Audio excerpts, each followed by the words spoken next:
When a black gate appeared and pushed the whole world into panic, every top S-rank hunter on Earth was called in for what should have been humanity's deadliest raid. The strongest from Korea, China, and America all gathered expecting a brutal war with massive casualties. But while they were still making plans, one man had already entered the gate alone. And when they finally reached the boss room, they didn't find a battle. They found a massacre. Thousands of monsters were already dead, the final boss was being crushed like it never stood a chance, and in the middle of that hell stood Leon Dragonia Lionheart looking down on the world's strongest hunters like they were peasants who arrived late to a simple chore. Ray wakes up to a void of silence. Ray realizes he has been reincarnated into a fantasy world as an infant. This life is a massive upgrade after his previous death from overwork. He stares at a quiet ceiling lit by expensive candles instead of electric bulbs. The lack of modern technology confirms he is far from his old world. Observing the maids and the high-end decor, Ray concludes his new family is incredibly wealthy. This is the perfect starting point for a former orphan. His new mother pinches his cheek while looking down with a gentle smile. Her beauty and status prove he has landed in a high-class household. 3 years pass in the blink of an eye. Ray is finally strong enough to explore the world beyond his nursery. He climbs a small stool to peer out of a high window for the first time. The vast medieval kingdom finally reveals itself to him. The sprawling city landscape looks truly otherworldly from his vantage point. Ray smiles at the massive scale of his new playground. A frantic maid bursts through the door calling for the young master.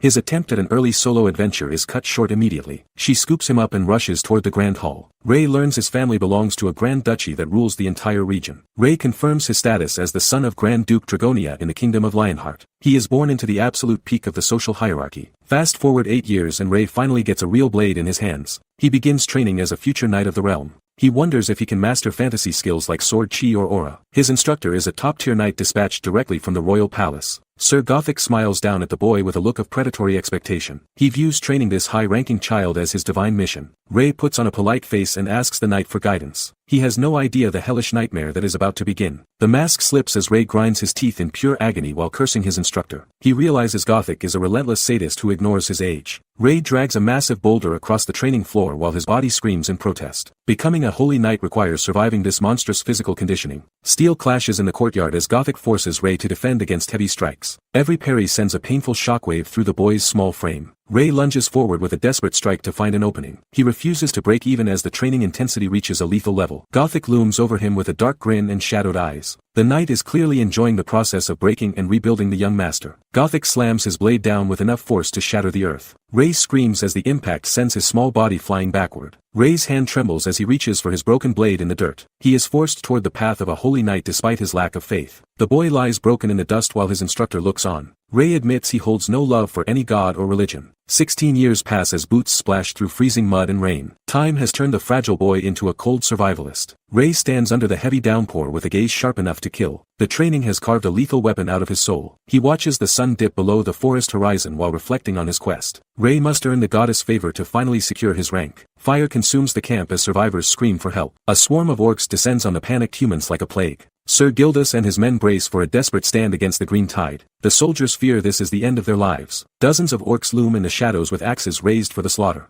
Ray finds plenty of targets to test his lethal skills. A massive orc pauses in confusion as a voice thunders across the battlefield. Ray mocks the invaders for treading on kingdom soil with filthy feet. Ray carves through the battlefield with a blade stained in crimson. The kingdom is surrounded by enemies on every side. 2 decades of constant warfare pass in the blink of an eye. Ray remembers the moment his divine purpose was revealed. The goddess Ariana descends in a shroud of golden light to address the son of Wulfric Dragonia. Her presence confirms the legends are real. She offers a quest to prove his honor and faith through blood. Ray accepts the divine command without a single moment of hesitation. After years of slaving away in her service, the truth of her existence remains undisputed. Ray spent every waking hour following her path. Clad in heavy silver plate, the warrior kneels before his mission. He has transformed into a living weapon for the kingdom. Ray slaughters orcs and tears through enemy ranks with brutal efficiency. No monster or man can withstand the weight of his blade. He eventually ascends to the rank of war knight with the power to lead an army. The battlefield is now his only true home. Ray wipes the green blood from his face with a cold and satisfied smirk. Killing these monsters is the only thing that brings him peace. The legendary Argent Majesty Lionheart finally passes away amidst a bed of white flowers. A demigod falls, leaving a massive void in the realm. Ray recalls the Empire summoning an archdemon while he stood amidst the ruins of his former life. Faith in the gods became a requirement for survival as the demonic invasion intensified. Ray glares with localized fury at the thought of the treacherous magicians who started this war. Their meddling destroyed the peace and forced him to become a dealer of death. Amidst the absolute chaos of the collapsing realm, he emerged as the Holy Knight Leon Dragonia. This legendary identity serves as a beacon of hope for the dying world. Ray kneels alone in the grand cathedral as the goddess descends to select him as her champion. He accepts the divine burden because he is the only one strong enough. The weight of leadership brings constant fatigue, but Ray refuses to let his knights or his people down. He prioritizes the survival of the kingdom over his own well-being. Mana surges through his heavy plate armor as he vows to protect the Holy Grail with his life. His strength is now the primary defense against the demonic tide. Divine light washes over Ray as he is officially crowned the Grand Duke Dragonia. This title grants him the absolute authority needed to command the final resistance. He stands in the shadows of the throne room as the new king of the Lionheart Kingdom. Power has shifted into his hands and he intends to use it. Ray leads a massive cavalry charge directly into the heart of the enemy lines. Every kill reinforces his dominance on the battlefield as he carves through the monsters. A mutated hunchback goblin evolves into a massive archdemon wreathed in purple soul fire. The creature holds a screaming skull as it prepares to challenge the new king. A knight salutes Ray and reports on the dark magicians within the empire. Ray listens with a cold expression as the political situation rapidly deteriorates. Ray blames the empire for embracing a northern cult and abandoning their divine faith. Their defiance against the gods is a mistake he cannot ignore. He concludes that giving human rights to the undeserving only leads to this chaos. Conquering every last one of them is now his only priority. 96 years pass as the Empire bastards finalize their descent into madness. The stage is set for a betrayal that will reshape the entire continent. A crazed priest offers 3 million human lives as a blood sacrifice to his dark god. The sheer scale of the massacre is beyond comprehension. Ray realizes the Emperor has finally crossed the point of no return. A man terrified of death has traded his entire population for dark power. The capital burns as 3 million citizens are forced into a mass suicide ritual. Violent energy tears through the sky as the dark spell activates. The sacrifice successfully summons the Lord of Chaos into the heart of the capital city. Total destruction follows as the ancient entity finally arrives. Ray marches toward the glowing portal to face the Empire head-on. He orders his forces forward to end this nightmare once and for all. 121 years have passed since the beginning of this conflict. The final reckoning between the king and the emperor is inevitable. Ray watches the sky turn a deep crimson over the ruins of a broken city. His efforts to save this world have resulted in nothing but ash. Ray kneels in a field of corpses as his holy mission ends in total defeat. Even with the strength of the continent, he could not stop the slaughter. A dying comrade looks at Ray and tells him to hold his head high. His father's legacy remains the only thing left to protect in this war. Ray turns his gaze away from the carnage and calls out to a silent goddess. The weight of his failure is a burden he must carry alone. Ray leads his remaining forces across the parched earth as the cries of his people echo through the valley. Fear has gripped the hearts of every survivor. Families huddle together in the shadows while mourning the brothers and fathers taken by the enemy. Ray realizes the invaders have left behind nothing but grief. Thousands of knights stand in perfect formation within the blood-soaked wasteland of the capital. They are the final hope for a kingdom on the literal brink. Ray rallies his men from atop his horse as a single command for vengeance rings out. He will turn their terror into a weapon of pure rage. A child's doll lies forgotten in the dirt among the ruins of a destroyed home. The enemy's hollow victory will soon be met with eternal fury. The armored knights raise their weapons and vow to fight until the very end. As long as Ray leads with honor, they refuse to be defeated. Ray grips his blade as a cold blue aura ignites around his silhouette. He accepts the burden of a fool to save his dying kingdom. A sharpened spearhead glints under the dim light of the battlefield. The soldiers swear their lives to a goddess who demands absolute sacrifice. Ray stares ahead with unwavering focus as the divine blessing surges through his veins. Honor is the only thing left worth dying for now. Ray bellows a command that echoes across the front lines of the siege. Every soldier moves in unison to meet the coming slaughter. Billions of devils swarm the frozen earth during the darkest winter in human history. The final stand for survival has reached its breaking point. A sea of monstrous shadows drowns the horizon in a tide of claws and teeth. The sheer scale of the invasion renders hope nearly impossible. Barbarians and civilian knights fall in heaps while acting as a living wall against the horde. Their meat and bone by Ray precious seconds. Ray carves a path through the demonic flesh with a strike powered by every holy temple. He is the last agent of the gods. Blood sprays across Ray's face as he continues the slaughter long after his allies have fallen. He will not stop until every demon is dead. A massive explosion of holy light vaporizes the winged terrors circling the sky. The power of a true knight finally humbles the underworld. A guttural scream echoes through the endless void as Ray loses his humanity to the grind. The weight of survival finally breaks the silence of the abyss. Thick snow and ash fall over a landscape that refuses to thaw. Ray realizes this winter is a permanent curse intended to bury him alive. Centuries pass in the darkness with only the count of years to mark his existence. Time has become meaningless for a man who refuses to die. Ray shatters the final demon gate with a surge of concentrated blue energy. The connection to the underworld collapses into a pile of jagged stone. He stands alone amidst the wreckage as the remaining monsters watch in silent horror. The hunter has successfully trapped every single predator in his domain. Ray roars at the survivors, declaring that they are now the ones being hunted. His eyes glow with a lethal, unhinged intent to finish the slaughter. The demons realize too late that they are locked in a cage with a monster far worse than themselves. Panic spreads through the ranks of the underworld. A massive blade strike tears through the air with enough force to incinerate everything in its path. Ray vents centuries of rage in one final insult. Silence returns as the battlefield goes dark once again. The void remains empty, waiting for the next victim of his absolute dominance to fall. Brilliant blue slashes carve through the shadows as Ray continues his systematic extermination. He moves with a speed that defies physics and ends every life. Leon's final strike tears through the target with absolute finality. The victim screams as their body evaporates into a cloud of crimson mist. The survivors look up at the glowing blue sphere left behind in the sky. They are left reeling in the silence of a finished battle. The archdemon is found dead with its skull split by a single concentrated blow. No one can believe a monster of that rank fell so easily. Leon stares down at the terrified humans crouching in the dirt. He tells them to stand because the weak have no place on his battlefield. He commands the survivors to rise and keep fighting instead of falling. His words act as a cold catalyst for their survival instincts. One soldier looks up and asks for the identity of the man who saved them. A heavy silence follows as the king prepares to speak. He identifies himself as King Lionheart of the Glorious Knights. His expression is devoid of mercy as he assumes his natural position of authority. Leon Dragonia Lionheart stands amidst the flames of his own power. He is the ultimate predator returning to a world that forgot his name. 300 years have passed since he last walked among the living. That time was spent forging a soul capable of absolute domination. It was in this 300th year that he finally encountered the humans from Earth. This meeting marks the end of their era and his beginning. The system confirms every demon in the vicinity is dead. Leon cleared the impossible objective without breaking a sweat. After 3 centuries of isolation, the legend returns to his rightful place. The era of the Night King begins again. A heavy silence falls over the desolate wasteland. Darkness swallows the remains of the slaughter. Back on Earth, the Black Gate pulsates with an energy that defies standard ranking. This anomaly threatens to collapse the entire city. Every major guild refuses the call to clear the zone. They cower behind their status while the world watches in fear. Han Hari stands before the swirling abyss with a skeleton crew of desperate hunters. They are the only ones left to face the unknown. The government sends the association in as a sacrificial lamb. This mission is a death sentence meant to buy time for the elites. Inside the gate, Leon stands amidst a mountain of slaughtered beasts. He is drenched in blood and completely unmoved by the carnage. Hari stares in total disbelief at the unclothed man standing where only monsters should exist. She cannot process the raw power radiating from his frame. Tens of thousands of high-level demons lay mangled across the scorched earth. Leon stands alone as the absolute sovereign of this hellscape. The name Han echoes through the silence of the monitoring room. The focus shifts back to the association's frantic headquarters. Associate Manager Han Hari snaps back to reality with a sharp gasp.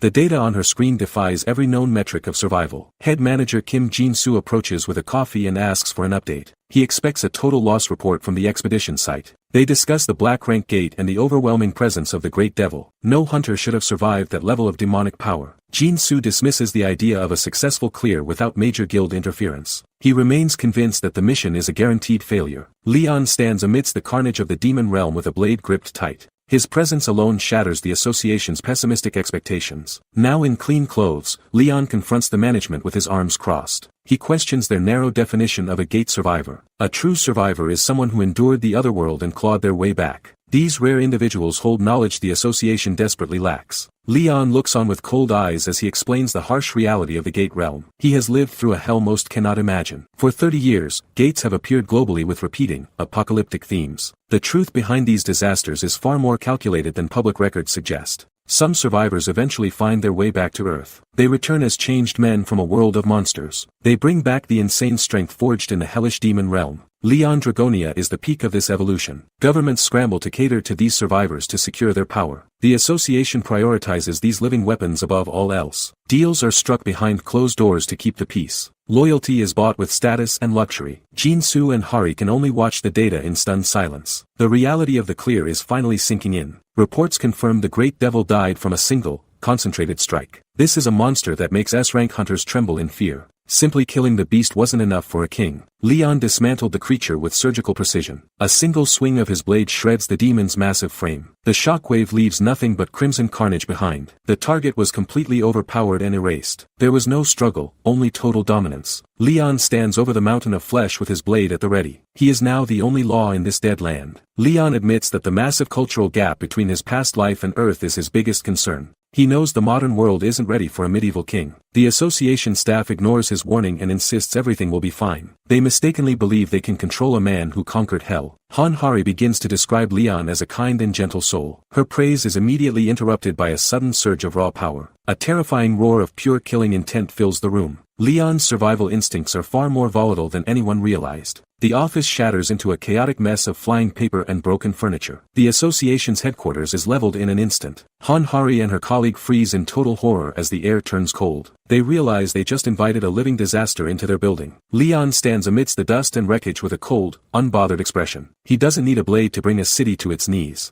Hari quickly takes back her words while staring at the destroyed room. This cultural difference is going to cost a fortune in repairs. The legend of the Night King officially returns to the mortal realm. No one is prepared for the authority he carries. Time rewinds 15 minutes to the calm before the explosion. A security camera captures the final moments of peace. Leon sits across from the bald investigator and feels a strange sense of distance. Modern interrogation rooms feel completely foreign after centuries of war. He remembers his original life as an orphan who worked himself to death. Dying of exhaustion in a cramped apartment was his only legacy on Earth. Reincarnation turned that tragic end into a new beginning as a royal infant. He eventually rose to become the most powerful king in a fantasy realm. Leon spent decades carving through demon hordes to protect his people. Every inch of his power was bought with the blood of countless monsters. 300 years passed in a blur of constant slaughter and isolation. This long survival mission shaped him into a living weapon of cold logic. He crosses his arms while reflecting on his thin connection to his former world. It is a relief he still remembers the language and basic customs of this place. Kim Jin-soo cautiously addresses him by the long and formal title of Dragonia Lionheart. The manager is clearly intimidated by the heavy aura radiating from the survivor. Leon decides to keep his past life as a common human a complete secret. Revealing his humble origins would only weaken his absolute authority. He glares at the manager and demands to be addressed as a monarch. His patience for modern bureaucracy is non-existent after ruling a kingdom. Jin-soo sweats under the pressure while Leon calls him a mere peasant. The power dynamic is set and the king refuses to back down. Jin-soo stammers out the royal title while desperately trying to play along with the act. The manager thinks he is just humoring a delusional but powerful survivor. Leon watches the man with suspicion while questioning the government's cautious approach toward him. He knows his status as a survivor makes him a high-value asset. Jin-soo begins scribbling notes about the hunter's initial contact with the world inside the Black Gate. He refers to the Nightmare Realm as the king's personal domain to keep him calm. Leon gives a blunt confirmation as he stares down the manager with cold indifference. He has no interest in small talk or administrative details. The manager pauses his writing and asks for clarification on a claim that seems physically impossible. The idea of one man clearing the zone is pure insanity to him. Leon crosses his arms and issues a direct command for the manager to serve as his temporary secretary. He expects total obedience from the commoners of this new world. Jin-soo breaks into a cold sweat as the weight of the king's presence crushes his spirit. He stammers a submissive response because saying no feels like a death sentence. The manager quickly returns to his desk to start organizing the king's demands. He realizes very quickly that the power dynamic is not in his favor. Leon asks if this world lacks proper etiquette rules for treating a visiting monarch. His stern question is really just a masked demand for a decent meal. Jin-soo catches the hint and frantically orders a banquet to be prepared for the starving survivor. The administrative office is suddenly transformed into a royal kitchen. Leon stares ahead while processing his current situation. He needs to discover exactly what happened to Earth during his absence. Jin-soo explains the timeline of the global disaster.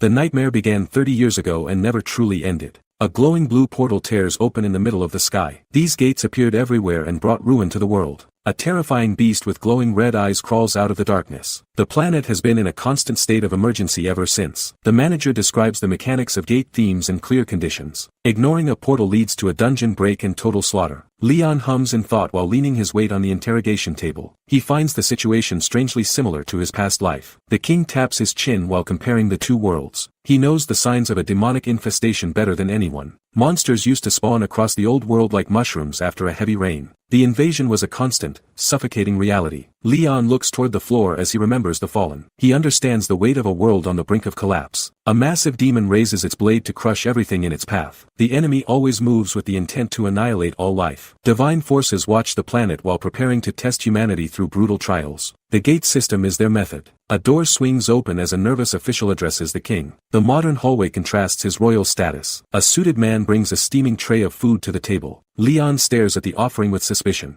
The server sets the black bowl down with a sharp click. Leon looks at the meal with intense focus. The rich scent of bone broth boiled for hours fills the room. It is seasoned perfectly with salt and pepper. A bowl of hot xiaoliangtang sits before him in all its glory. The simple dish carries the weight of a memory. Familiar flavors are the hardest to resist after centuries of isolation. Leon struggles to maintain his regal composure. He tries to reject the temptation, but his survival instincts are screaming. The internal battle is losing ground. The official explains the name of the soup as Leon prepares to eat. Even a king cannot ignore hunger. Leon's eyes ignite with a holy golden glow. The first taste of modern food is an absolute religious experience. Leon slams his fist onto the table with a roar that shakes the room. His eyes ignite with a lethal holy light. He snarls at the official for daring to serve a royal such a lowly peasant dish. The manager trembles in absolute terror at the king's fury. The weight of his true identity as Leon Dragonia Lionheart fills the air. He is a legitimate sovereign from an otherworldly realm. He stands as a proxy for the gods and the sole guardian of the Holy Grail. His lineage carries the burden of a divine mission. Leon commands the official to leave his sight immediately. He refuses to tolerate the presence of an inferior peasant any longer.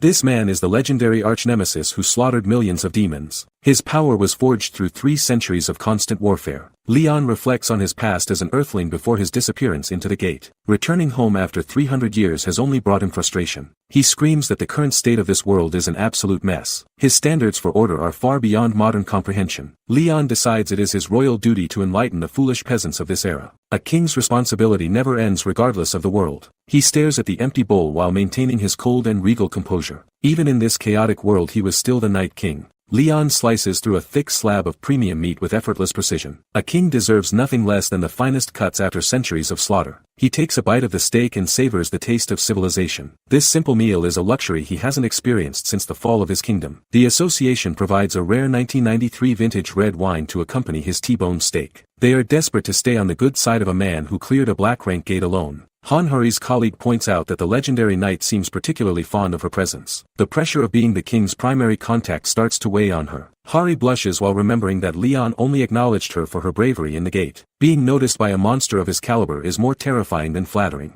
The sliding door to the private dining room opens with a soft click. The brief moment of peace for the hungry warrior comes to an end. Hanhari steps inside and offers a deep apology for interrupting his royal dinner. She knows better than to disrespect a man with the power of a god. Leon calmly dabs his mouth with a silk napkin and looks toward the entrance. He recognizes the woman as the hunter who stood her ground when others fled. Behind the scenes, the monitoring team gives a thumbs up to signal the start of the next phase. Every word exchanged here will determine the future of the association. Leon admits the meal was satisfactory and praises the sincerity of the preparation. Even a cold survivalist can appreciate the effort of those who serve him well. Leon explains his earlier hostility was not a complaint about the humble meal. He is establishing a standard for his authority. He asserts that treating foreign royalty with dignity reflects the status of the host nation. His words are a sharp lesson in high-class diplomacy. Hanhari apologizes for her disrespect and confirms her full name to the king. Leon dismisses the offense now that the hierarchy is clear. The conversation turns toward the demons that threaten to consume their world. A heavy silence follows the mention of their common enemy. Leon stares ahead with glowing blue eyes that reveal his inhuman power. His gaze is a cold reminder of the 3 centuries he spent in hell. Hanhari acknowledges his status with a tense and focused expression. She understands the sheer magnitude of the man she is tasked to manage. The Hunter Association crest signals the beginning of a high-stakes recruitment phase. They must secure Leon before any other global power can interfere. Hari asks for royal permission to have the South Korean government provide for his needs. She is desperate to tether this legendary warrior to her nation. Modern intelligence wars are now decided by who can scout and retain powerful survivors. These individuals represent the ultimate military advantage in a broken world. The government's directive is absolute and allows for no failure. They must stop Leon from joining another country regardless of the promises offered to him. Leon stares forward with a heavy gaze. He declares his absolute duty to remain on the battlefield. Leon walks away with steady, heavy steps. Hari asks if he will finally join their association. Leon rejects the offer with a prideful shout. He refuses to serve as a mere soldier for another nation. Leon vows to establish his own order of knights. He intends to rule this new world on his own terms. A security camera watches the silent office. Hari can only nod in the face of his overwhelming pressure. Hari stands trembling with a shadowed, fearful expression. She wonders how the association's leadership will react to his demands. Jin-Soo leans against the lockers while reviewing the reports. He is relieved Leon hasn't joined a rival guild yet. Hari erupts in a literal aura of flames. She curses the wealthy guilds who think they can buy everything. A sudden red light bathes the entire monitoring room. A sharp alarm interrupts their tense political conversation. The screen flashes an urgent warning about a catastrophic dungeon break. The Honam Plains are about to become a slaughterhouse. Jin-Soo stares at the tablet showing the looming food crisis caused by the demonic infection. The Phoenix Guild is intentionally holding back their S-rank hunter for leverage. Jin-Soo grits his teeth as he realizes the elite guilds are playing a game with human lives. Hari watches her superior spiral into a desperate fury. A roar of pure frustration echoes through the hall as Jin-Soo curses the greed of the Phoenix Guild. Leon stands outside the door and hears every word. Leon takes in a full scope of the political corruption and the dying land. He has heard enough to understand the weight of this crisis. Leon stares at his hand as he ponders the demonic curse rotting the crops. He knows that dead soil leads to a slow death for any kingdom. A spark of divine energy flickers as Leon makes a silent decision. The time for observation has ended and his true power begins to stir. Leon calls out to a presence only he can perceive within the light. He asks a simple question to the soul bound to his own. A sudden bolt of energy strikes the ground as Leon invokes a sacred name. Demera answers the call of her king after centuries of silence. A hooded figure cloaked in green moves through the fading light. Leon is no longer the only legend walking the earth. The stage is set for a collision between modern greed and ancient honor. Leon Dragonia Lionheart is ready to reclaim his world. A swirling distortion of mana begins to ripple through the tall grass. The air grows heavy as the environment prepares for a massive magical discharge. A blazing sphere of orange energy erupts in the middle of the field. A frantic hunter screams for Li Yongwan to explain what is happening to the gate. Li Yongwan stands calm as the S-rank guildmaster of the elite Phoenix Guild. He watches the unfolding disaster with the cold eyes of a man who has already won. Han Hari stares at the guildmaster with absolute disgust. She realizes this bastard intentionally sabotaged the containment to force the government's hand.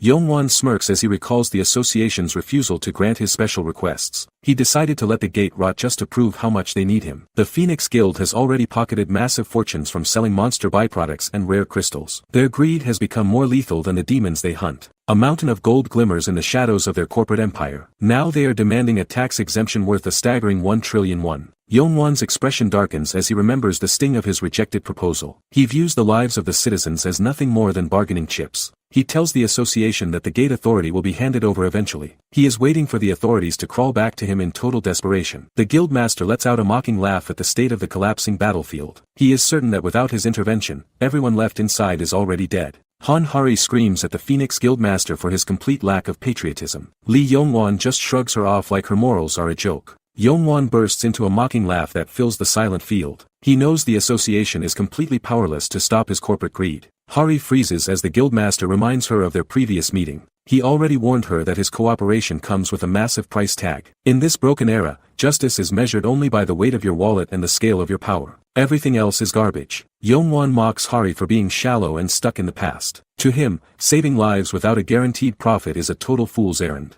Leon walks calmly through the tall grass and interrupts the heated argument. He warns the bickering hunters never to speak a king's name so casually. Leon clarifies that he only permitted the woman to use his royal title. Yongwan glares at the newcomer, confused by his strange clothes and features. Leon tells the guildmaster to shut his mouth immediately. He demands to know how a lowly peasant dares to speak in his sovereign presence. Yongwan stares in total disbelief at the man's sheer audacity. He can't wrap his head around being addressed like common trash by a stranger. The guildmaster's ego takes a massive hit as he processes the insult. An S-rank legend being called lowly is an invitation for a bloodbath. Yongwan ignites his hands with a surge of S-rank flames as Hari begs him to stand down. The guildmaster is itching to incinerate the arrogant stranger. Yongwan pauses his attack while processing the claim that this man is a gate survivor. He has never seen someone return from a black rank portal with such calm. He offers a mocking introduction as the leader of the Phoenix Guild to re-establish his dominance. Yongwan assumes his status and wealth will force the newcomer to submission. Leon stares through the guildmaster with absolute indifference and declares that a monarch never repeats his orders. Hari watches the tension reach a lethal breaking point. Leon admits he cares nothing for the bureaucratic mechanics of the gate or the association. He is only interested in the corruption rotting the earth beneath his feet.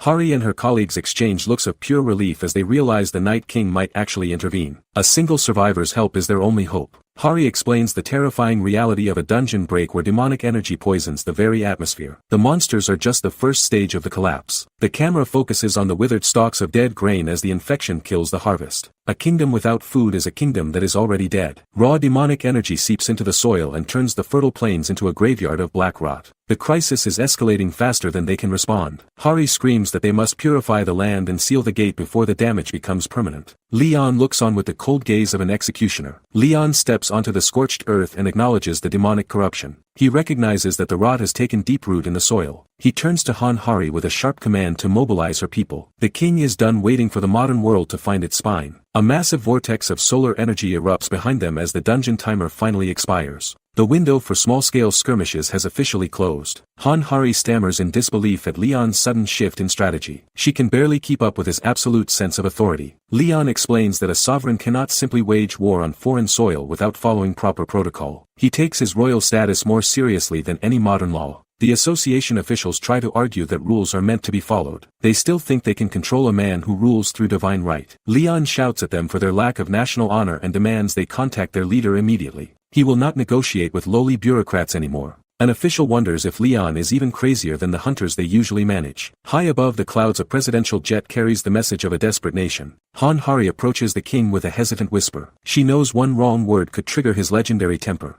She points toward the supplies they gathered on his odd request. She asks how he intends to turn these basic tools into a weapon for purification. Leon stares at the rotting horizon with a heavy gaze. He declares the land is deeply infected by a demonic curse that modern science cannot touch. Han Hari clutches a simple straw doll with a look of pure confusion. She can't believe such a primitive toy is their only hope for survival. Leon turns his sharp eyes toward the gathered crowd. He demands to know if the women who crafted these dolls are present as he ordered. The ritual requirement is specific and rooted in ancient logic. Only those who have given birth possess the life force necessary to fuel this purification. Leon crosses his arms and prepares to inspect the offerings. He commands the survivors to present their handiwork for his royal judgment immediately. Leon picks up a doll and narrows his eyes in silence. He is searching for a specific spiritual resonance that the untrained eye would miss. He holds an amateurish doll up to a startled woman. Leon mocks her for calling this junk a metaphysical tool when it lacks any actual soul. A surge of golden power erupts as Leon senses a blatant lie. He rejects the offering with a thunderous shout that vibrates through the entire camp.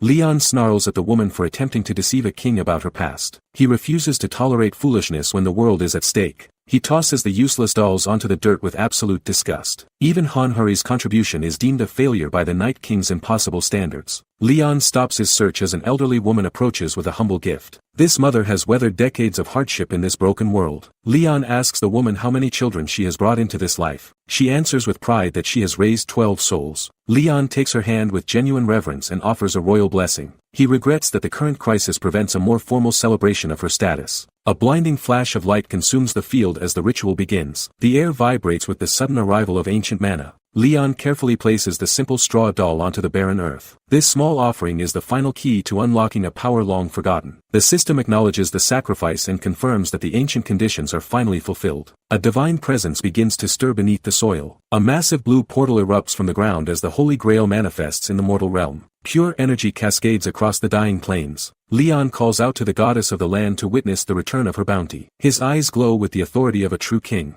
Li Yongwan watches in stunned silence as the ritual ignores all modern hunter logic. He realizes he is no longer the most powerful man on the field. Leon issues a final command for the divine essence to accept the harvest doll. A surge of holy fire signals the end of the famine. The golden chalice erupts with a pillar of divine light. This holy vessel is the only thing capable of purifying the blighted land. Han Hari stares at the glowing artifact in total disbelief. She realizes that the logic of modern hunters cannot explain the power of a king. The horizon begins to glow as the dark clouds of the gate finally break. A new dawn is forced upon this nightmare realm by royal decree. Holy energy overflows from the cup and stains the atmosphere with a crimson brilliance. The ritual is reaching its peak as the world begins to change. Leon keeps his eyes closed while sensing the shift in the mana. He is perfectly calm because the heavens always answer his call for a harvest. This sunrise is unlike any other in human history. It marks the exact moment an ancient king rewrites the laws of modern nature. Shimmering droplets of liquid grace fall from the sky toward the small harvest doll. Every drop carries enough life force to revive the dying soil.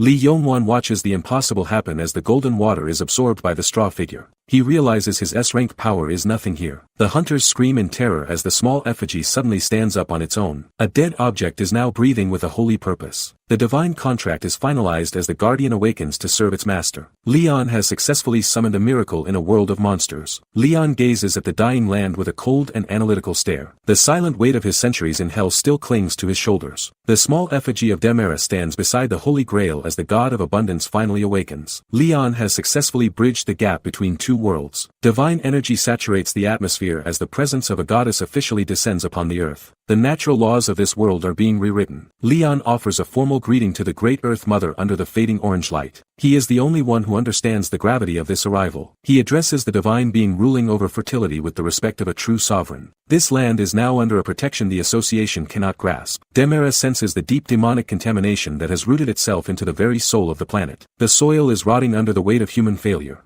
Leon admits to his goddess that the modern world has been completely stripped of its divinity. He stands as the last bridge to the ancient gods. He warns her that the vulgar greed of the modern hunters might offend her divine eyes. Leon views these selfish humans as nothing more than lowly swine. Leon acknowledges that ignorance is a built-in characteristic of every mortal soul. He expects nothing from the peasants but further disappointment. Leon remains seated while explaining his plan to blend in with the local swordsmen. He will lead his new order from the shadows of this world. Leon declares that a conqueror's authority is divine and absolute. He is determined to force this world back into a state of royal order and balance. Leon vows to guide the ignorant masses toward a new path of enlightenment. He plans to build a new pantheon that will replace modern corruption. A mysterious divine voice asks Leon if he has a specific request for his power. The air vibrates with the presence of an ancient and holy entity. The spirit confirms that its power is always at the king's disposal. Leon has successfully summoned the forces of his former world to the modern age. The hooded goddess Demera towers over Leon as she senses the demonic rot in the air. She recognizes that the humans of this era are suffering. Demera addresses Leon as her chosen champion and the head of her temple. The king's divine contract remains unbroken despite the transition between worlds.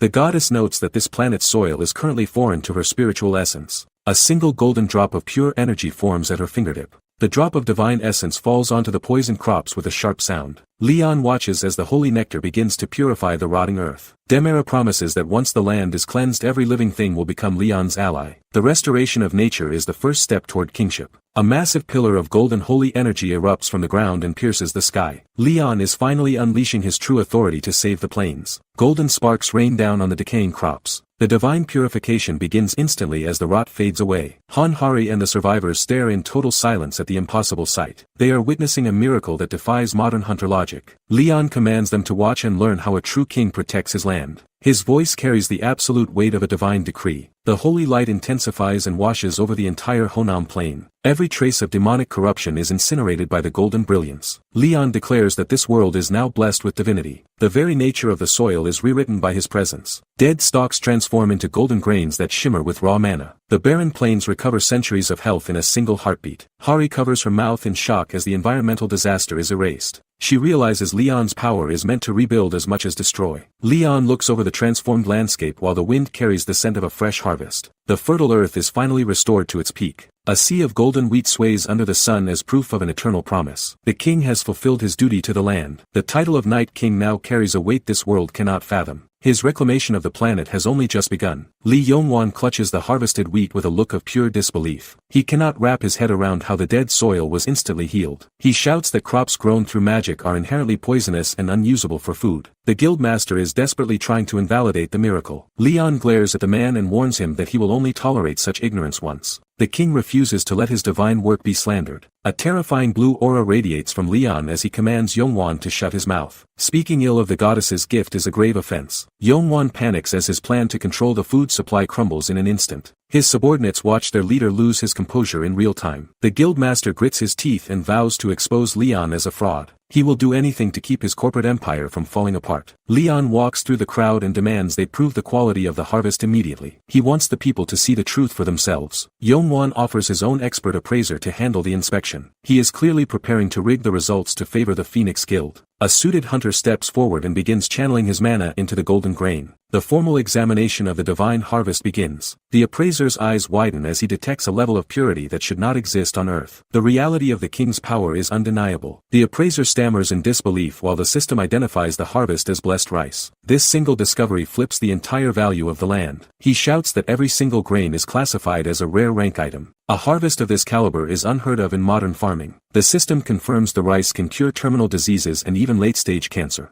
Hanhari can hardly believe such a miracle is growing in the dirt. Jinsu stares at the field with a heavy calculating gaze as the potential profit sinks in. He immediately orders his team to fetch a cooking pot. The golden stalks of grain shimmer under the setting sun across the vast Honam plains. Leon has effectively turned a disaster zone into a divine treasury. Jin-Soo trembles while reading the secondary hidden stats on his holographic interface. The reality of the situation is shattering his professional composure. The rice acts as a massive stamina and mana reinforcer for anyone who eats it. This isn't just food but a high-grade combat buff. Han-Hari sprints back to the group while screaming about a new discovery. She is clearly too excited to maintain her usual hunter etiquette. Jin-Soo tells her to finish chewing her food before she chokes on her words. The red-haired hunter is literally bursting with urgent news. She presents a small glowing grasshopper that was hiding among the divine crops. Jin-Soo stares at the tiny creature with a look of absolute confusion. Jin-Soo stares at the glowing bug with wide eyes. He realizes the entire field is now a source of permanent divine buffs. Jin-Soo orders his team to capture every glowing insect in the area. This sudden harvest will completely shift the power balance for the association. A hunter lunges through the wheat to snatch a shining grasshopper. The raiding team finds a massive surge of motivation in these divine rewards. Leon looks toward the horizon while whispering a final word to Demera.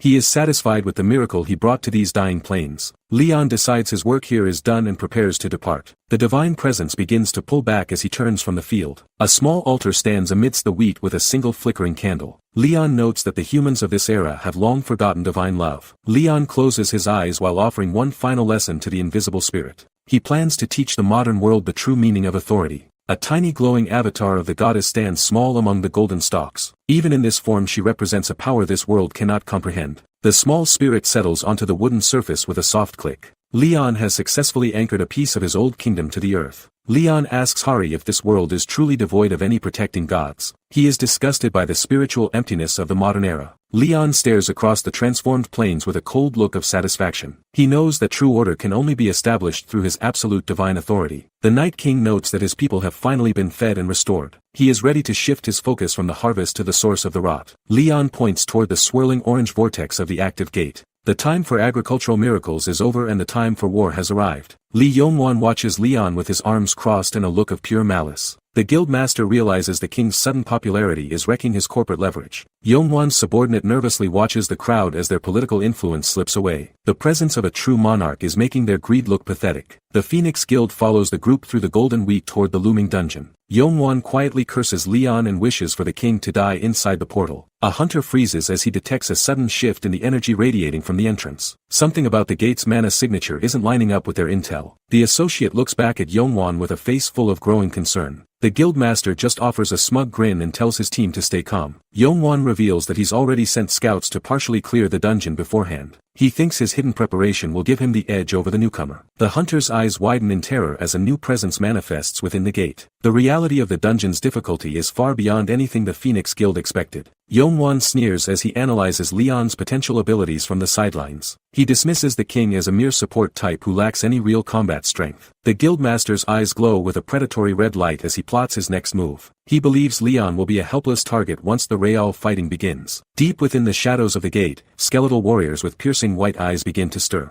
The dungeon is finally revealing its true and lethal contents. A massive black gauntlet wreathed in blue energy slams down toward the earth. This overwhelming force signals the arrival of a high-tier threat that defies modern logic. A spectral knight mounted on a demonic steed emerges from the swirling abyss. This undead commander radiates a chilling aura of absolute and total slaughter. An army of armored skeletons surges forward to claim the souls of the living. These monsters cannot be stopped by the primitive weapons of common hunters. A red system window flashes a final warning that a dungeon break has officially started. Every life inside the gate is now marked for immediate execution. The production credits roll across the screen as the tension reaches a lethal peak. The world is about to witness a level of destruction it cannot survive. The title card appears as the destiny of the Night King and the modern world collide. The era of corporate hunters is coming to a very bloody end. Leon stands unmoved as a massive demonic eye watches him from the heavy darkness. The king is the only one who doesn't fear the coming storm. Leon stands at the head of a ragged hunter squad as they tread through the frozen wasteland. The atmosphere is heavy with the stench of death and ancient mana. A vanguard hunter grips his heavy shield with trembling hands while staring into the dark abyss. Even the veterans know they are walking into a literal meat grinder. Leon remains calm and explains that these gates only collapse once the core objective is finalized. He focuses solely on the fastest path to the boss monster. Han-Hari flashes a confident smirk at the prospect of a high-stakes duel. She is one of the few who actually enjoys the thrill of a lethal hunt. Leon narrows his eyes while observing the erratic flow of energy within the dungeon walls. Something about the current monster density feels fundamentally wrong to his royal senses. He notes that previous clearing attempts failed despite the association's best efforts. The sheer number of active signals suggests an endless swarm is waiting in the shadows.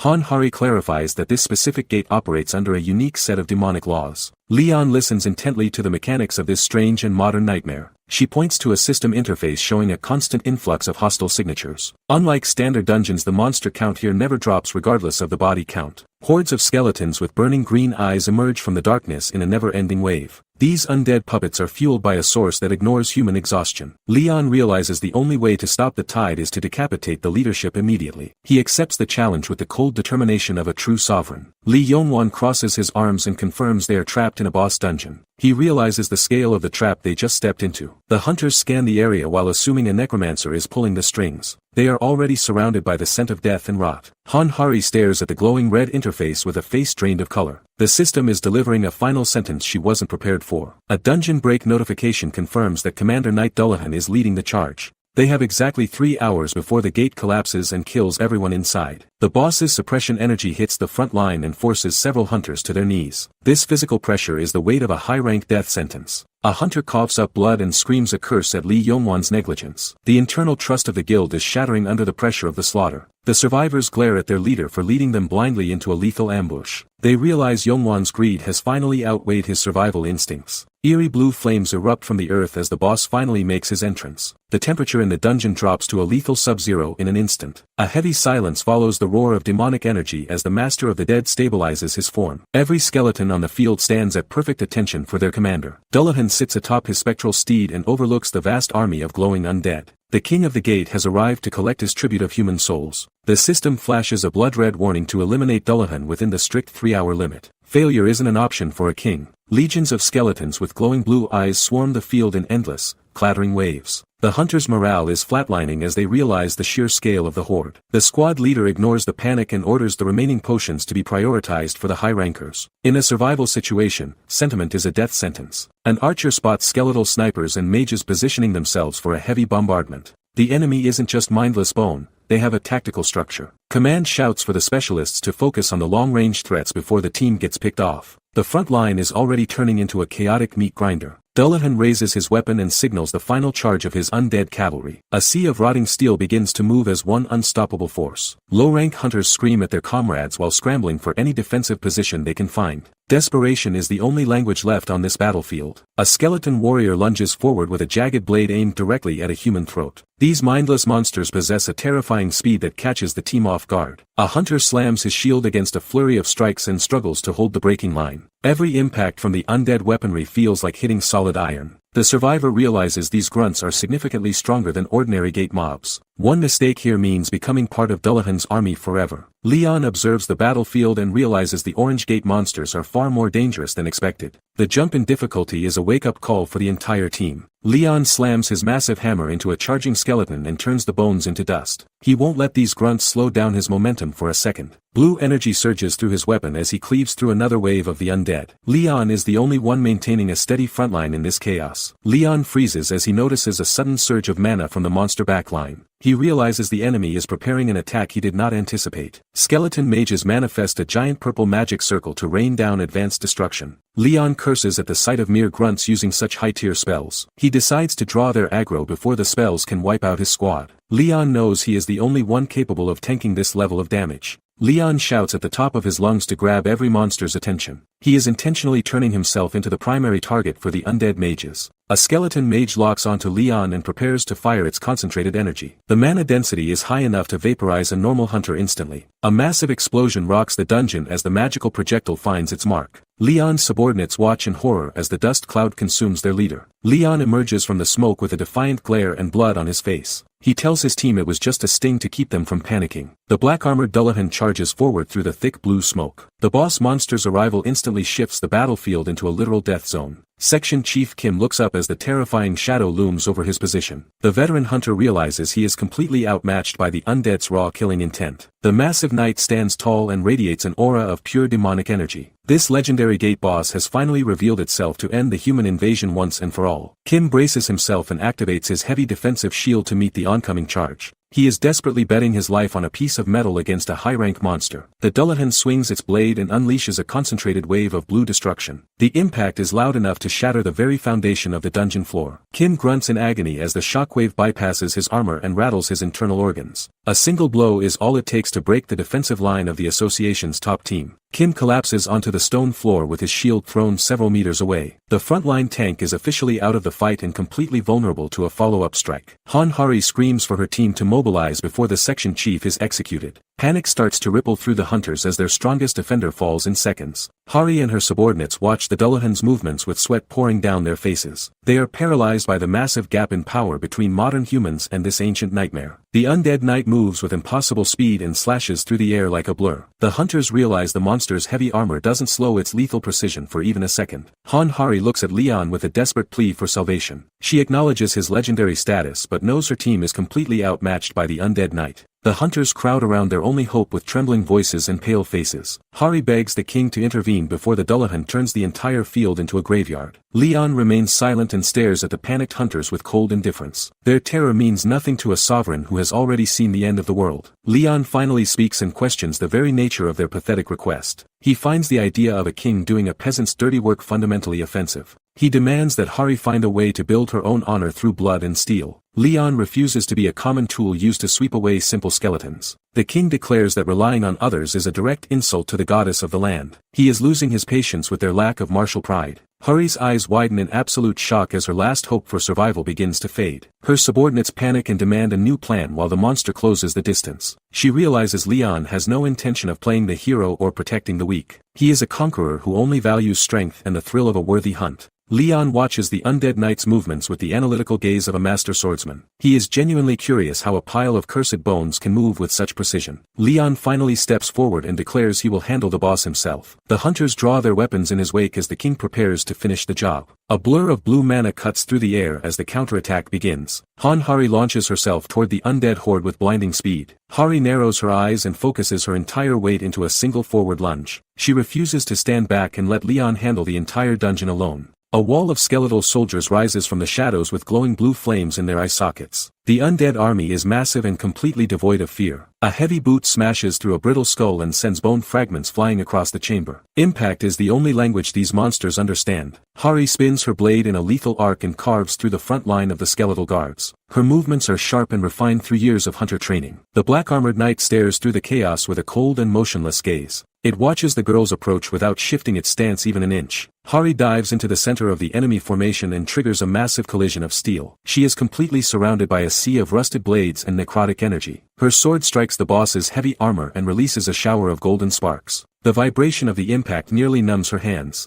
Hari clicks her tongue in frustration as she realizes her full power strike didn't leave a single scratch. The boss's defense is far beyond her current rank. She freezes in confusion as the knight looms over her with absolute silence. The sheer pressure of the monster's presence makes her realize she's in over her head. Hari gasps as the massive black gauntlet slams down inches from her face. The undead knight is moving with a speed that defies its rotting frame. Blue spectral flames erupt from the knight's hollow neck as it prepares a follow-up strike. Hari realizes this isn't a mindless zombie but a disciplined killing machine. She raises her blade in a desperate parry but the sheer weight of the attack buckles her knees. The ground beneath her boots shatters from the redirected pressure. The skeletal horse lunges forward and sends Hari tumbling across the jagged stone floor. She coughs up dust while trying to stabilize her blurred vision. A series of flaming projectiles streak past her head and force the knight to retreat. Hari breathes a sigh of relief as the S-rank backup finally arrives. Li Yongwan descends onto the battlefield like a vengeful god of fire. His presence instantly forces the spectral horseman to halt its murderous charge. The guildmaster stares at the boss with cold indifference while signaling the association hunters to fall back. He has successfully isolated the monster from its undead army. Yongwan warns everyone to clear the area if they value their lives. He admits his high-rank skills are far too destructive for precision teamwork. A massive pillar of incinerating heat erupts and turns the surrounding air into a vacuum. The undead knight screams as the S-rank flames melt its ancient armor. The knight is caught in a lethal vortex of fire that illuminates the entire dungeon. Yongwan watches the destruction with the bored expression of a man crushing an insect. Han Hari's eyes ignite with a sudden realization as she spots a gap in the monster's defense. She is convinced that this single opening is her only chance to win. She lunges forward with every ounce of her remaining strength to deliver a final strike. This desperate gamble is meant to end the skirmish before the environment collapses further. A blinding explosion of white light consumes the center of the battlefield as the weapons collide. The raw impact sends a vibrating shockwave through the scorched earth and dead crops. Hari's expression shifts to pure horror as the undead knight catches her blade with the blunt side of its weapon. Her ultimate attack is neutralized by a mere flick of the wrist. The armored monster shoves her back with a casual display of overwhelming physical power. Sparks fly from the metal as she realizes she is completely outclassed in close quarters. Hari skids across the dirt and drops into a low defensive crouch to regain her center. She is baffled by the knight's combat stance, which mirrors an ancient and forgotten style. The Black Knight retaliates with a massive horizontal slash that tears through the very atmosphere. A trail of blue mana follows the blade, indicating a level of mastery beyond modern hunters. Hari barely ducks under the lethal edge as the sheer wind pressure from the swing nearly pins her down. She is fighting for survival against a creature that treats her like a child. A sudden shout of approval echoes across the field and breaks the lethal tension. Someone is watching this life-or-death struggle with the detached amusement of a spectator at a play. Leon stands at the edge of the clearing and slowly claps his hands in a rhythmic,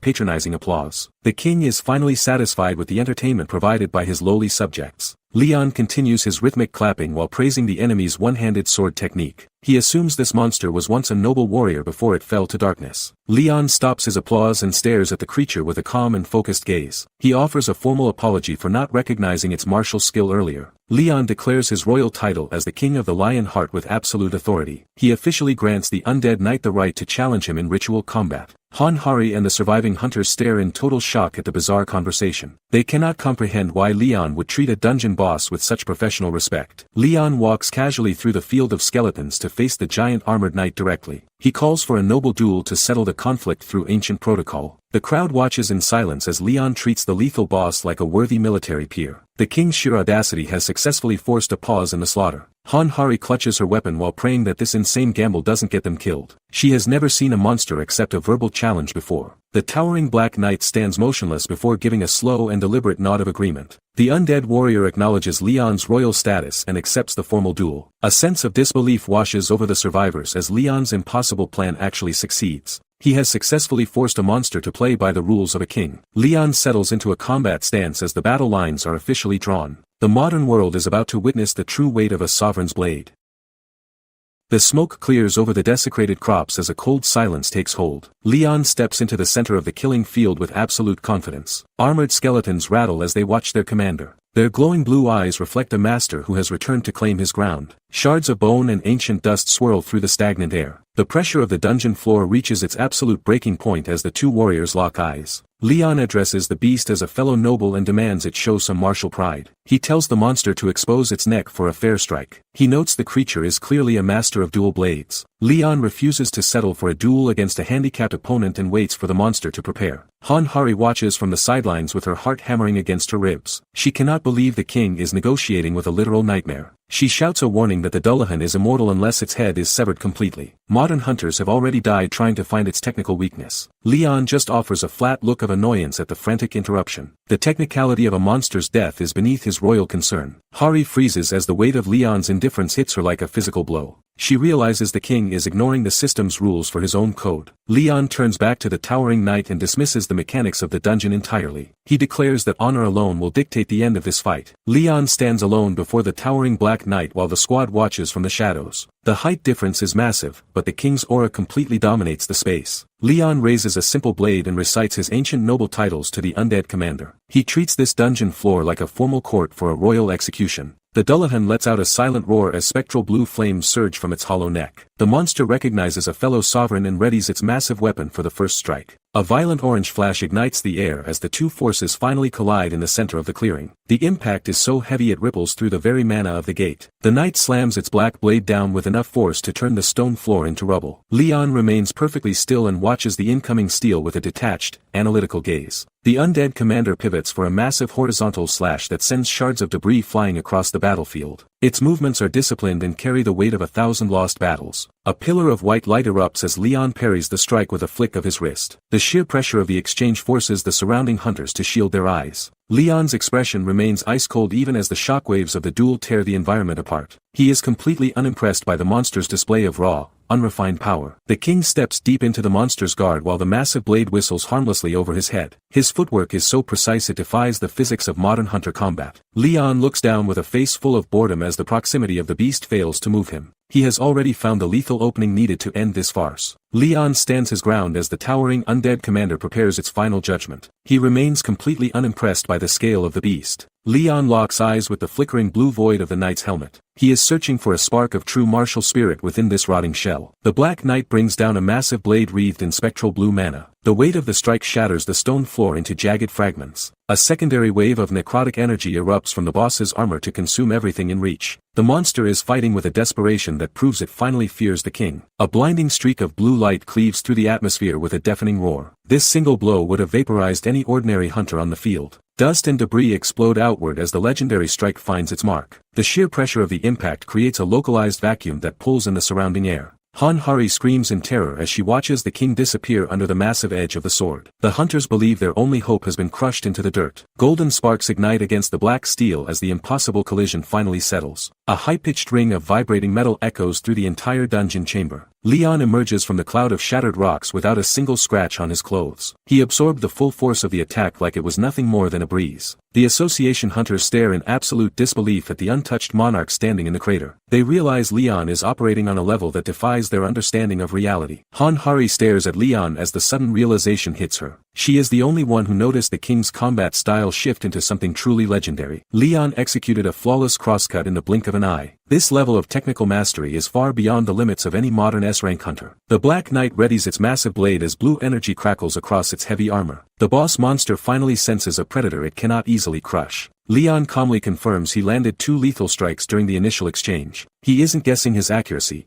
he is counting the inevitable cost of his victory. The support hunters shout for the group to get back into their defensive formation. They are terrified spectators watching a duel of gods from the sidelines. A hunter realizes Leon can ignore traditional logic simply because his base stats are completely broken. He isn't just fighting, he is asserting absolute physical dominance. A heavy metallic impact rings out as Leon's presence forces the boss to hesitate. The momentum of the entire dungeon has officially shifted in the king's favor. The undead commander stands tall after receiving Leon's formal request for a duel. It recognizes the king as a fellow sovereign rather than just another human sacrifice. Leon demands the armored knight dismount and fight him on equal ground. The onlookers think he's stalling, but Leon only cares about the ritual of honor. The Dullahan erupts with a surge of necrotic mana as the challenge is accepted. Any hope for a quick trick is gone as the real battle begins. Leon stares at the towering commander with a look of genuine curiosity. He recognizes the martial spirit dwelling within the ancient armor. The king's eyes sparkle with a rare appreciation for a true warrior. He sees the pursuit of honor and eminence reflected in the monster's stance. Leon launches himself forward as a blur of blue mana shreds the cold air. The opening exchange is a violent test of raw strength. A massive impact sends shockwaves through the stone floor as the two forces collide. Leon doesn't flinch despite the overwhelming weight of the Dullahan's weapon. Leon resets his stance and notes that the knight has survived 3 direct exchanges. He acknowledges the boss as a fellow pinnacle of the knightly path. The king asks if the undead warrior is ready to continue this dance of steel. He is treating the dungeon boss as a respected peer rather than a simple target. Leon grips his hilt and decides to shelf his divine powers for the duration of the duel. He refuses to use necromancy against a soul that values martial pride. The two warriors circle each other while the rest of the world fades into the background.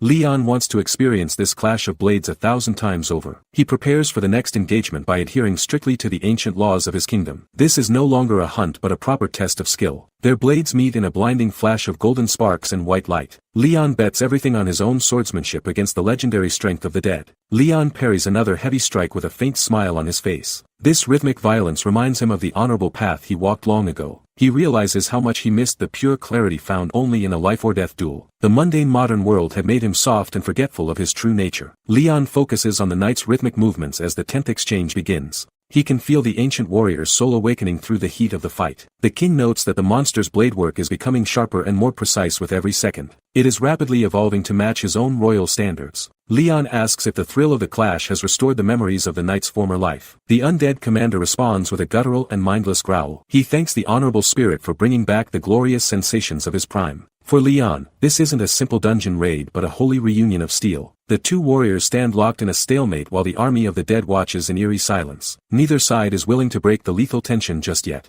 Legions of skeletons with glowing blue eyes stand perfectly still like a wall of bone. They recognize that a sovereign's duel is sacred ground that cannot be interrupted. The Black Knight tightens its grip on the heavy sword with a sharp metallic click. The monster's killing intent is finally stabilizing into a true warrior's resolve. Blue flames erupt from the hollow armor as the boss reflects on centuries of mindless slaughter. The fog of death is finally lifting from its cursed and ancient mind. The Black Knight looks over a mountain of hollow corpses under a blood-red sky. He realizes his long history of mindless slaughter was completely devoid of warrior honor. The massive armored warrior drops to one knee with a heavy, metallic crash. The chance to die in a formal duel against a true king brings him an overwhelming sense of peace. Leon turns his back on the monster and walks toward Hanhari's trembling squad. The hunters watch in silence as their monarch prepares a final rite for the fallen enemy. Leon offers a faint, sympathetic smile to the doomed knight standing behind him. He promises to offer a royal prayer for the soul of the warrior he is about to execute. The king speaks of divine rest for those who once followed the old gods. He is treating this dungeon boss with more dignity than the modern hunters have shown their own allies. Leon gestures toward the sky and invokes the name of the goddess of the land. He wishes for the knight to find his way to the eternal garden beyond the cycle of undeath. Leon's eyes glow with a soft, divine light as he concludes the blessing. He invites the enemy's spirit to take its place among the legends in the banquet hall of the gods. A violent pillar of golden mana erupts from the ground and pierces the dungeon ceiling. The sheer weight of this holy energy forces every skeleton in the vicinity to crumble instantly. Leon commands the darkness to vanish with a single, absolute decree of light. The red sky of the gate is overwritten by a blinding, celestial brilliance. Leon reaches into the center of the light to manifest his true royal power. The duel is over before it even began, and the king is officially reclaiming his domain. Leon's face glows with a divine brilliance that signals the absolute end of the struggle. He claims total glory as the rightful sovereign of this battlefield. The oppressive mana of the dungeon dissolves into a pure white sky. The nightmare of the gate is officially being overwritten by his royal authority. Sunlight breaks through the clouds and bathes the transformed wheat fields in a warm glow. The chaotic energy of the boss has been completely purified from the air. The hunters stand frozen in the golden field as they process the impossible reality. Leon actually kept his word to settle the entire raid through a single duel. Hanhari stares at the horizon with a face full of disbelief and lingering shock. She cannot wrap her head around the divine light that just incinerated a high-rank threat. A hunter grumbles about why the king did not just use this overwhelming power from the very start. They do not understand that a monarch values protocol over mere efficiency. Leon looks toward the remains of the field and explains that the Black Knight deserved a death with dignity. Ending it any other way would have been an insult. He declares that a knight's life is defined solely by honor and the strength of their will. For Leon, the method of victory is just as important as the result. The king dismisses the gravity of the situation and notes that the Dullahan received a noble end. He immediately shifts his focus to the rewards left by the fallen commander. Leon walks toward the loot with the simple logic that victory always entitles the winner to the spoils. The survivors can only watch as he claims his royal prize. The Dullahan drops a massive black greatsword and a glowing purple orb onto the dirt. These high-rank artifacts are worth a literal fortune to any modern hunter guild. Hanhari and the survivors stare at the loot with their jaws on the floor. They realize this single haul could fund their entire operation for a year. The necromancer pearl hums with an eerie dark energy that vibrates through the air. It serves as the core power source for the fallen undead commander. A hunter calculates the massive payout until Leon calls the treasure total garbage. The king has no interest in items tainted by such low-tier demonic filth. Leon crushes the pearl into worthless dust with a single squeeze of his hand. He refuses to let his glory be associated with such cursed and ugly relics. The atmosphere turns heavy as the hunters realize their massive payday just evaporated into the wind. Leon stands firm while the rest of the squad mourns the lost treasure. The association hunters look at the empty ground with expressions of pure, unadulterated disbelief. They are learning the hard way that the king's standards for quality are impossibly high. A final system window confirms the Honam Gate is officially cleared. The world's most dangerous agricultural crisis has finally come to a sudden and violent end. For days pass as the scene shifts back to the quiet halls of the modern association headquarters. Hanhari leans against the wall and lets out a heavy, exhausted sigh. Hari looks like she hasn't slept a single minute since the gate raid ended. Dealing with a divine king on modern Earth is proving to be a total logistical nightmare. Hanhari stares blankly with dark circles under her eyes. The logistical burden of taxing a literal king from another world is starting to break her spirit. Leon waves off the financial concerns with a look of pure royal arrogance. He declares that a monarch shouldn't be bothered with counting coins and leaves the paperwork to his subordinates. The village elders approach the king with nervous faces and bowed heads. They have no idea how to handle a traditional religious tithe in the middle of a modern city. The elderly couple waits for instructions on how to properly honor their new sovereign. Their simple devotion is clashing directly with the complex tax laws of the Hunter Association. Leon crosses his arms and questions why anyone under his protection would ever fear a shortage of food. He believes the grace of his goddess is more than enough to provide.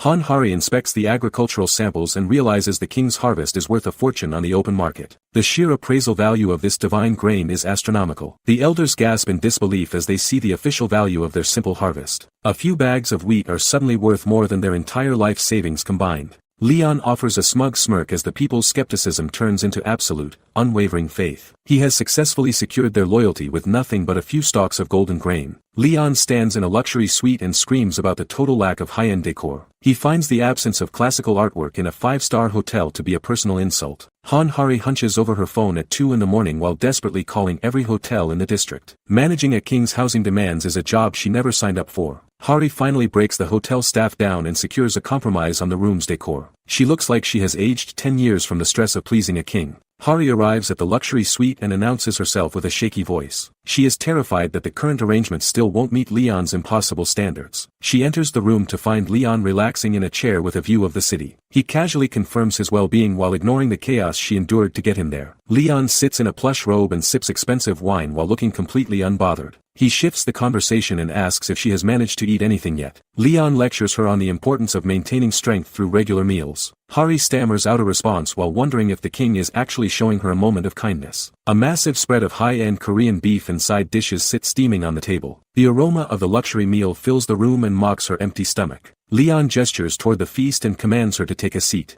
Hari stares at the glistening meat with wide eyes and a mouth full of saliva. She blushes a deep crimson as the weight of the king's personal invitation hits her. Being treated to a royal meal makes all the hotel hunting feel worth the effort. Hari claps her hands together and lets out a joyful giggle while settling into the chair. Her exhaustion vanishes instantly at the prospect of free top-tier calories. Leon stares at her display of commoner excitement with a look of pure confusion. He cannot understand why a simple meal would cause such a bizarre emotional reaction. Hari blinks in total shock as Leon interrupts her meal with a sharp question. She demands to know why the king isn't helping her prepare the expensive ribs. Leon stares back with a look of cold aristocratic disdain. He reminds her that royalty and commoners never share a table in his world. The scene shifts to the towering glass facade of the riverside luxury apartments. The city skyline reflects off the windows as the association moves to secure Leon's stay. A sleek black sedan cuts through the heavy afternoon traffic with precision. The government is sparing no expense to keep their divine visitor comfortable and controlled. The car glides past the urban sprawl while Hari explains the new resettlement package. The association is providing full funding in a high-end residence to keep Leon satisfied. Leon sits back in the leather seat with a neutral expression of acceptance. He admits that as a guest in this new land he won't demand a full palace yet. He looks at Hari and insists on keeping the modern cape he was given earlier. Even a king can appreciate the utility of high-quality gear from another world. The bright blue sky frames the top of their destination as the driver announces their arrival. The transition from a dungeon to a penthouse is officially complete. Leon steps out of the vehicle and eyes the massive residential complex with quiet curiosity. He adjusts his suit as he prepares to enter his new base of operations. Hari leads the way while pointing out the convenient helicopter pad on the roof. She is doing everything possible to prove that modern luxury can rival royal standards.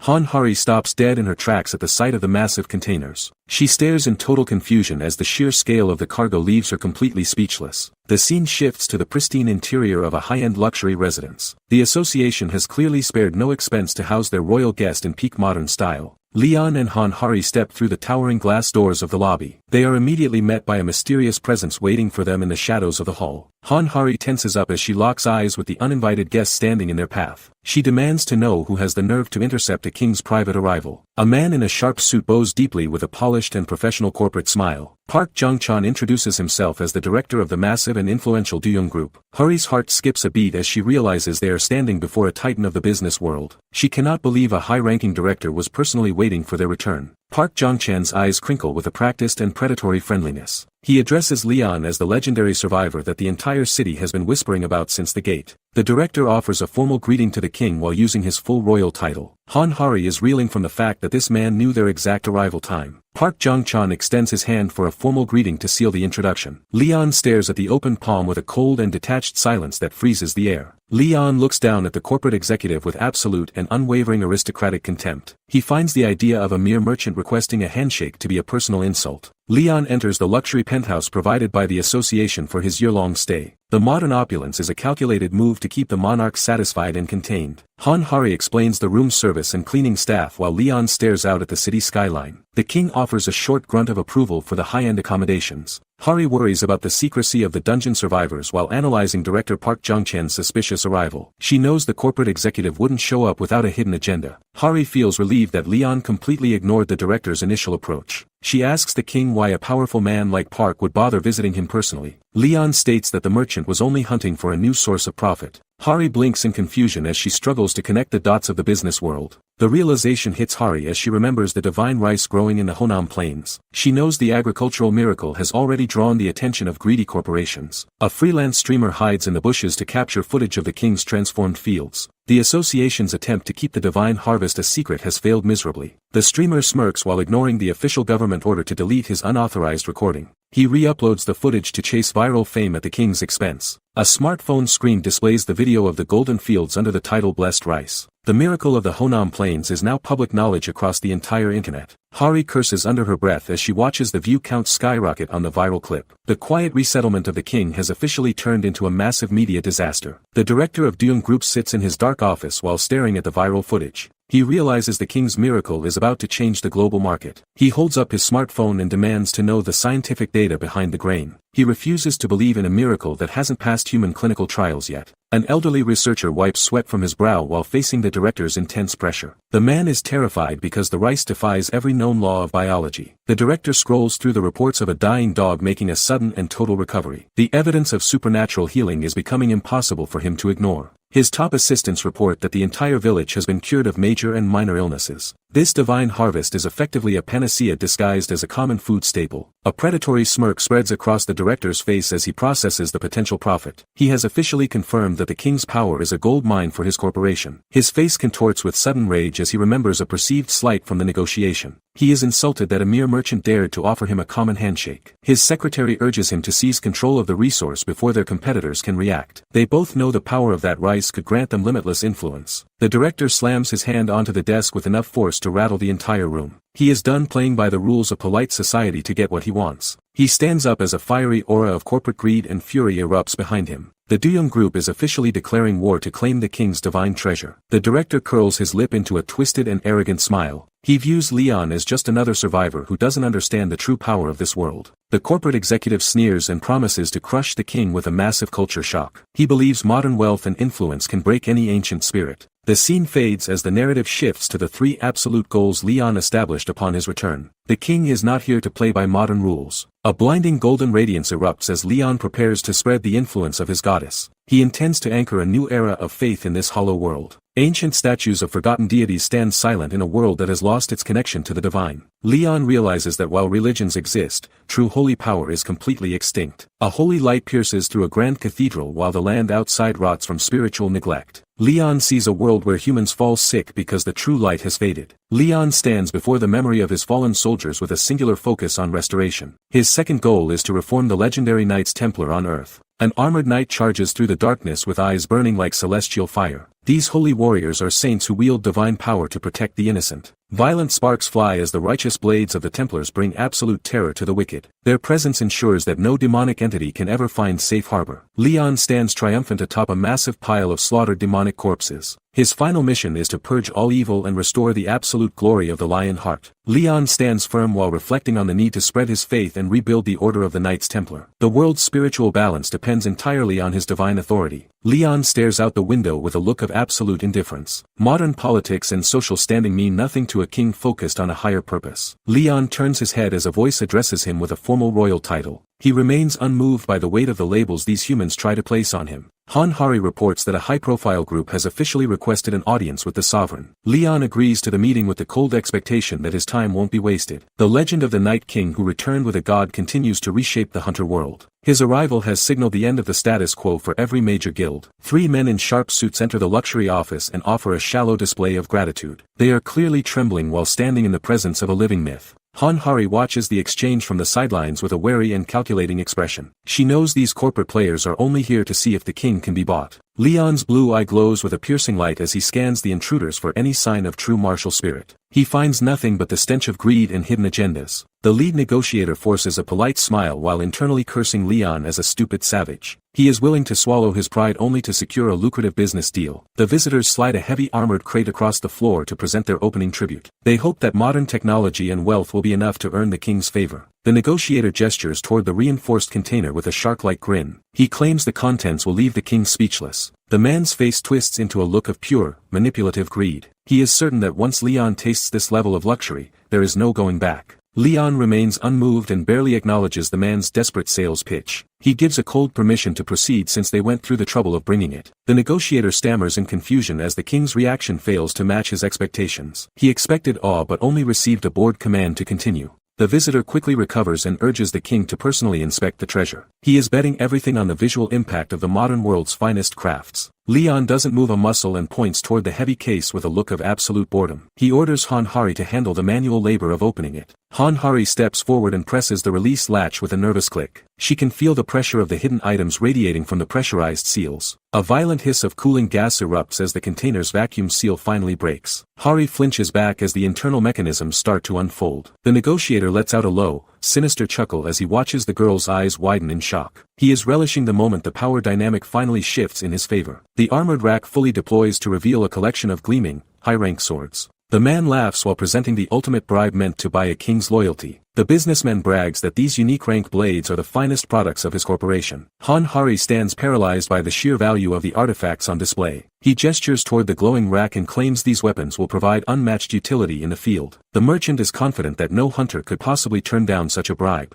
Hanhari stares in total disbelief at items so rare they cannot be bought with mere money. She thinks they have finally secured the ultimate support for their king. Leon leans forward with a gaze of pure ice and asks where he is supposed to use such low-rank garbage. His standards for weaponry are clearly rooted in a world of gods and legends. The businessman's jaw drops as the king's blunt insult shatters his professional composure. Hanhari panics while trying to understand how a unique rank sword could be considered trash. Leon recalls the divine armaments of his true kingdom that were forged with holy blessings and celestial aura. To a man who has held the sun, these modern toys look like brittle glass. The merchant breaks into a cold sweat while trying to process the king's impossible demands. He realizes he is negotiating with someone whose logic defies the entire global economy. Leon calls the man an unfaithful merchant for daring to present such lackluster steel to a sovereign. The atmosphere in the room turns heavy as the king's disappointment becomes a physical weight. Leon sighs and decides to humiliate the merchant by humoring his display for a brief moment. He acknowledges that it is a merchant's nature to show off whatever meager goods they possess. Leon draws a blade and notes it is barely fit for slaughtering farm animals. He prepares to test the weapon with a look of supreme boredom. Leon summons a rusted, ancient blade directly out of thin air. The onlookers are baffled that a king would carry such a worn-out relic. The merchant's face twists in a mask of pure, insulted rage. He thinks Leon is mocking his professional inventory with a piece of scrap metal. Leon ignores the man's tantrum and turns his cold gaze toward Hanhari. He speaks her name with the calm authority of a commander choosing a champion. Hari points to herself with a look of wide-eyed, frantic confusion. She can't believe the monarch is actually singling her out for this display. Leon offers the weapon to her without a hint of hesitation or doubt. He is ready to prove that even his trash is better than the world's best. Hari's fingers wrap around the worn leather of the hilt. The cold steel immediately begins to pulse with a dormant, heavy weight. A surge of blinding crimson energy erupts from the blade and consumes the room. The supposed antique transforms into a pillar of concentrated solar fire. This is Dawn, a legendary masterpiece crafted by the master smith Park Jinchul. Hari can feel the overwhelming heat of a star vibrating through her palms. The sword radiates 10 days' worth of pure, condensed gate energy. Hari stammers in disbelief, wondering if she can even control this much raw power. The merchant stares at the divine display with a face full of bitter realization. He finally understands that Leon's standards aren't just high, they are god tier. Hari grips the hilt as golden energy spirals around her body in a violent vortex. She can feel the sheer weight of Leon's power overflowing from the blade. Leon watches the display with a look of pure indifference from his seat. He treats this high-level energy output like a minor and boring scientific curiosity. A massive pillar of orange flame erupts toward the ceiling as Hari prepares to strike. She shouts her resolve while the air itself begins to ignite and crackle. The hunter stands focused with eyes glowing like twin miniature stars. She is channeling more mana than her modern body was ever designed to handle. The high-grade steel suddenly shatters into worthless fragments with a sharp metallic snap. Modern manufacturing simply cannot contain the pressure of a true king's authority. Hari stares at the broken hilt with a face full of absolute horror. She just destroyed a priceless corporate asset in the blink of an eye. The room falls into a heavy silence as the dust settles against the luxury decor. The test has ended in a complete and embarrassing logistical disaster. Leon tosses the broken scraps aside and calls the entire demonstration a massive waste of time. He has no patience for weapons that break under actual use. The king locks eyes with the group and issues a cold and final ultimatum. He gives the trembling representative exactly 3 minutes to justify this insult. The corporate agent freezes as he realizes their strongest weapon was just reduced to toothpicks. He is now facing the direct wrath of a very frustrated monarch. The corporate agent stammers as cold sweat pours down his face. He is struggling to find the words to negotiate with the seated monarch. The entire team drops into a deep bow of desperation. They officially request the patent rights over the divine rice grains Leon harvested from the gate. Leon leans back in his chair with a look of pure and unadulterated confusion. He is genuinely baffled by the audacity of the request he just heard. The agent's eyes gleam with greed as he calculates the astronomical market value. He estimates the harvest is worth at least 180 billion won. The merchant secretly mocks Leon's intelligence while planning his next move. He assumes a primitive king will be easily swayed by the scale of modern wealth. A smug grin spreads across the representative's face as he thinks the deal is already sealed. He believes the king is now blinded by the promise of gold. Leon remains silent while the agent offers to push the price even higher. The human is trying to bribe a god with nothing but paper and ink. A sudden surge of blue mana shatters the calm atmosphere of the luxury suite. The air itself begins to vibrate with the king's mounting fury. Leon's eyes ignite with a lethal blue light as his aura floods the room. The sheer pressure of his divinity threatens to crush the merchants where they stand. Leon calls the man an imbecile for trying to put a price tag on a holy blessing. He views this greed as a direct and unforgivable insult to divinity. The merchants gasp for air as Leon's presence physically weights the room. They realize too late they have offended a god in human skin. Cold sweat pours down the greedy man's face as his heart threatens to stop. The sheer pressure of Leon's gaze is enough to break his spirit instantly. A golden lion of pure mana roars in the man's mind as the reality of death settles in. He finally understands that some things are worth more than any price tag. Leon leans on his hand with a look of absolute boredom. He is disgusted by the small-minded greed of these modern hunters and their pathetic offers. The guild representative collapses to the floor and trembles like a terrified child. Leon's aura has completely stripped him of his pride and the ability to speak. Leon lets out a heavy sigh and dismisses the merchants as nothing more than uncivilized peasants. Their ignorance is a stain on the royal court he has established. Images of the golden harvest flash across the screen as Leon explains the holy origin of the crops. This grain was a gift from the goddess Demera to those who truly worked the land. The divine light of the goddess shines behind Leon's words as he clarifies the law of the land. Sacred blessings are earned through labor and can never be purchased with money. Leon calls the merchants lowly creatures for trying to profit from a holy miracle. He demands a currency of faith and gratitude that these men do not possess. The king delivers a final cutting question that leaves the room in a heavy silence. He demands to know why they seek the power of a goddess they refuse to worship. Leon clicks his tongue and turns his back on the frustrated merchants. He has no intention of entertaining the demands of men who lack true faith. Han Hari watches Leon walk away with a look of pure hesitation. She wonders if letting a high-profile figure leave in anger will cause a diplomatic disaster. Hari reminds the king that even a lowly merchant can hold massive influence in the modern world. Leon dismisses the warning as a trivial matter that isn't worth his royal concern. Leon pivots the conversation and asks if the preparations for his next request are finished. He is finished with politics and ready to focus on his own growing agenda. Hari pulls out a set of documents and asks if Leon actually plans to take the official hunter exam. She looks surprisingly eager to see how the king handles a modern evaluation. Leon gives her a look of cold aristocratic disgust at the mere suggestion of a test. He finds the idea of commoners measuring a king's power to be a total absurdity. Hari stammers and asks why he wanted to visit the testing center if not to participate. Leon reveals he is only going to scout for useful soldiers to fill his ranks. Leon crosses his arms and commands Hari to make the logistics work regardless of the rules. Hari lets out a defeated sigh as she realizes she has to break every protocol. The title for the Night King appears as the transition to the next phase of his journey begins. Leon is officially moving to expand his influence beyond the dungeon walls. Sunlight reflects off the glass towers of the city as the scene shifts to the Hunter Association. The stage is set for Leon to find the warriors worthy of his cause.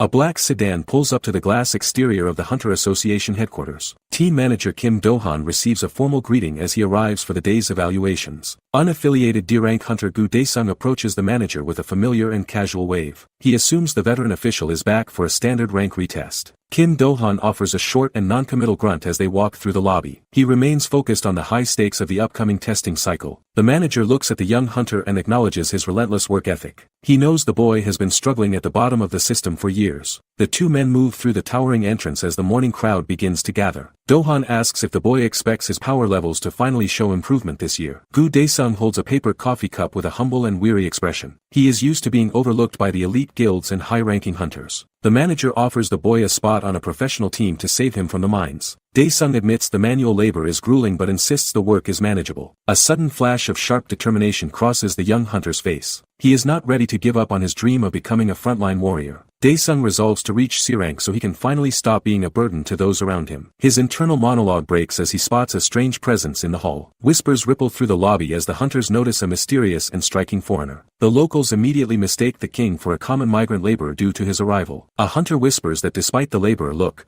the newcomer has the striking face of a royal. The contradiction between his presence and his clothes leaves the entire lobby confused. An older man decides to break the ice and calls out to the young stranger. He wants to show some veteran hospitality to the newcomer. The gray-haired man approaches Leon with a friendly smile and asks how he is doing. He assumes the foreigner is just a lost worker looking for a job. Leon stops and looks back with a gaze that radiates absolute lethal intent. He demands to know why a mere peasant thinks they have the right to address a king. The old man's face turns pale as he feels the weight of Leon's cold arrogance. He nervously tells himself that the foreigner just learned Korean from a weird historical drama. Han-Hari nods along while sweating from pure social embarrassment. She knows Leon is being serious and tries to play it off as a language barrier. Leon stares at the stuttering humans with a look of total and absolute indifference. He finds their attempts at casual conversation to be a waste of his royal time. The atmosphere in the lobby turns heavy as the nearby hunters begin to physically tremble. Leon's natural aura is beginning to leak and trigger their survival instincts. Daesung grips his chest as his heart begins to hammer against his ribs in pure terror. He doesn't understand why a single man is making him feel like he is about to die. A golden aura of pure authority erupts from Leon as he prepares to make his move. The king is done with these peasants and ready to find his new army. A staff member shouts for number 57, Gu Daesung, to step forward. The candidate moves toward the testing room while the others watch with bated breath. The examiner checks her clipboard as the queue of nervous applicants slowly begins to thin. Every person here is desperate to prove their worth to the association. Leon watches the process with a look of extreme disappointment. He expected a grand display of power but only sees a collection of weaklings. Leon realizes that while he didn't come here looking for legends, the current crop of candidates is pathetic. Not a single person in this hall is worthy of serving in his holy army. The lobby is filled with low-rank hunters and fresh awakeners hoping for a lucky break. To a king who ruled over gods, these people are nothing more than common peasants. Leon sighs and decides to lower his expectations for this modern world. He knows that building a legendary order of knights will take more time than he originally planned. The heavy doors to the testing chamber swing open with a sharp and echoing metallic click. It is finally time for the main event to begin. The staff member freezes as she reads the next name on her list. She stammers while calling for number 77, Leon Dragonia Lionheart. The examiner's face pales as he addresses Leon with his full royal title. He is terrified of the aura radiating from the man standing before him. The men gesture toward a golden armillary sphere used to measure raw mana capacity. They nervously ask the king to place his hand on the device to begin the evaluation.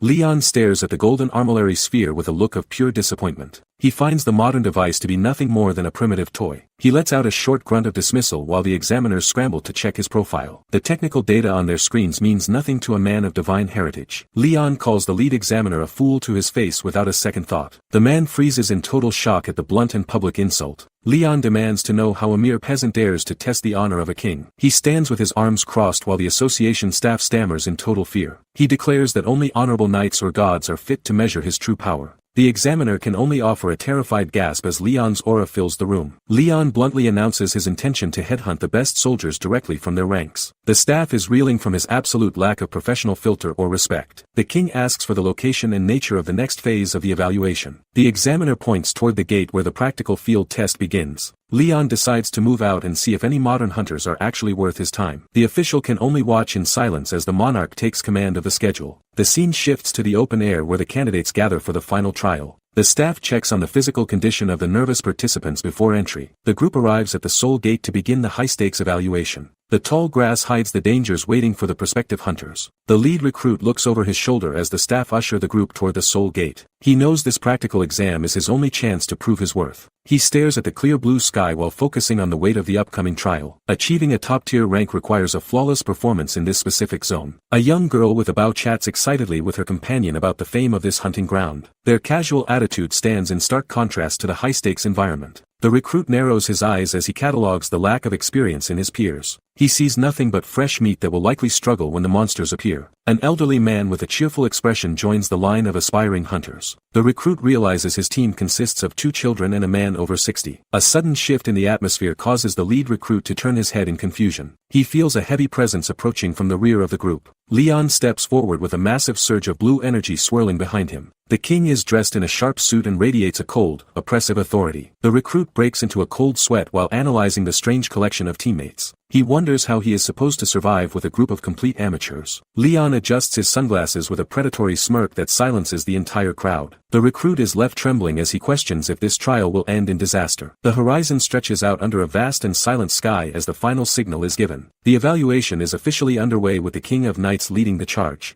Gu Daesung introduces himself as a veteran warrior of 10 years. He stands tall in the grassy field while the others observe his seasoned confidence. Shin Tae-hoon steps forward with a wooden shield and basic spear alongside his archer partner. He admits he only awakened this year and is still learning the ropes. The group leader watches the pair with a face full of growing dread. He realizes these recruits are so green they likely have never even seen a training center. The 2 newcomers pose awkwardly with their mismatched gear and bright smiles. The veteran nearly has a heart attack realizing he is babysitting absolute amateurs in a live zone. An elderly man named Oh Gangtae introduces himself with a polite bow. He reveals he has been a hunter for 5 years and favors a simple gauntlet. Gangtae mentions his recent resignation while the leader calculates the tactical nightmare of his short-range weapon. A gauntlet offers 0 reach compared to a proper blade or spear. The entire mismatched squad turns their attention to the last remaining member of the team. They wait with bated breath for the mysterious blonde man to reveal his worth. Leon remains silent while stroking his chin with an expression of deep aristocratic judgment. He stares at the pathetic collection of commoners as if they were insects. Leon delivers a verbal execution by stating a dragon-slaying sword should never be wasted on chickens. He finds the idea of displaying his royal power here to be insulting.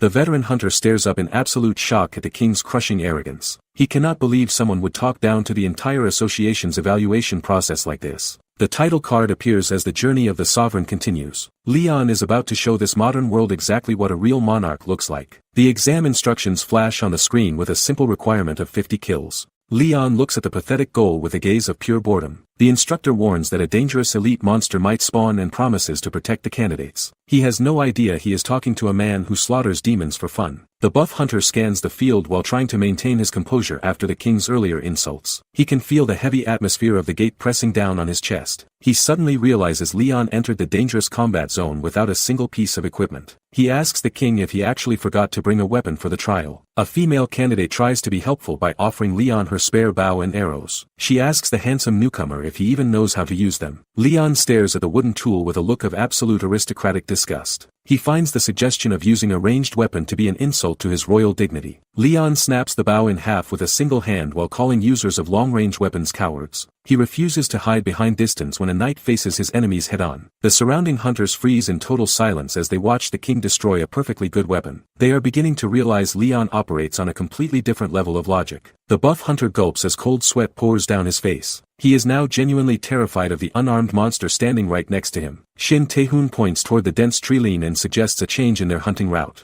He is tired of wasting time on small fry and wants a bigger challenge. Tae-hoon mentions a monster settlement at the edge of the map where the enemy density is much higher. He expects to find a massive horde of targets waiting for them. A mental warning flashes regarding the danger of entering settlements with such a small group. Getting surrounded in a monster village is a fast way to end up dead. Tae-hoon decides to pivot the group toward the caves to hunt kobolds instead. He plans to use the narrow tunnels to funnel the monsters into a killing zone. The rookie hunters praise his tactical expertise and follow his lead without question. They are impressed by his apparent experience and deep knowledge of the terrain. Tae-hoon brushes off the compliments with a fake humble smile while his ego grows. He enjoys the feeling of superiority that comes with leading a group of terrified amateurs. He secretly admits to himself that he has only ever entered this specific gate. He has been farming the same easy route for years just to stay safe. Tae-hoon curses his stagnant D-rank status while dreaming of a promotion he hasn't earned. A sudden frantic shout from the group breaks his train of thought. A massive shadow lunges from the darkness as the hunters scream in pure panic. The kobolds have launched a surprise ambush before the group could even reach the cave. The monster snarls with glowing orange eyes as it locks onto its next meal. Tae-hoon realizes his safe farming routine has officially turned into a fight for his life. The kobold pack rushes forward with ear-piercing shrieks. Tae-hoon prepares for the collision as the front line collapses. A snarling beast lunges directly at his throat with jagged teeth. It is a suicide charge meant to overwhelm his defenses. A heavy strike connects with the monster's face and halts its momentum instantly. The creature groans as its skull vibrates from the blunt force.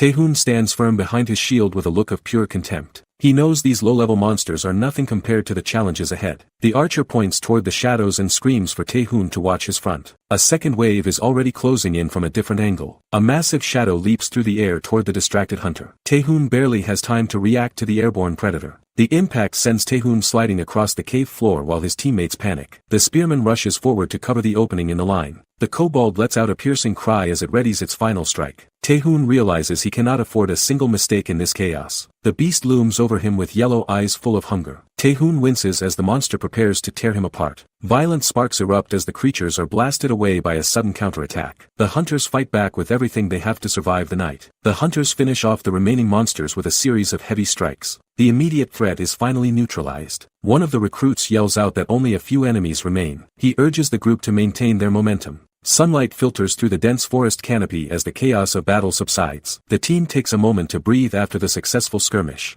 A young hunter stammers an apology for a minor slip during the combat. His comrade looks on with a mix of relief and exhaustion. The corpses of the beasts lie scattered across the forest floor with arrows protruding from their skulls. Naeon is credited with taking down 2 of the monsters personally. The party leader offers a rare smile while praising the group for their collective effort. The tension of the exam starts to fade into genuine camaraderie. One hunter reflects on how his initial anxiety has turned into confidence. He realizes that this ragtag party is actually surprisingly effective. Leon stands perfectly composed while observing the survivors with a cold and analytical gaze. He offers a short grunt to acknowledge their basic competence. The recruits turn to Leon with seeking eyes, hoping for a word of royal approval. Naeon looks particularly eager to see if their performance impressed the king. An official evaluator laughs while marking down his final observations on a clipboard. He promises that their teamwork will reflect well on their final grades. Leon leads the group deeper into the dense forest to begin the next phase of the evaluation. He is curious to see if these modern hunters possess any actual survival instincts. The atmosphere grows heavy as the sunlight struggles to pierce through the thick canopy of ancient trees. Every step away from the path brings them closer to the monster den. One of the trainees stops in his tracks and points toward a hidden opening in the rock. The group has finally located the primary objective for their outdoor trial. The lead recruit decides to use smoke to drive the monsters out of their burrow. He orders the others to gather dry brush to start a massive fire at the entrance. The sound of snapping twigs fills the air as the hunters pile up a large mound of kindling. They believe a simple tactical approach will guarantee them an easy victory. A young hunter crouches over the fuel while preparing a lighter to ignite the pile. He is confident that his plan is the most efficient way to clear the dungeon. Leon watches the display with total boredom and asks if this pathetic attempt is the best they can offer. The trainee snaps back in anger because the king is criticizing him. The hunter boasts that he has successfully used this smoking method in 3 previous gates. He believes his limited field experience makes him an expert in monster hunting.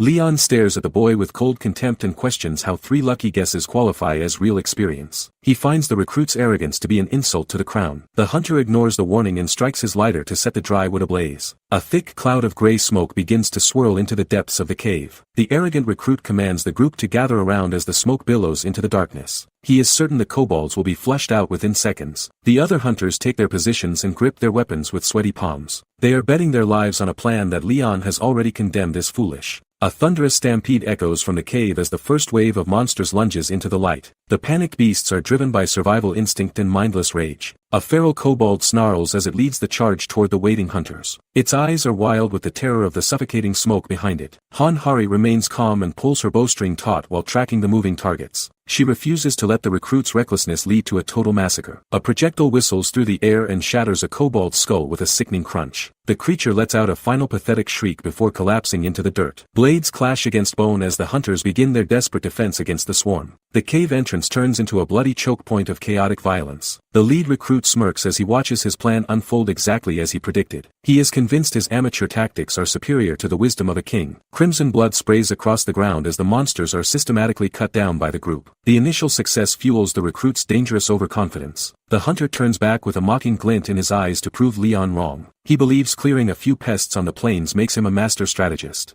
A guttural snarl echoes from the shadows. Shin Taehoon feels his blood run cold. The veteran hunter realizes something is wrong. That sound is far too heavy. The growl vibrates through the ground. It signals the arrival of a true predator. Taehoon gasps as the identity of the nightmare hits him. A Knoll captain has appeared. Massive black talons dig into the ancient tree bark. The boss is descending upon the party. A hulking beast with glowing red eyes stares down the prey. Saliva drips from its jagged fangs. Taehoon realizes this is the Seoul Station Gate boss. Their simple hunt just turned into a slaughter. The monster's power level is far beyond a standard C rank. Survival is no longer a guarantee. A massive shriek shatters the silence of the woods. The captain launches its opening assault. The armored titan tears through the brush with mindless rage. Leon remains completely unimpressed. The captain's massive shadow swallows Shin Tae-hoon as the beast prepares to strike. The veteran hunter realizes his safe farming route just became a graveyard. Tae-hoon stares in wide-eyed horror while cursing his absolute lack of luck. He knows a D-ranked party has zero chance against a monster of this caliber.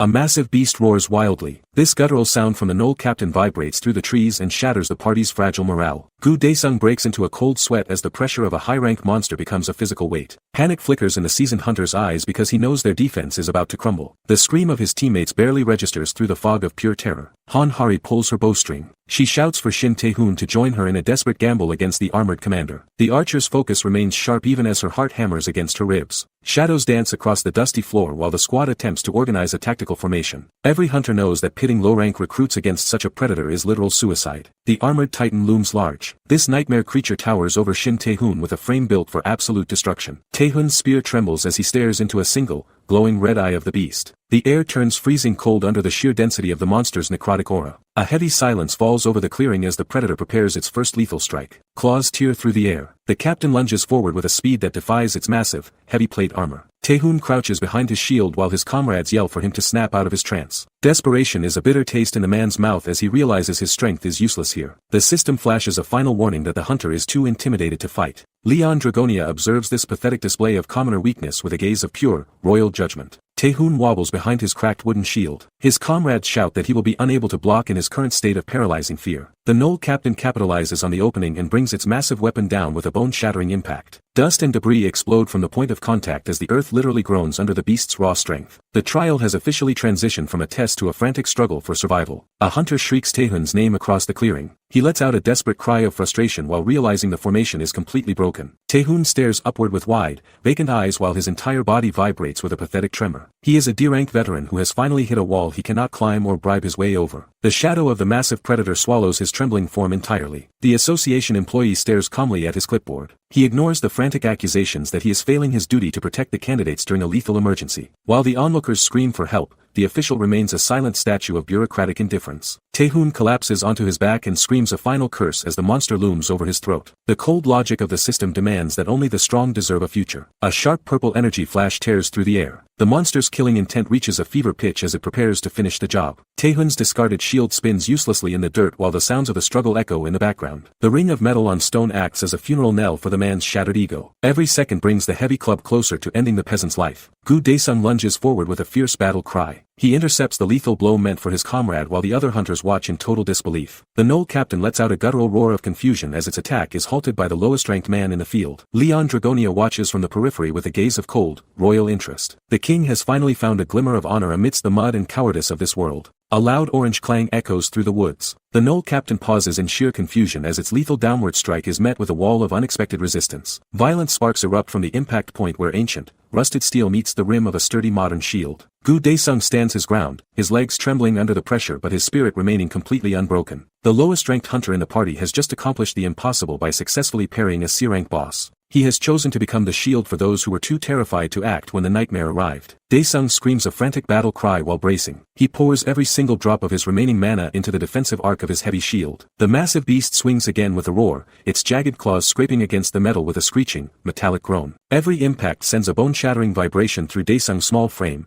threatening to snap his arms like dry twigs. He is effectively stat-checking a living nightmare through sheer, unadulterated willpower and martial pride. His grit is the only thing keeping the party from being slaughtered in this dark grove while the elite hunters remain paralyzed. Red eyes glow behind a dark iron mask. The Knoll captain snaps its massive jaws and prepares a more violent, localized assault on the lone defender. It lunges forward with the terrifying weight of a freight train, intending to bury the human deep into the scorched dirt. Daesung watches the incoming shadow swallow his vision and wonders if his simple gear can withstand one final, crushing blow. He clenches his teeth and braces for the impact that will ultimately decide his fate in this dungeon. Survival has become a question of centimeters and seconds. Text bubbles highlight the group's desperate internal struggle. Daesung realizes they could actually win this skirmish if the arrogant Shin Tae-hoon would simply pull himself together and fight. Amidst the frantic screams and a heavy stench of death, a cold and regal voice cuts through the chaos. Leon Dragonia watches the young boy's struggle with a faint, predatory smirk of genuine royal approval. He calmly notes that the boy's display is not too bad for a mere commoner peasant. The King of Knights has finally found a spark of honor worth cultivating in this hollow modern world. A finger points toward the looming threat. Leon Dragonia stands with his hands in his pockets, completely unbothered by the massive gnoll captain towering directly behind him. He ignores the monster's rank to focus his entire attention on the trembling boy at his feet. The Night King has decided that this lethal encounter is the perfect moment for a field promotion. He looks at Daesung as if the rank-breaking beast is nothing more than a wooden training dummy. Daesung's face pales in total confusion. He stammers out a question, unable to believe the insane command he just heard from the golden-haired stranger. Leon's gaze remains cold and unwavering as he repeats his order for the peasant to raise his shield and face his destiny. The king isn't interested in saving lives through simple intervention. He is here to forge a warrior through a trial of blood and fire. The title card flashes as the legend of the sovereign officially begins to reshape this modern battlefield. Sweat drips down the boy's trembling chin. Daesung hunches over on the shattered earth while the massive blade of the gnoll hangs over the party like a guillotine. He screams in frantic frustration, demanding to know if Leon is blind to the lethal danger they are currently facing. To a commoner, this situation is a guaranteed massacre, but to a king, it is merely a poorly executed lesson in martial pride. The gap between their perspectives is wider than the dungeon itself. Leon's eyes ignite with a lethal glow. He bellows at the impertinent peasant for daring to question a monarch's tactical wisdom in the middle of a holy duel. He declares that being personally guided by a Templar is a divine honor that should be passed down through human generations. Leon commands the boy to block and counterattack as the massive beast lunges forward. Daesung clutches his shield in a state of pure, hysterical shock while wondering what he did to deserve this royal madness. A hulking beast looms over the hunter. The gnoll captain radiates a lethal presence as it prepares to crush Daesung. Saliva drips from its jagged fangs while glowing red eyes lock onto the terrified prey. Leon watches the display from a distance with a face full of aristocratic boredom. He ignores the monster's violent roar as if it were a common house fly. The Night King is evaluating his potential student in the harshest environment imaginable. Leon gazes coldly at the rabid dog. He questions if the beast truly has a death wish for interrupting his royal presence. A sudden surge of divine killing intent from the king causes the monster to freeze in terror. The captain's predatory snarl falters into a confused growl as it senses a sovereign. Daesung clutches his wooden shield with white knuckles while the air around him turns heavy. The boy is caught between a demonic killer and an unhinged monarch who demands absolute perfection. Daesung braces behind his heavy shield. He shuts his eyes and prepares for the bone-shattering impact of the coming strike. A massive rusted blade whistles through the air and slams against the metal rim. Sparks fly as the sheer force of the blow ripples through the young hunter's frame. The earth beneath his boots cracks into shards from the redirected pressure. Daesung is barely clinging to his life as the monster's raw strength tests his martial resolve. Sweat pours down the hunter's face. Daesung grits his teeth in agony while his muscles scream in protest. He admits that the initial blow nearly forced him to drop his only defense. Leon's voice thunders across the battlefield with a sharp and biting royal critique. He mocks the boy for relying solely on physical power. The king demands a display of true knightly technique rather than desperate endurance. Daesung realizes the real nightmare is his teacher's impossible standards. Leon stands with arms crossed. He demands that Daesung deflect the incoming strikes and hunt for a lethal opening. Violent golden sparks erupt as the young hunter slams his heavy shield against the monster's jagged claws. The sound of clashing steel rings through the cavern as the recruit struggles to maintain his footing. Leon observes the chaotic exchange with the cold, unyielding indifference of a seasoned commander. Every parry is a desperate attempt to stay alive in this high-rank meat grinder. The king expects nothing less than perfection from his new subordinate. Daesung clenches his teeth in agony. Leon's voice cuts through the screeching of the beasts, commanding the boy to use his head instead of just his muscles. The recruit lets out a guttural roar of pure strain as he swings his round shield in a frantic, upward arc. Sharp stone fragments fly through the air while the sheer momentum of the counterstrike pushes the massive beast back. He is fighting far beyond his physical limit just to satisfy the king's legendary standards. The atmosphere of the cave feels heavy with the crushing pressure of this divine evaluation. Text bubbles float over Daesung's face. He breaks into a cold sweat while realizing a head-on collision would have resulted in his immediate death. Leon watches the struggle from the shadows of the cave while warning the boy not to let his latent potential rot away in the dirt. The king demands a far better performance from a warrior he has personally chosen to refine. His eyes burn with a predatory expectation that would shatter a weaker man's fragile resolve. This is no longer a simple test. It is the brutal forging of a new weapon for the throne. Daesung stares with wide-eyed shock. He cannot process the idea of having true potential while lacking even a single exclusive combat skill. The gnoll captain looms in the darkness with glowing crimson eyes and rows of jagged, yellow teeth. The boss monster's overwhelming killing intent freezes the recruit's blood as the reality of the power gap finally sinks in. Daesung tells himself it is impossible to suddenly bridge the distance between a common peasant and a legendary hero. The beast prepares to end the duel with a final, lethal surge of necrotic mana that threatens to swallow the entire hull. A thick fog swallows the forest floor. Gu Daesung gasps as the overwhelming pressure of the Knoll captain's presence nearly snaps his spirit. The recruit stares at the muddy earth while reflecting on 10 years of utter failure as a bottom-tier peasant hunter. Muscles force his weight onto his lead foot as he grits his teeth in a moment of pure, raw desperation. The veteran candidate vows that he will finally bridge the gap and prove his worth this time. Confidence returns as he watches the armored beast lunge from the shadows with a renewed but fragile intent. The monster's eyes glow with a predatory hunger that demands a blood sacrifice. Jagged orange sparks ignite against steel. The Knoll captain delivers a brutal,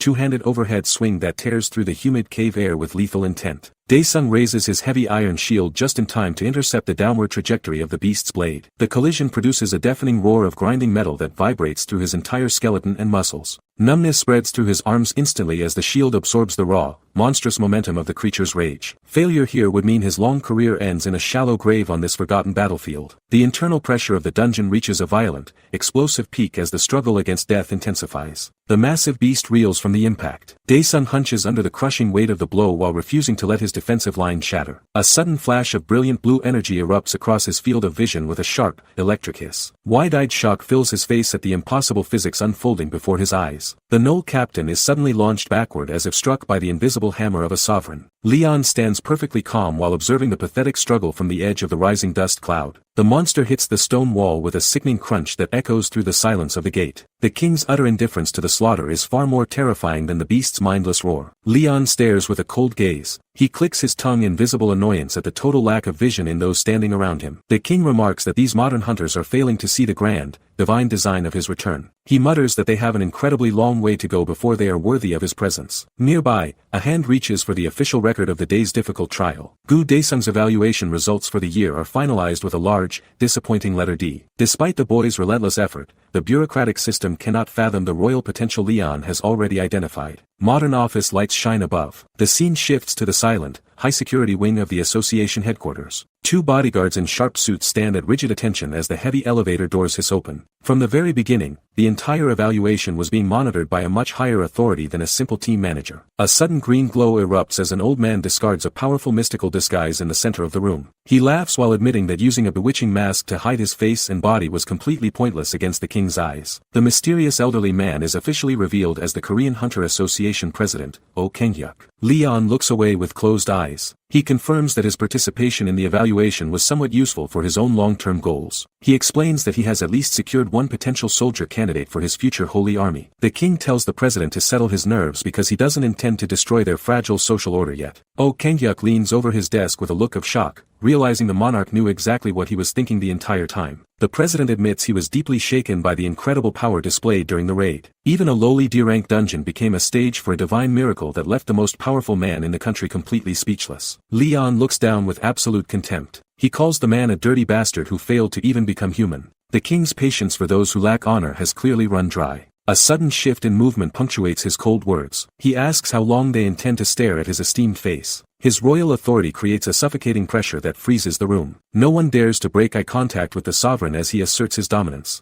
Oh Kang-hyuk laughs with genuine amusement. He notes that Leon treated the deadly dungeon trial as if it were a mere toy. The association head finally understands the absurd power gap he's dealing with. Leon sits with his arms crossed and an expression of pure boredom. The conversation shifts toward his plan to establish a proper knightly order. Kang-hyuk admits that fame is the ultimate tool for gathering people together. The monarch listens with a stoic and cold face, completely unmoved by the fleeting nature of modern celebrity. President Kang-hyuk's expression turns grave. He mentions a gate in Cheongju that turned red after a catastrophic raid failure. This location remains a permanent scar on the nation's map. A vision of absolute destruction appears as a grim reminder of the stakes. For an entire year, the territory has been a hellish wasteland. Sparks and embers fly across the ruins of broken city buildings. The association has been completely powerless to contain the spreading demonic corruption that eats away at the very soul of the land. A dark portal hangs over the city. The goal is either to destroy the source or fall with the kingdom. This red gate represents an existential threat to the entire region. A glowing mechanical core pulses with a sinister red light. Obtaining the legendary Jewel of Wisdom is the only way to stabilize the collapse. Leon stares at the data, calculating the quickest path to total victory. The Night King is officially ready to reclaim another piece of this broken and suffering world by force. A glowing red sensor pulses with light. The system confirms this sector is guarded by the lethal Jagged Spinner, the absolute mechanical sovereign of the Red Gate. A violent crimson vortex swirls over the scorched remains of the KPP Guild expedition. Leon observes the energy ripples, noting that this dungeon has already devoured an entire squad of so-called professionals before his arrival. The mana density is heavy enough to crush a common man's lungs. Leon remains unmoved by the technological terror pulsing from the core. A dark-haired hunter stares ahead with focus. Behind him, the armored survivors grip their weapons while trying to process the impossible environment they just stepped into. One warrior turns toward his superior with a face full of disbelief as the visual fog of the portal transition finally clears. A massive industrial skyline towers over the frozen and metallic landscape of the gate. They are standing amidst the jagged ruins of a lost modern civilization. To these fantasy-minded knights, the towering steel monoliths look like the skeletal remains of an ancient, fallen empire. Leon narrows his eyes at the ruins. Beside him, Hanhari looks on with a mix of shock and wonder at the futuristic architecture of this mechanical graveyard. The guildmaster lets out a heavy sigh as the sheer scale of the cyberpunk wasteland complicates their initial scouting mission. Their standard open field formations are completely useless against this level of dense, suffocating urban decay. The group gathers on the cracked pavement, realizing the organization of the party requires a total revision. Leon finds the lack of natural order in this future world to be personally offensive. Leon's expression remains cold and unbothered. He points toward a looming industrial structure and commands the group to establish a base camp within its steel shadow immediately. The tiny figures of the hunters stand gathered in the middle of a vast, snowy street bordered by derelict skyscrapers. They move as a single unit, their metal armor clinking against the oppressive silence of the dead city. The Night King ignores the strange technological relics beneath his boots. He begins his systematic conquest of this high-tech tomb with absolute, unwavering royal authority. Hoyle crouches low in the ruins. His companion scans the wreckage and asks if he can see anything moving in the shadows. They are searching for the Jagged Spinner, the mechanical nightmare that serves as the boss of this sector. Leon stands in the center of the derelict street with his arms crossed in a display of regal patience. He finds the total absence of the creature to be incredibly strange and unsettling. The king knows that a true predator never allows its prey to wander this deep without a violent greeting. He senses a disturbance in the mana that these modern hunters are completely blind to. A high-tech soldier stands amidst flames. The KPP guild leader commands his team to stay alert as the environment grows increasingly volatile. These hunters believe their reinforced suits and thermal optics make them invincible against the unknown. Neion grips her bow with trembling fingers, her eyes darting across the crumbling architecture. She admits they still lack the critical information needed to survive an encounter with a monster of this rank. Leon's gold-trimmed armor reflects the orange glow of the distant fires, a grounded contrast to the hollow technology around him. He waits for the guild's arrogance to finally meet its bloody conclusion. Blue energy pierces through the wall. A concentrated beam of destructive mana erupts from the shadows and catches the guild members in a lethal crossfire. Hansu freezes in total shock as the sudden impact shreds the stone and metal behind him. A horrific mechanical screech vibrates through the ruins, signaling that the hunter has officially become the prey. Blood sprays across the debris as the formation is shattered by a single, effortless strike. Neion screams for her comrade with a face full of pure, unbridled terror as the reality of their weakness sets in. Leon watches the slaughter with the cold indifference of a monarch who warned the peasants of their doom. Blue sparks fly from shattering stone. The hunters scream in terror as invisible projectiles rain down from the dark upper reaches of the ancient ruin. Panic spreads like wildfire through the uncoordinated group of recruits as they realize they have become the prey. A massive explosion rocks the deep foundation of the crumbling structure, sending jagged shards of debris into the stagnant air. Blinding white light consumes the entire chamber as the heavy stone ceiling begins to buckle and fall. Their supposed tactical advantage is rendered completely useless by this sudden and violent bombardment from an unseen, high-ranked predator. Hunters scramble through the rising dust. A desperate cry for a fallen comrade named Deo echoes through the chaotic and blood-stained corridor of the gate. Crimson grime stains the face of a survivor as he finally realizes the true scale of their absolute failure in this zone. These arrogant guild elites have led their innocent subordinates directly into a literal slaughterhouse for the amusement of superior monsters. The group huddles behind a jagged rock while the environment collapses under the heavy weight of the demonic assault. For these lowly commoners, the hope of promotion has officially been replaced by the suffocating weight of certain death. An armored warrior bellows a command. The vice guildmaster orders an immediate and full retreat as the building groans under the pressure of the surging, lethal mana. The survivors sprint toward the blinding light of the exit to escape being crushed into the dirt by the falling ruins. Every second counts as the stone walls turn into a vertical graveyard for those too weak to endure the trial. Hyeri is commanded to scout the path while the leaders claim they will return for the lost after recuperating from their wounds. Leon observes this display of human fragility with the cold indifference of a monarch who already knows their fate. A scout leaps through the air. Hyeri pushes ahead of the KPP guild expedition, her eyes scanning the mechanical ruins for any signs of the Jagged Spinner. She signals back to the group, convinced the path toward the sunlight is clear and secure. The girl believes her speed has outpaced the dungeon's traps. These modern hunters assume their scanners can detect every threat before it strikes. For these lowly commoners, the hope of a quick exit is a dream that is about to turn into a bloody nightmare. Hayuri's eyes widen in sudden terror. A sharp sensation pricks her skin, and she reaches for her throat with a trembling hand as she realizes something is wrong. Razor-thin glowing wires manifest from the shadows, crisscrossing the corridor like a lethal spiderweb of light. The trap triggers with a low, vibrating hum, slicing through the air with surgical precision that defies human reaction time. She is stat-checked by a mechanical horror that treats her like mere meat. The social hierarchy of the dungeon is revealed as the elite become the fodder. Blood splatters against the armored suits. The guild leader screams in agony as the wires tighten around the panicked hunters, trapping them in a steel cage. He realizes these fibers are reinforced with demonic mana, making them nearly impossible to sever with basic, unenhanced steel. The survivors scramble to imbue their blades, desperate to carve a path through the invisible maze before they are cut to ribbons. Leon Dragonia watches from the periphery, his royal gaze assessing their total incompetence as they flail in the dark. The King of Knights knows that these peasants are simply out of their depth in a domain ruled by a true predator. Text bubbles float over rubble. The hunters realize they aren't just exploring a ruin, they are being hunted. A digital scanner locks onto their location from the rooftops with cold precision. The jagged spinner reveals its mechanical form, its glowing red eyes pulsing with a predatory hunger for human scrap. It has been watching their every move since they crossed the threshold of the Red Gate. The silence of the dead city is finally broken by the screech of metal on metal. A massive mechanical spider fires. Blinding orange light consumes the street as the boss unleashes its high-rank arsenal from above. Blue energy slashes tear through the air, carving through the crumbling walls like paper. One elite hunter gasps as the sheer weight of the mana suppression crushes his pride. A violent explosion erupts at his feet, sending him flying into the jagged debris. He screams in agony while realizing the guild's arrogance has led them into a death trap. They are completely outmatched by the cold logic of a machine.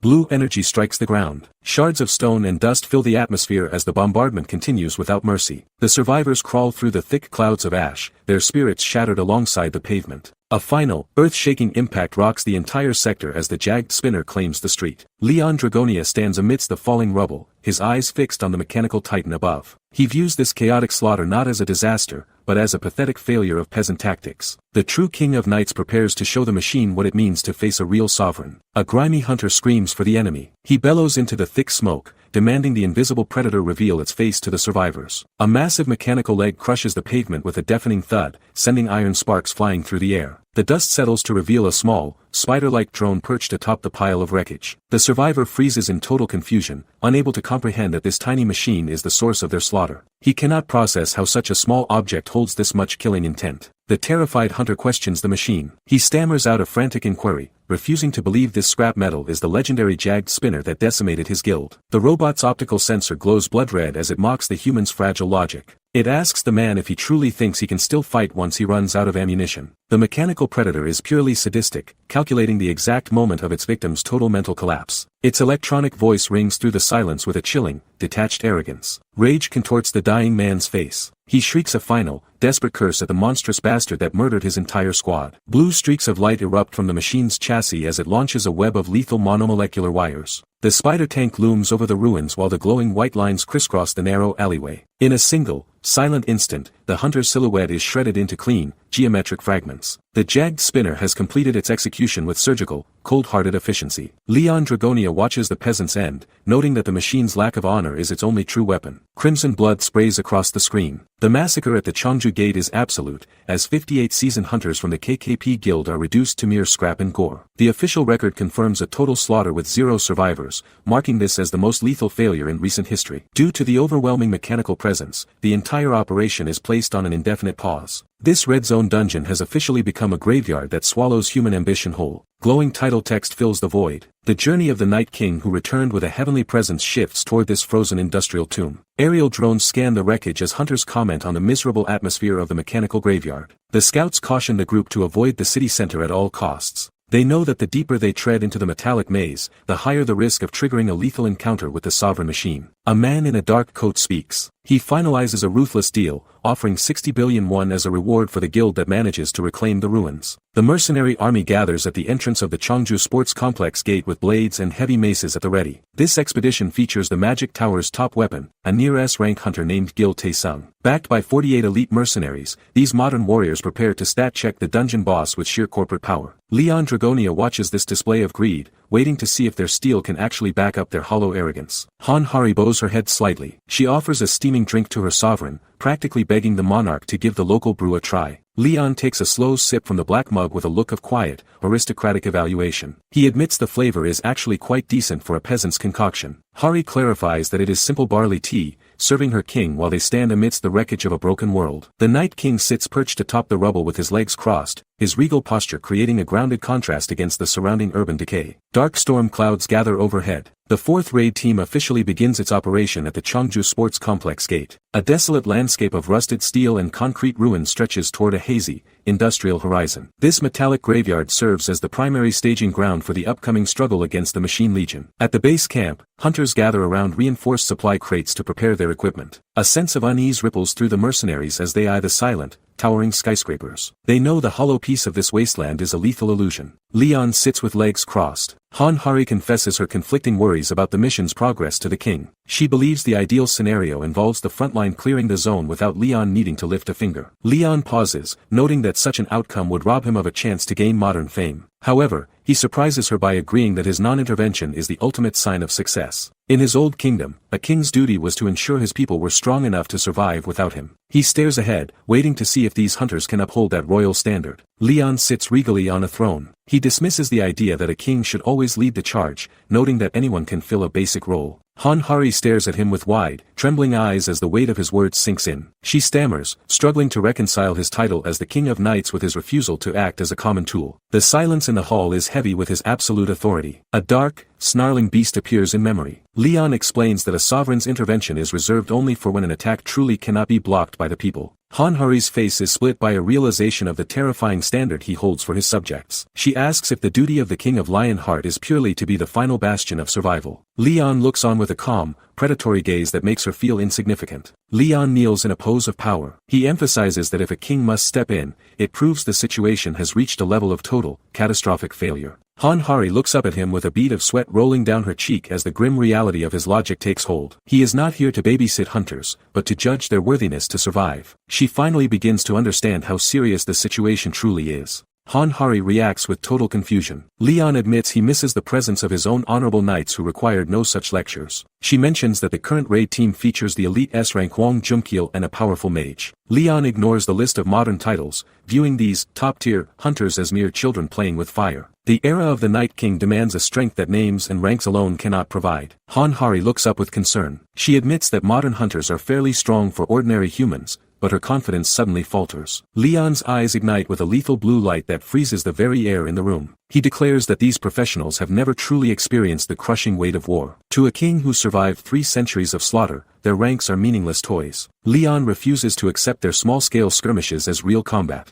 A mechanical spider drone skitters through ruins. Leon questions if the hunters truly believe the city outskirts are safe from the mechanical plague. He mocks their reliance on analyzing monster patterns as a pathetic excuse for a raid strategy. Han Hari stares with wide eyes as the gravity of his words sinks in. She realizes the sovereign is operating on a level of combat logic they cannot fathom. The modern world's tactical manuals are being shredded by a single glance from the monarch. The jagged spinner adjusts its sensors. Leon asserts that there is no predictable pattern in the mindless violence of the abyss. His gaze sharpens into a lethal stare as he prepares to dismantle the mechanical sovereign. He references the previous team's failure with a look of absolute aristocratic contempt. The Night King is ready to show these peasants how to actually reclaim a fallen territory. He treats the high-rank gate boss like a simple training dummy for his divine power. A violent orange explosion shatters the ground. The industrial ruins are consumed by a pillar of fire and flying metal debris. Hunters scream in pure, unbridled terror as their formation is vaporized in an instant. They frantically cry out in the darkness, unable to comprehend the scale of the sudden power gap. The title card appears as the sovereign officially returns to claim the world. This marks the beginning of the Night King's absolute dominance over the mechanical nightmare. The true legend has finally begun. A high-pitched mechanical beep echoes. A dark screen flashes an ominous activation signal as the jagged spinner's central red eye ignites with a flicker of terminal consciousness. The mechanical sovereign realizes its structural integrity is failing and prepares a final, desperate command. It asks for a single favor before its ancient system completely collapses into worthless scrap. This last order marks the beginning of a total defensive wipeout for the entire gate. The hunters are completely unaware that their target is preparing a terminal self-destruction sequence. Multiple red lenses glow with intensity. The mechanical spider targets every living soul within the metallic ruins of the city. A lethal directive to remove all unidentified intruders overrides its core safety protocols instantly. A massive railgun turret pivots and unleashes a blinding, orange blast of pure industrial destruction. Stone and metal vaporize while the KPP hunters scream in absolute agony during the localized bombardment. They desperately scramble for cover, but the elite guild's arrogance has led them directly into a literal furnace. The status of a high-rank hunter means nothing against this ancient mechanical fury. A digital blue city map flickers. The gate's high-tech scanning interface detects every survivor hiding within the derelict skyscrapers. High-frequency beeps signal a citywide energy surge that defies all standard mana measurement known to the association. Violent blue electricity discharges from the ancient industrial pillars as the final cleansing protocol activates its lethal payload. A massive whiteout flash consumes the entire horizon, erasing every trace of the demonic infection in a sea of blinding light. The era of the mechanical nightmare ends with a roar of total annihilation as Leon Dragonia reclaims the throne. The world finally learns the true weight of a sovereign's judgment. Blue energy beams blast the ruins. The sudden surge of mechanical mana catches the entire party off guard as the ancient industrial structure groans. One recruit recoils in total shock while the heavy atmosphere of the Red Gate begins to crush his spirit. Beside him, a veteran warrior grimaces as he struggles to maintain his footing against the overwhelming pressure of the boss. Debris swirls violently through the stagnant air, creating a localized storm of dust and jagged stone fragments. The hunters finally realize their supposed tactical advantage was nothing but a fragile delusion in the face of true power. Hunters watch the mechanical beast move. They scream in terror as the jagged spinner lunges through the flickering shadows of a high-tech graveyard. A system interface flashes a cold warning that the unidentified monster has only lost a small fraction of its life force. The automated predator begins charging its central core, glowing with a sinister crimson light that signals an impending massacre. Every hunter freezes as the mana density reaches 48% and continues to climb toward a lethal limit. The mechanical sovereign is systematically preparing to erase every living soul within its domain. A hunter swings a massive hammer. He channels every ounce of his remaining martial pride into a desperate, overhead strike to halt the boss monster's momentum. The heavy steel head connects with the jagged spinner's carapace in a blinding explosion of golden sparks and violent force. A deafening metallic roar echoes through the ruins as the earth beneath the collision shatters into jagged shards. This brute force impact is the only thing standing between the group and a total wipeout. The struggle against the mechanical nightmare has officially reached a lethal turning point. Blue sparks dance across the carapace. The jagged spinner glitches as its internal systems struggle to process the sudden impact of the king's authority. A digital warning flashes across the mechanical eye, identifying the intruder as a threat that must be erased. The machine emits a high-pitched screech while prioritizing the removal of this unidentified sovereign. These elite guild members realize too late that their target is far more than a simple gate survivor. A smug grin splits his face. The KPP leader mocks his subordinates while the environment descends into a chaotic blaze of light and sound. He is certain that his hidden trap has finally snared the arrogant newcomer in a lethal crossfire. A sudden surge of mana erupts, causing the dark-haired hunter to lunge through the flames with a desperate roar. The air vibrates with a sharp correction, warning everyone present never to use such a common and insulting name in this royal presence. Light strikes the towering steel monolith. A massive pillar of energy incinerates the upper levels of the skyscraper, turning the ancient ruin into a beacon of destruction. Leon stands unmoved as the jagged spinner finally collapses into a heap of sparking, useless scrap metal. He offers a cold word of praise to the fallen beast, acknowledging its efforts as he reclaims the battlefield. Blinding blue electricity swirls in a violent vortex as the king officially anchors his dominance over the mechanical graveyard. Cold eyes glare through round spectacles. Association President Oh Kanghyuk watches the data with a grim expression as his plans for the Red Gate begin to unravel. Blue mana crackles between his fingers, reflecting the massive power surge that is currently overwhelming the dungeon's core. The system screen flashes a final, desperate warning of a total activity overload and an emergency purge. The mechanical sovereign is being systematically dismantled by a force that ignores every modern law of physics. Red security cameras pulse with light. The system authorizes the activation of advanced equipment as the KPP guild moves to secure a substitute target. Gil Taesung adjusts his glasses while a sharp blue aura radiates from his frame. The veteran hunter realizes the initial scouting mission has failed, forcing him to unleash his true corporate arsenal. He prepares to seize control of the situation before the mechanical sovereign can delete his entire squad. A massive steel blade swings downward. The air screams as a mechanical turret unleashes a flurry of high-velocity projectiles across the ruins. Tracers tear through the environment, igniting a series of violent explosions that shake the very foundation of the Red Gate. Hunters scream for the assault to stop while the automated defense system enters a lethal overdrive mode. This isn't just a skirmish, it's a systematic purge of every living thing in the sector. Gil Taesung bellows for his team. He orders the survivors to gather around as debris falls like rain from the shattered skyline. A heavy boot crushes the stone floor while a massive golden explosion erupts in the distance. The KPP leader is desperately trying to maintain his formation against an enemy that operates with surgical precision. The sheer pressure of the mana makes every breath feel like inhaling shards of cold glass. Golden bullets curve through the air. The team watches in total disbelief as their own projectiles are redirected by an invisible, high-tier force. Gil Taesung reveals this magic tool was specifically designed to counter the jagged spinner's lethal mechanical logic. However, the system detects an abnormal phenomenon that even his corporate technology cannot account for. Leon Dragonia's presence is officially rewriting the battlefield, leaving the elite hunters stat-checked by a monarch who refuses to play by their rules. A digital blue analysis screen flickers. The system concludes its scan as points for D15 and S37 settle into the UI. A sudden order to fire echoes through the frozen air. Blood sprays as a hunter is caught in a lethal opening volley. The tactical landscape is shifting faster than the KPP guild can manage. Gil Taesung stares in pure disbelief. He cannot process how his corporate equipment is failing to track the mechanical targets. A swarm of drones descends with a sharp metallic clatter. They unleash a concentrated barrage of energy projectiles that shred the surrounding environment. A shield buckles under the impact as a warrior screams in agony. These machines operate with a cold logic that ignores human survival. Gil Taesung bellows for the field's deactivation. He realizes the distortion force field is scattering the projectiles into a chaotic, lethal grid. Hunters sprint across the cracked asphalt to find any available cover. They prepare for a desperate charge the moment the barrier drops. The elite squad is now fighting just to breathe in this metallic tomb. A wide eye reflects the chaos. The guild leader spots a sudden anomaly that defies his advanced thermal sensors. Gil Taesung and Hyori stand paralyzed amidst the rising smoke and debris. They look on as a massive laser grid illuminates the entire industrial graveyard. Leon Dragonia remains completely unbothered by the high-tech bombardment. The Night King is ready to reclaim his domain from these mechanical pests. Gil Taesung stares in pure disbelief. He realizes the jagged spinner wasn't retreating, but baiting them into a terminal trap. The mechanical sovereign has crisscrossed the entire industrial corridor with glowing, monomolecular wires. Blue electricity crackles across the spider drone as it anchors the final threads of this lethal steel spiderweb. The elite hunters are officially boxed in by a machine that outthought their corporate strategy. A cage of glowing wires surrounds the party. Gil Taesung sweats as the reality of the situation shatters his professional composure. From above, the hunters look like insects caught in a luminous, geometric tomb. There is zero room to maneuver, and any sudden movement means being sliced to ribbons. They are completely stat-checked by a tactical calculation they never saw coming. Blue energy surges through the mechanical chassis. The jagged spinner prepares a terminal execution as its central red eye locks onto the trapped prey. A digital system window flashes the final command to fire. The air vibrates with the hum of high-frequency mana,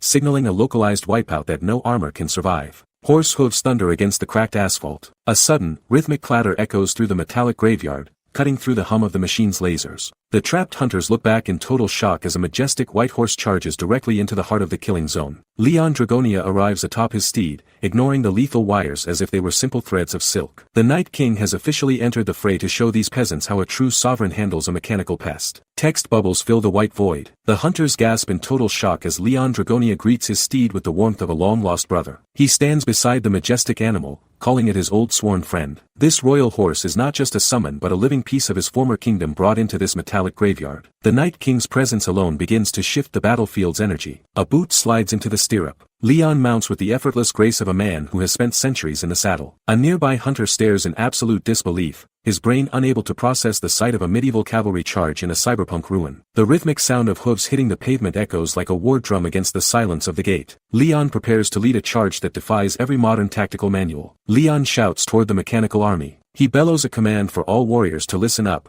his voice cutting through the industrial smog. The jagged spinner's optical sensor pulses with a confused question mark as it fails to calculate the logic of a man on a horse. Leon declares his title as the King of the Lion Heart, offering praise to the machine for its persistence. He is treating this high-rank monster like a noble opponent on a field of honor. Leon sits tall atop his steed. He officially grants the mechanical sovereign royal permission to challenge him in single combat. A heavy silence falls over the rubble as the hunters wonder if the king has finally lost his mind. One survivor asks if he is on crack, unable to grasp the concept of a sovereign's ritual. Leon ignores the peasants' chatter, repeating his royal praise with a gaze that promises absolute, crushing dominance. The machine is about to be stat-checked by the weight of a true legend. Shocked faces stare in total disbelief. Leon stands firm as he grants the mechanical beast royal permission to face him in combat. The modern hunters sweat profusely, convinced their sovereign has finally invited a death sentence. High-tech sensors flicker as the jagged spinner establishes its railgun timing. The machine's cold logic categorizes the King of Knights as a threat level 0, a mere simple organism to be removed. It prepares a terminal strike, unaware that its sensors are fundamentally broken. A spectral horse charges through fire. Leon manifests a legendary steed, galloping directly into the heart of the mechanical bombardment. Glowing blue mana swirls around the creature's head as it snorts with divine fury. The Night King closes the distance in a single, blurred instant that defies human physics.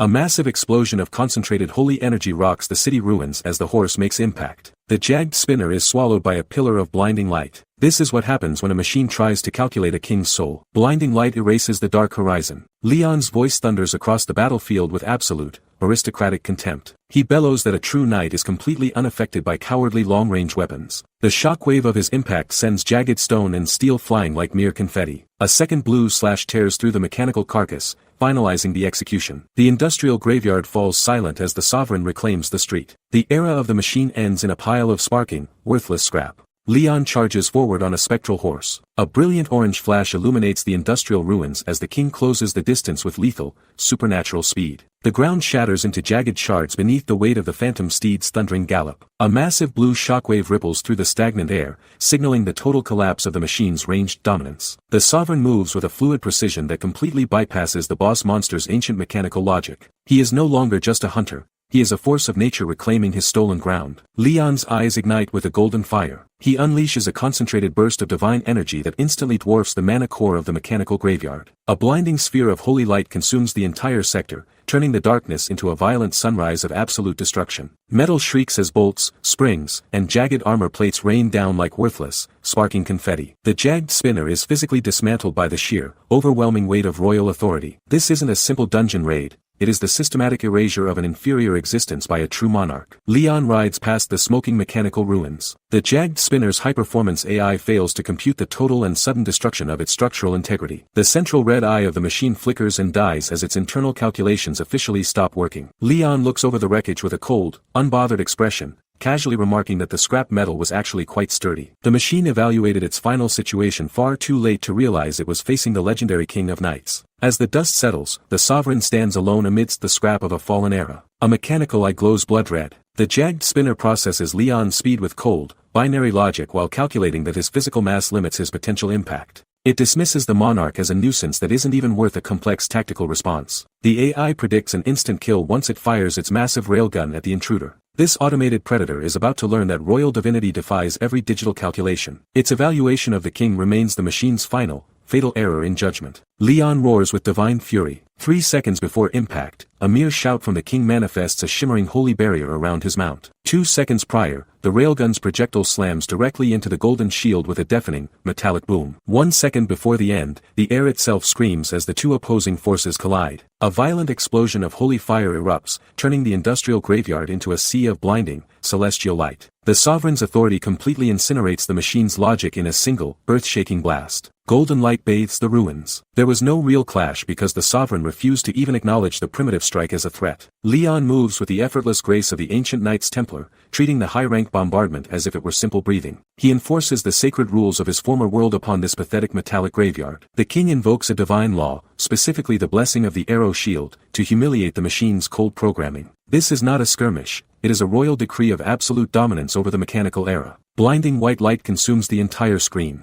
The divine blessing of the arrow shield manifests, ensuring that any long-range assault is deflected with absolute, royal certainty. Leon stares through the chaotic debris with a cold, focused expression as the mechanical world shatters around his silhouette. The skyscrapers of the industrial graveyard vibrate under a massive sound effect that marks the total failure of the machine's heavy bombardment. This is a systematic rejection of the era of technology. Every calculated strike from the jagged spinner is simply deleted by the king's presence, proving that modern logic is a fragile toy compared to ancient faith. Leon sits calmly atop his white horse. He gazes toward the towering ruins while the modern system begins to glitch violently under the weight of his presence. A blue interface window screams in total confusion, admitting it is completely unable to analyze or understand the royal phenomenon unfolding. Electric sparks dance across the jagged ground as the jagged spinner's internal threat assessment is forcefully spiked to its maximum limit. The system officially marks the monarch as a threat level 5 catastrophe, issuing a final, frantic command for all nearby hunters to leave the battlefield immediately. The machine has finally realized it is no longer the predator. A thick cloud of dust billows. The atmospheric pressure from the king's aura settles, leaving the mechanical graveyard in a state of stagnant, terrified silence. Leon looks down at the smoking wreckage with a gaze devoid of any pity,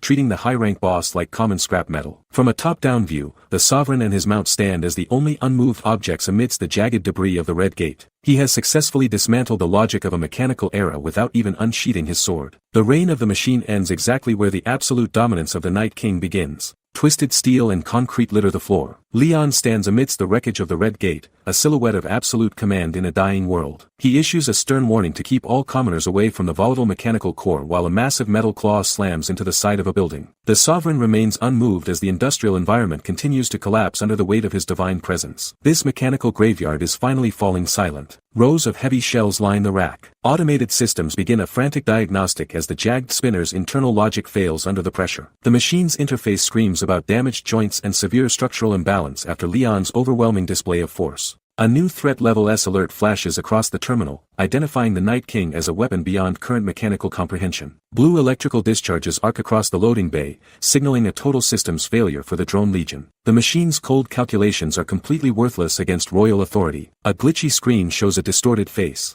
A mocking transmission flickers into existence, thanking the survivors for their service with a chilling, detached irony. The red lens of a hidden spider drone pulses, capturing the final moments of the mechanical reign before the feed cuts out. The scene shifts to the heart of the Cheongju Sports Complex gate, a wasteland of rusted skyscrapers and shadow. A ragged group of hunters treads through the narrow, dark alleys of Block 6, completely unaware of the sovereign watching from the heights. Leon prepares to lead his new recruits into the center of the mechanical graveyard to finish the purge. Ragged hunters freeze in the shadows. The squad leader signals a halt as they spot a glint of steel through the rusted ruins. They have finally located the jagged spinner, and the long-range dealers prepare to pivot for a flanking maneuver. They foolishly think a coordinated strike from a distance will be enough to neutralize the mechanical sovereign of the Red Gate. A frantic hunter's eyes widen in terror. The command to wait is immediately shattered by a high-pitched, metallic shriek that vibrates through the ruins. Blinding red wires lash out through the narrow corridor, shredding through flesh and reinforced armor with surgical precision. One survivor gasps in absolute horror as the floor is painted crimson in a single,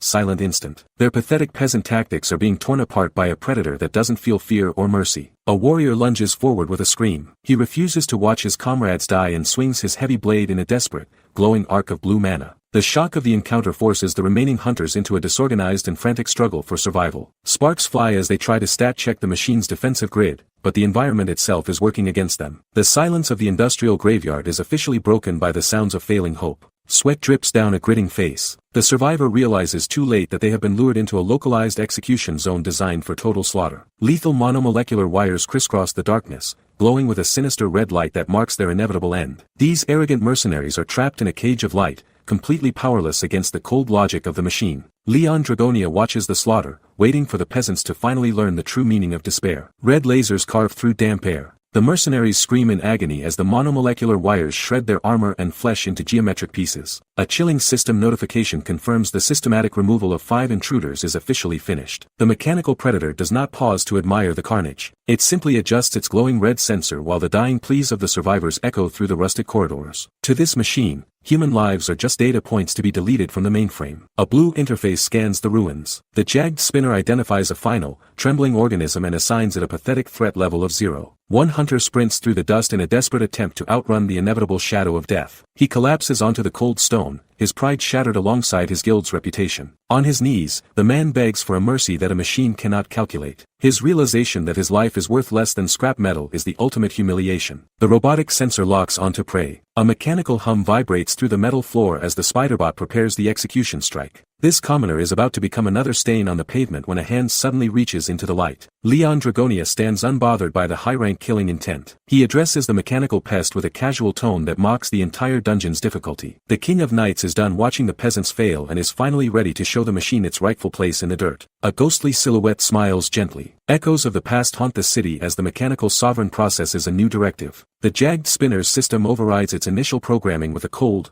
blue light. Its mission shifts to the total removal of every human invader. The trembling hunter, Deo, watches in absolute confusion as the machine's logic is suddenly silenced. He realizes the predator is recalculating its next move in real time. A giant black blade looms. The massive leg of the jagged spinner hangs over the cowering peasant like a guillotine. He stammers, wondering if the machine is actually sparing his life. Suddenly, the drone kicks off the ground with a violent surge of energy. Deo gasps as the mechanical monster retreats into the industrial fog. He shouts to Gil Tae-sung that the beast must be exhausted from the struggle. His relief is pathetic compared to the true danger lurking in the shadows. Hunters gather near the ruins. The mercenaries approach their comrade, convinced their presence scared the predator away. They mock the machine, assuming its power has hit a final limit. As they scan the area, they notice this sector is strangely clean compared to the rest of the graveyard. It looks less like a ruin and more like a carefully maintained cemetery. High above, the system finishes its scan with a chilling blue window. The jagged spinner confirms the expansion of enemy forces with a 100% chance of victory. The trap is officially set. A speech bubble floats over the ruins. Leon turns his back on the industrial graveyard, declaring the silent sight an unpleasant waste of his royal time. His soldiers respond with a sharp, unified shout of obedience while the group begins to move toward the exit. High above, the mechanical system processes a final,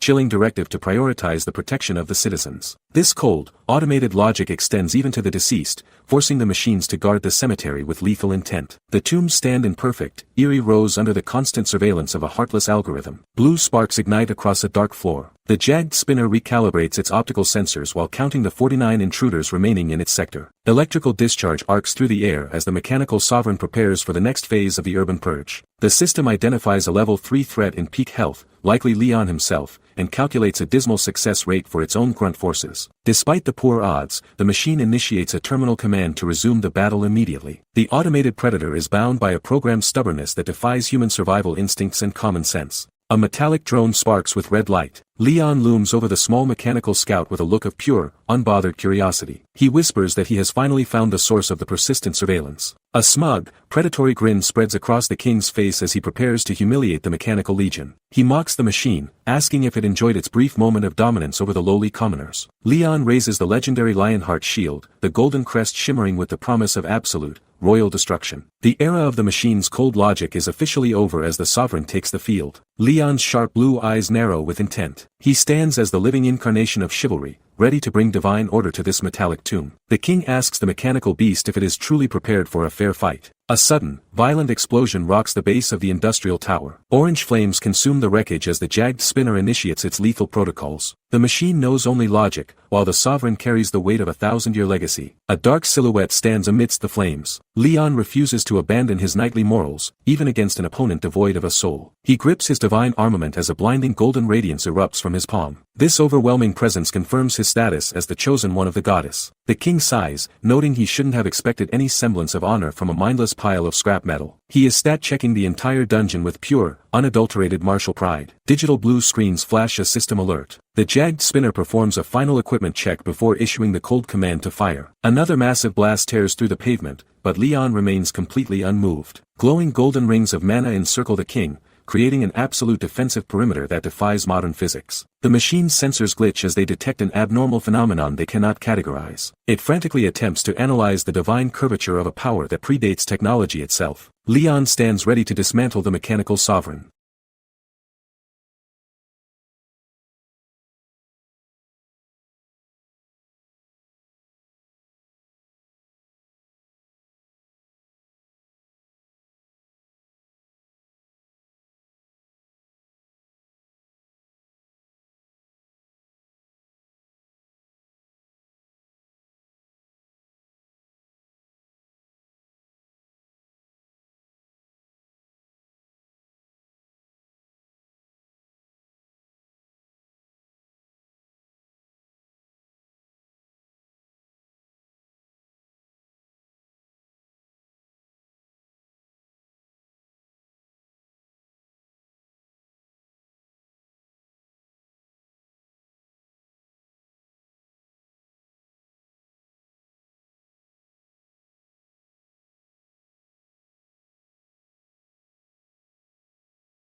Blue system windows flicker rapidly. The jagged spinner's automated target locks finalize as the digital command to fire resonates through the industrial graveyard. These mechanical pests think their cold logic can predict the movements of a sovereign. They calculate the trajectory of their lethal payloads, unaware that their math is about to be violently corrected. The machines initiate a total bombardment, intending to erase every intruder from the sector with surgical, automated precision. Sharp blue eyes glare with intent. Leon Dragonia Lionheart remains unmoved by the mechanical calculations, his gaze piercing through the rising industrial smoke. He does not need a high-tech scanner to identify the weak points of his robotic prey. A heavy black boot slams into the cracked pavement, shattering the stone beneath the weight of his royal authority. The king is done observing the pathetic struggle of the commoners and prepares to reclaim his battlefield with a single, decisive motion. A massive golden explosion rocks the ruins. The mechanical graveyard groans as the sheer pressure of Leon's mana detonates the surrounding air in a violent display of power. A spider drone emits a confused mechanical screech while its red laser sensor frantically attempts to recalibrate its failing target lock. Its logic circuits short-circuit when a blinding pillar of holy light erupts from the earth,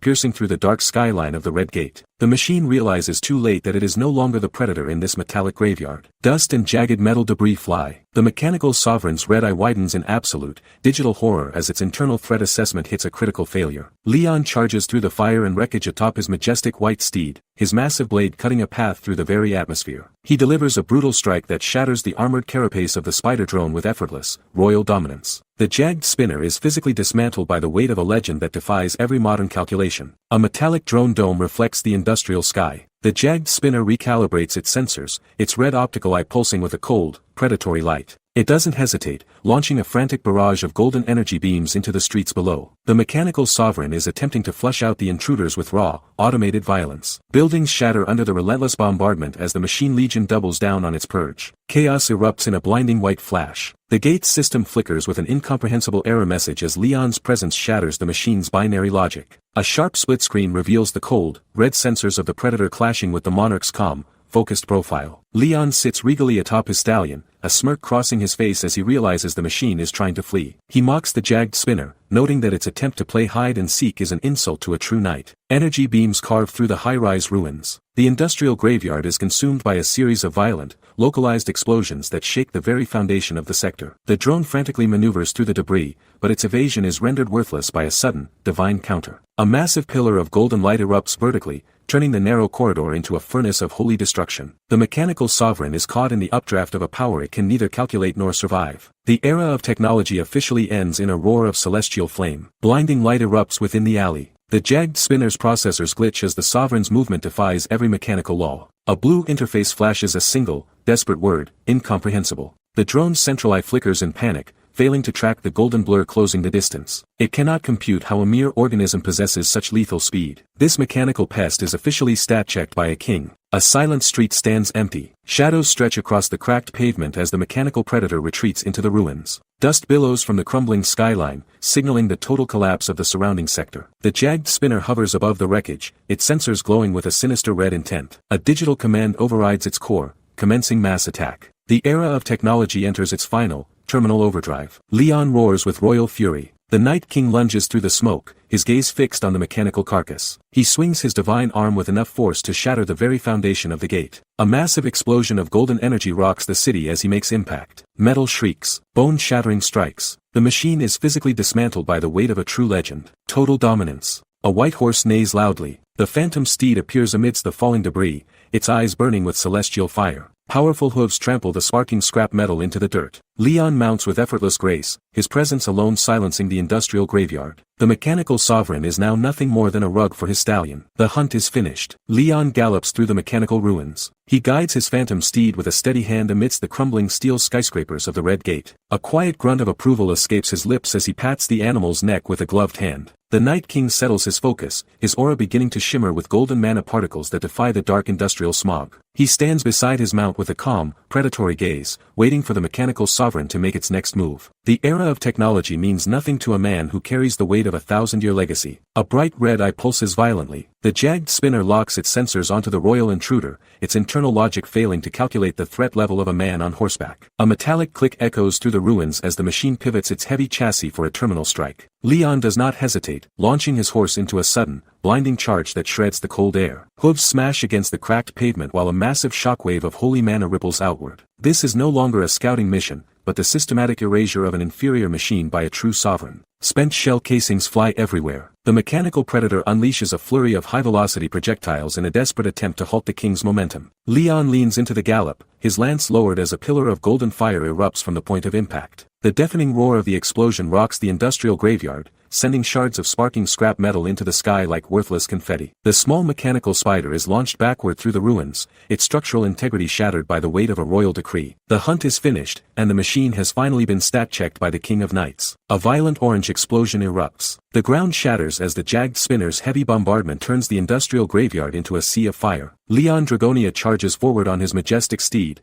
cutting through the pillars of light with absolute royal defiance. Massive jagged boulders rain down from the crumbling skyscrapers, threatening to bury the hunters in a tomb of concrete. The monarch ignores the falling debris as he focuses solely on the mechanical predator lurking in the shadows. This is a total collapse of the urban landscape. Leon bellows a thunderous command. His eyes ignite with a lethal golden glow as he calls out for his stallion to unleash its true potential. The horse's heavy hooves smash into the dirt, sending shards of stone flying while its mana surges through the air. A brilliant blue energy slash cleaves through the atmosphere, vaporizing the rubble in a single, surgical strike. The sovereign has officially stat-checked the environment itself. No machine or mountain can withstand the weight of his divine charge. The white horse leaps high. Leon and his mount soar over the tiny spider drones as they navigate the vertical graveyard with ease. Their silhouette frames the setting sun, a majestic contrast against the cold, dead architecture of the city. The mechanical sovereign's red eye pulses while its system reports 68 rounds of ammo remaining for the final purge. A black gun barrel flashes with fire, raining down a desperate hail of lead toward the ascending king. The machine is frantically calculating a trajectory that no longer exists in a world of knights. A knight charges on a horse. Leon Dragonia closes the distance with a speed that shreds the stagnant industrial air. Every motion line emphasizes the sheer momentum of a man who treats the mechanical graveyard as his private hunting ground. Modern projectiles bounce off his divine aura like pebbles against a mountain. Gil Taesung watches in total horror as the sovereign bypasses every high-tech calculation. The elite guild leader is completely stat-checked by a cavalry charge from the ancient world. The atmosphere vibrates with the heavy weight of a coming royal judgment. Multiple red lenses glow with intensity. The jagged spinner locks its final targeting array onto the ascending monarch for a terminal strike. Leon Dragonia bellows a roar for the glory of the lionhearts that shatters the very foundation of the graveyard. His divine killing intent manifests as a physical shockwave, instantly reducing the surrounding metal to useless, sparking scrap. The machine's cold logic fails to process the arrival of a true king who defies every digital rule. Shards of steel and concrete fly through the air as the machine's defensive grid evaporates under his gaze.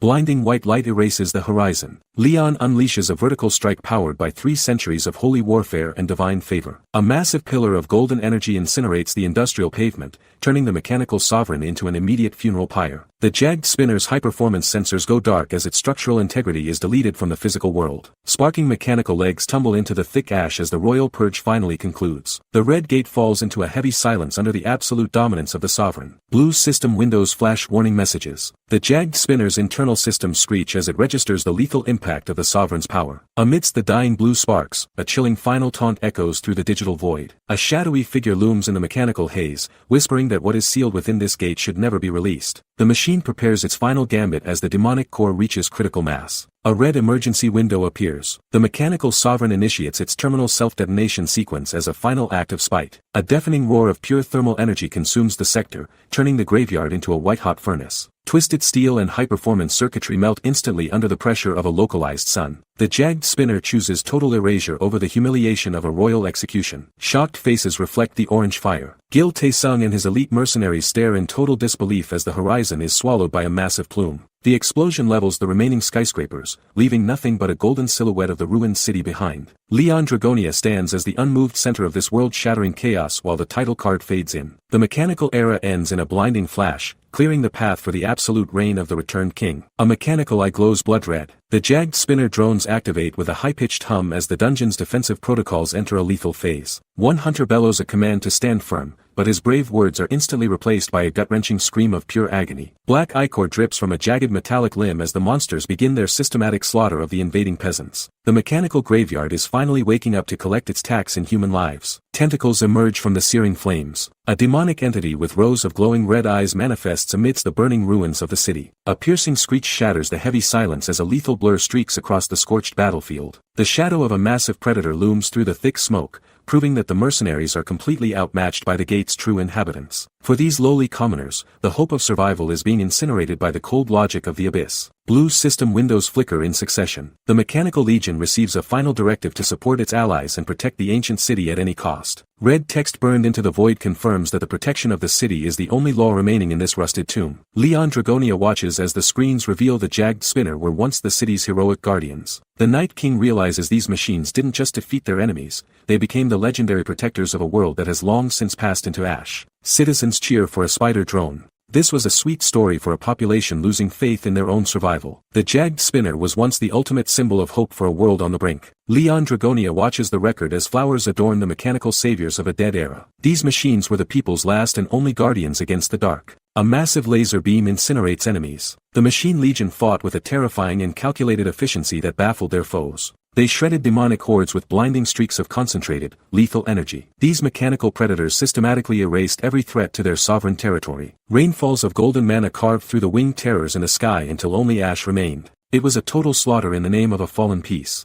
A mechanical limb snaps during combat. They protected the realm through centuries of constant, grinding warfare without a single moment of respite. Even as their metal frames buckled and sparked, they refused to abandon their sacred post. The industrial city eventually burned until there was nothing left but ash and heavy silence. The Night King finally understands the tragic weight of their eternal and lonely vigil. White hair flows in a breeze. This was the final request given to the machine spirit known as Yapi. The ancient command was absolute. Protect this city and ensure that thing never leaves the tomb. Leon Dragonia realizes the jagged spinner is a prisoner of its own noble and unyielding programming. The sovereign acknowledges a level of martial duty that rivals his own legendary knights from the past. Glowing text fills the void. The machine's core directive pulses with an ancient, frantic energy. It was built specifically so that nothing could approach that thing. Every defense was meticulously prepared and protected, from the high-tech corridors to the heavy artillery shells. This mechanical graveyard isn't just a ruin, it's a vault designed to keep a world-ending nightmare buried beneath the steel. A bloodied hunter screams out. The sheer weight of the mission breaks the human spirit as the mantra of prepared and protected echoes through the dying city. Blood stains the faces of those who dared to intrude on this sacred, metallic burial ground. The jagged spinner has carried out its terminal orders for centuries, turning the street into a graveyard of jagged stone and sparking scrap. It is a cycle of violence fueled by a programming that refuses to let the past stay dead.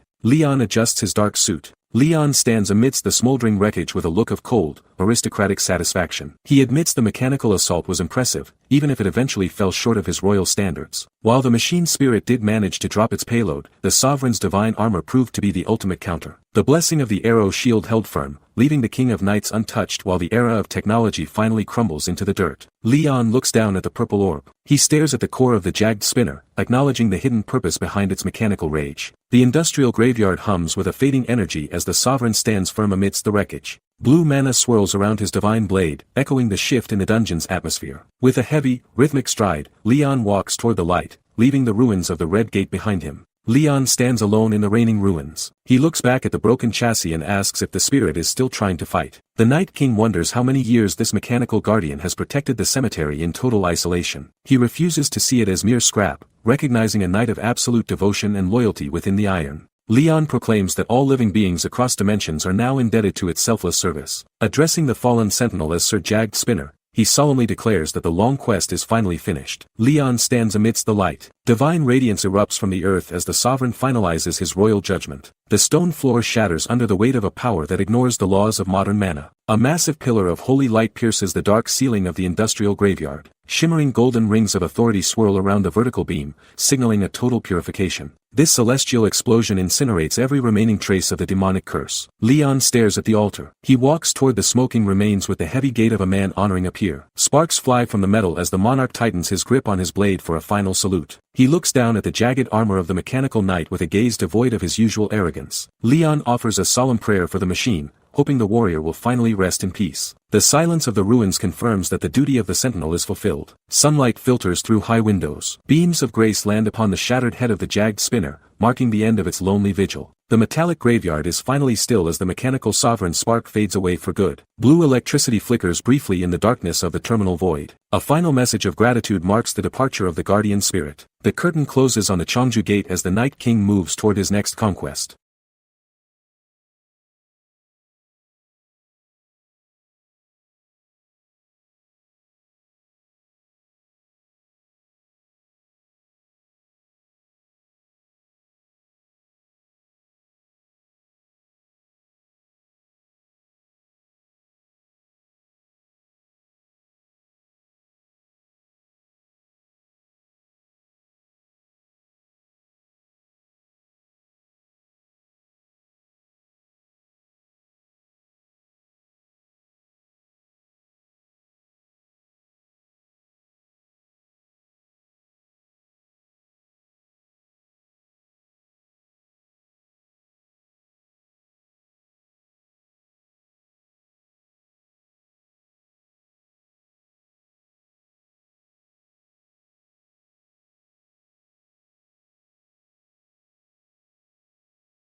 Leon and President Oh Kang-hyuk stride through a sterile, white corridor with a heavy sense of purpose. Leon catches a hint of hesitation and asks if the president is complaining about the destroyed sentinel. Oh quickly laughs it off, knowing better than to question the king, but Leon's expression remains dead serious. He explains that the jewel from the jagged spinner wasn't a prize, it was pure poison. You can tell Oh is starting to realize that the miracles of technology they've been relying on might have a much darker price tag than they ever imagined. A shadowy, jagged demonic figure looms as Leon explains the true nature of the core. He reveals that the jewel was born from the evil of wisdom, a trap designed specifically to tempt human greed. It's not just a battery, it's a demonic item that lures you in with a false sense of power. Leon warns that while it grants your deepest wishes at first, it eventually demands a payment that no human can afford. We see a blood-red altar surrounded by silhouettes, a grim vision of those who sought eternal life through these cursed means. The result is horrifying. Humans don't just use the power, they transform into the very demons they fear. Looking at that monstrous face, you realize Leon isn't just a warrior, he's an exorcist dealing with a global infection. Oh Kang-hyuk stops in his tracks, his face pale as he realizes the geopolitical implications. He immediately wants to alert the US government, thinking they need to be warned about the tech they're currently developing. But Leon's gaze is cold and steady as they approach a massive, reinforced mechanical vault door. He drops a bombshell. It's already too late because the Americans have likely already fallen under the demon's seduction. The heavy doors hiss open, revealing a high-tech lab filled with scientists and humming monitors. As they step into the dimly lit room, Leon looks toward a central area and asks if he is resting here. The tension is thick enough to cut with a sword. Who is Leon looking for, and is this person an ally or the very threat he just described? We're about to find out if the world's strongest hunters are actually just puppets for something much worse. President O leads the way into the high-tech lab, confirming that the subject is safe and sound. In the center of the room, illuminated by a harsh spotlight, lies the mangled, metallic remains of a mechanical sentinel. Honestly, it looks like a pile of expensive scrap metal at first glance. But the way the president is acting tells us this isn't just junk, it's something critical. Leon looks down at the jagged spinner with a deep,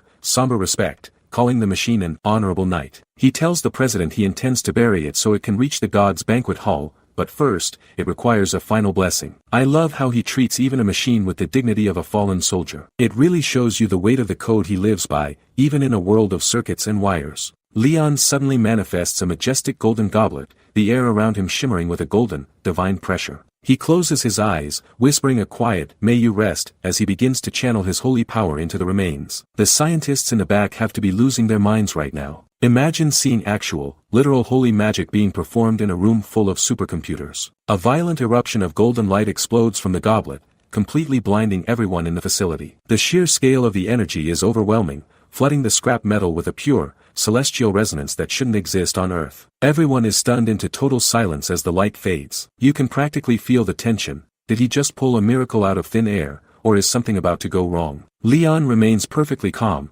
but the scrap metal on the floor starts to twitch and emit sharp mechanical screeching sounds. The robot isn't just being blessed, it's reacting, its red optics flickering to life as it lets out a kijik sound. Leon stares at the swirling energy, sensing that this power is shifting into something entirely new. The real question is, did he just revive a loyal servant, or has he awakened a mechanical god that Earth isn't equipped to handle? Leon stares at the machine, realizing there is absolutely no terrestrial energy source powering it. The internal circuits shouldn't even be humming, but the microchips are glowing as robotic claws begin to twitch on their own. Suddenly, the little mechanical sentinel lets out a small kirik, as its optics flicker to life. It's moving without a battery. Honestly, seeing a pile of scrap wake up like a lost puppy is kind of eerie. Leon looks down at the small machine, his expression softening as a realization hits him. He whispers that if it's this specific entity, he understands why the goddess would choose it for her grace. A massive surge of divine blue and gold light begins to pour from Leon's body, illuminating the entire laboratory. He's not just repairing it, he's bestowing a soul. I guess when the goddess picks a favorite,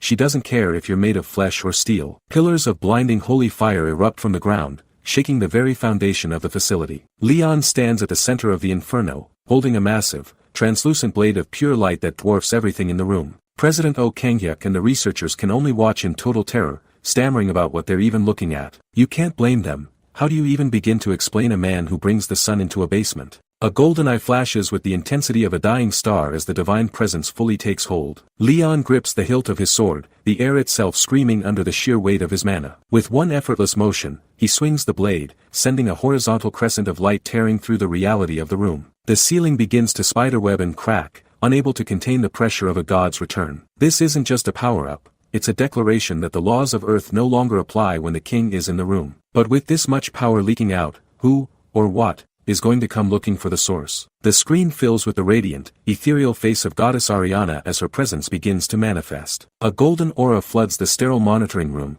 making every modern light fixture look like a dim candle in comparison. Even the usually composed President O is completely losing it, gasping for air as he stares at the literal divine beauty standing before them. Honestly, seeing a god show up in a high-tech lab is the ultimate reality check for these scientists. Two text boxes appear against a white void, emphasizing the sheer weight of her existence. They explain that every human present instantly realizes she isn't just powerful, she's a divine being fundamentally incomparable to anything on Earth. It's that primal instinct that tells you to stop breathing because you're in the presence of something holy. There's no ego left in the room, just pure, unadulterated awe. Leon and the others are shown kneeling on the cold floor as he softly addresses her as Dear Goddess Ariana. Ariana looks down with eyes full of ancient history, calling Leon her first knight, while a shower of golden particles drifts around them. Leon actually lets out a faint, genuine smile here, and it's honestly a bit jarring to see the arrogant king look so humble. He really does serve a power higher than himself, doesn't he? The camera pans down to the shattered remains of the jagged spinner sentinel lying in the center of a magic circle. Leon looks up at his patron, arguing that this mechanical sentinel is a knight who truly deserves her divine care and purification. Ariana looks at the hunk of metal with a distant, almost cold expression, noting that the machine hasn't actually fulfilled her quest yet. It's wild to think Leon is advocating for a robot's soul like it's one of his own men. Leon places his hand firmly over his heart, his gaze hardening as he stakes his own honor on the sentinel's worth. He guarantees her, as her first knight, that this machine fought with the heart of a true warrior. Seeing his conviction, Ariana's face softens into a warm, radiant smile, signaling she'll grant his request. But with the goddess now active on Earth, you have to wonder, if she can reach across worlds, what other ancient, hungrier gods are now looking at our planet as their next playground? Ariana's face softens as she gazes at her first knight. She decides there's no need to investigate the sentinel further, but she still needs to be certain of one final thing. She reaches her hand out toward the mechanical remains, her divine aura starting to pulse through the air. It's honestly beautiful, but you can feel the weight of a goddess's judgment behind that smile. The goddess stands tall with her arms open, her light illuminating every corner of the room. She calls out to the otherworld steel knight, asking if it will worship the light and sing the song of justice. The jagged spinner just let out a confused, Kirik sound, tilting its mechanical head. It's kind of funny, she's giving this epic, holy speech to a drone that barely knows what's going on. Ariana's voice grows even warmer as she looks past the armor and wires. She notes that while the machine is full of honor, its heart is as pure as a child's. With a final, divine decree, she declares that the machine shall be a knight as well. This is huge. She's literally elevating a piece of technology into her holy order. Can you imagine a drone with the power of a goddess? Leon watches the process with a proud, subtle nod. The jagged spinner starts to vibrate violently, sparks of blue energy dancing across its chassis as it responds to the goddess. It looks like the metal itself is being reshaped by the sheer pressure of her blessing. You have to wonder, is the modern world even ready for a machine that possesses a soul? Digital blue screens suddenly flicker into existence around the drone's glowing eye. It's rapidly hacking into language patterns and installing a brand new speech module in a matter of seconds. Ariana simply says, check, satisfied with her handiwork, while the drone tests its new mechanical wings. Leon calls it a good plan,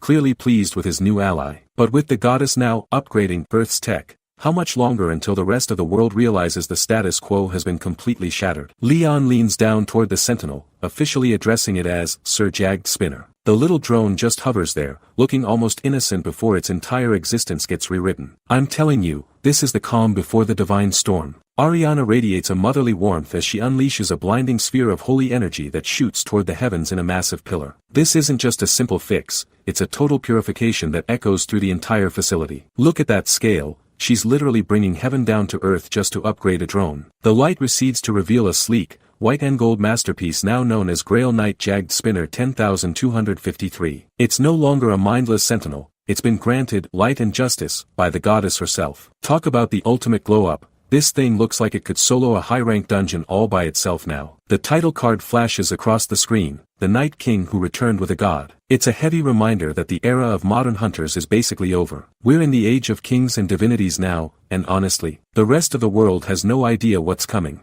The scene shifts to the dark, oppressive atmosphere of the USA's Magic Tower, where a powerful man is desperately begging for mercy. This is Master Reynold Sherman, and he's currently groveling before a great being. You can hear the sheer panic in his voice, whoever he's talking to is clearly not human. A shadowy, swirling mass of energy berates Reynold for his incompetence while he stays pressed against the floor in front of a glowing red orb. The pressure in this room is insane, and the great being is losing patience. This entity gave him wisdom and power, and yet, he still managed to fail the mission. Reynold looks up with a face full of dread, explaining that the survivor, Leon, was a variable they never expected to return. The master of the American Magic Tower is absolutely losing it, realizing his life hangs by a thread. But if the American branch is working for this dark entity, how many other world powers are already compromised? A blood-red orb pulses with a frantic, rhythmic light on a dark table. Reynold is mid-excuse when a distorted voice from the jewel snaps, ordering him to shut up and turn on the news immediately. You can hear the sheer panic in the voice. Whatever is happening on that screen,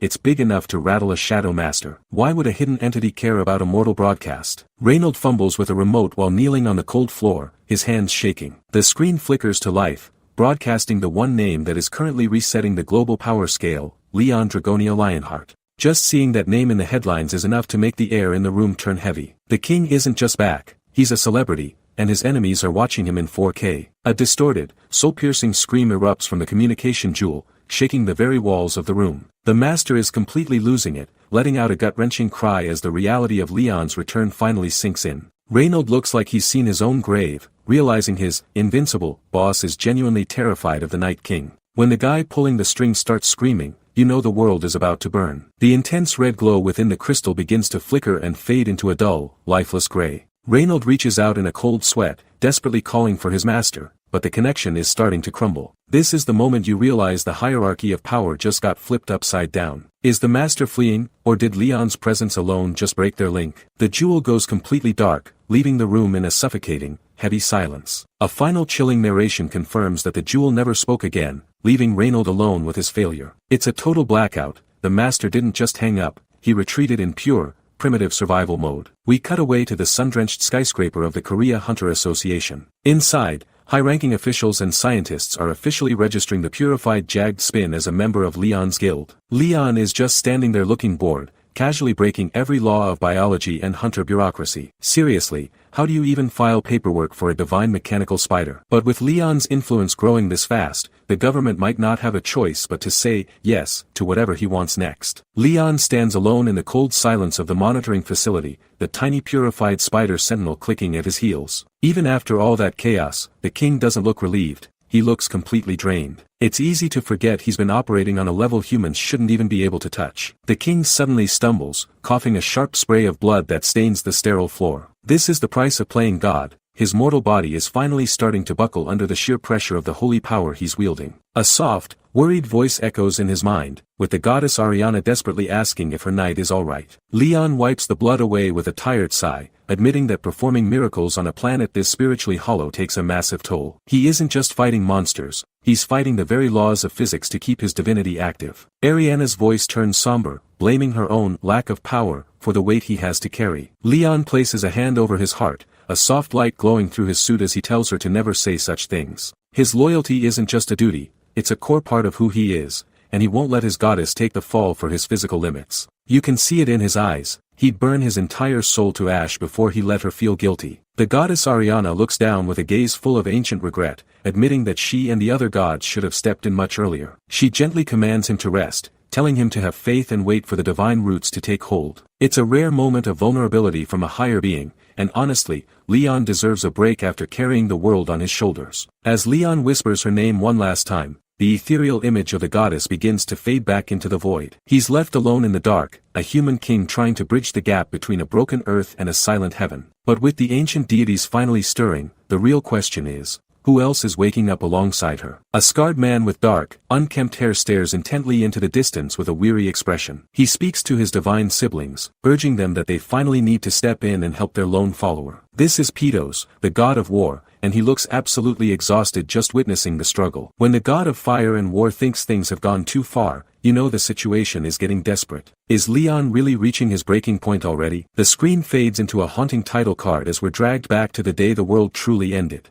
Leon stands as the only knight left among the smoldering ruins of a fallen civilization. To save the dying gods, he expelled all divinity from the world and sealed it directly into his own heart. For 180 years, he waged a brutal, one-man war against an endless sea of demons. Imagine the mental toll of fighting for nearly 2 centuries with absolutely no one to watch your back. That's not just a king, that's a literal wall standing against the extinction of everything. Leon's eyes burn with a piercing, golden celestial light as the crushing weight of his duty settles in. The gods essentially forced a single human to carry the entire burden of their world's survival. They only exist now because he was willing to bleed for them every single day for centuries. It's actually kind of dark when you think about it, the gods surviving by hiding inside a mortal's heart. But Leon never wavered, he just kept swinging his sword until the world was quiet. In a high-ceilinged divine hall, the deities gather around a table looking completely drained and anxious. One of them lets out a heavy sigh, admitting that their knight is pushing his physical limits to the absolute edge. They realize that the mere act of appointing a Grail Knight on Earth is putting lethal pressure on Leon's current body. Every time he performs a miracle, his physical vessel starts to crack under the strain. So, the more Leon tries to save this new world, the faster his own life is slipping away. That is a terrifying price to pay for a miracle. We have to wonder,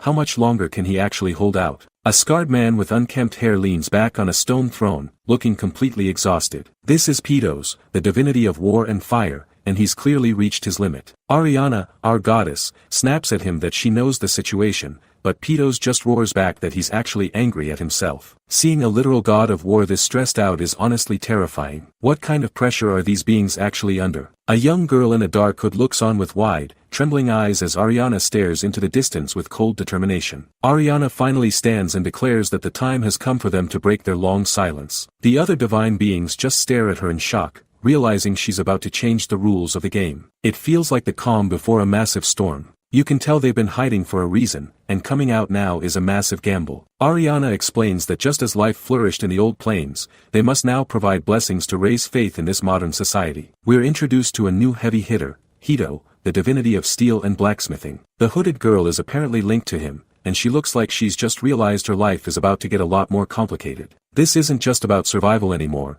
this is a full-blown divine recruitment drive. A burly man with a thick mustache points a finger up, suggesting they use something called the internet to their advantage. It's wild seeing an ancient god of the forge talking about web traffic, but he's dead serious. He notes that Leon was originally in this world before the internet was even a thing. Ariana looks down, realizing that the seeds Leon planted took 20 long years to finally take root. A man gazes up at a towering stone crest of twin axes, his expression heavy with gravity. He whispers that this is exactly where their new Grail Knight needs to finally make his move. It's a moment that feels like the start of a legend, but the tension breaks immediately as we jump back to the chaotic reality of a modern office. Seriously, the transition from epic destiny to office staff panicking is just wild, but it sets the stage for something big. An office worker with a bandage on his cheek stares at his phone in pure, unadulterated disbelief. He shouts for the manager to look, shoving a screen forward that's about to flip their entire operation upside down. They're staring at a YouTube upload, and everyone is asking the same terrifying question.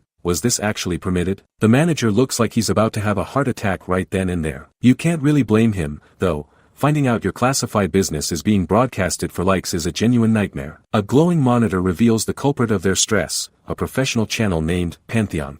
It's already verified with a massive following, and the content is, well, it's intense. We see a thumbnail of a bowl of rice glowing like a literal holy relic, with a caption claiming one spoonful will change your life forever. It looks like the ultimate clickbait, but the production value is absolutely insane. The comments are already flooded in over 100 different languages, with everyone wondering who is behind this high-quality madness. It's as if a god suddenly decided to become a top-tier content creator. The team huddles around the desk, desperately trying to unmask the mysterious uploader. They wonder if it could be His Majesty, Leon, but that doesn't really fit his regal king vibe, does it? Someone suggests maybe Han Hari is the mastermind, but the manager shuts that down instantly by pulling up her chat logs. She literally thinks her computer is weird and haunted when it glitches, so she's definitely not a pro video editor. But then, a cold realization hits the manager, and his face turns pale. If it's not their team, then who is actually pulling the strings? The bigger issue isn't just the video, it's the power shifting behind the scenes. A man breaks into a cold sweat as his eyes dart around in pure panic. He realizes that whatever is happening on those screens is way above his pay grade,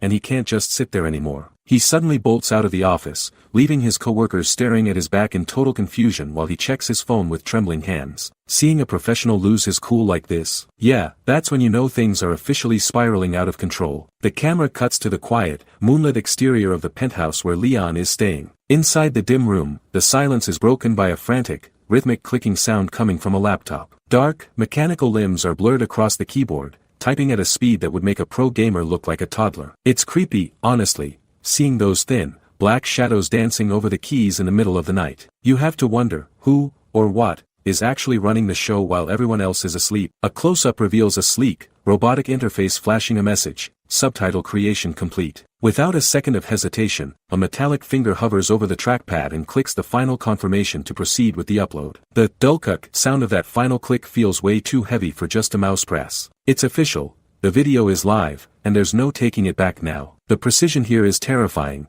It's not just an upload, it's a calculated strike. Hari walks into the room, her eyes widening as she spots someone, or something, hunched over her gear. She asks if they're finally done with her laptop, but her voice trails off when she sees the culprit isn't even human. It's a small, spider-like drone named Kirik, and it casually announces that it's executing a noise marketing plan. Hari is tech illiterate, but even she knows that having a sentient robot hijack her social media is a recipe for disaster. The drone's single red eye glows with an intense, haunting light as steam or smoke vents from its chassis. It looks less like a helpful assistant and more like a high-tech weapon preparing for a siege. Hari stands there completely paralyzed, her jaw practically hitting the floor as she tries to process the madness. If this is Leon's idea of marketing, the entire world is about to get a massive wake-up call, but is Hari ready for the chaos that's coming next? Hari gives us this bright, sparkling smile that screams professional competence. But the narrator text reveals the hilarious truth. She's a total tech illiterate who has no idea how computers actually work. It's honestly a great moment that makes her way more relatable,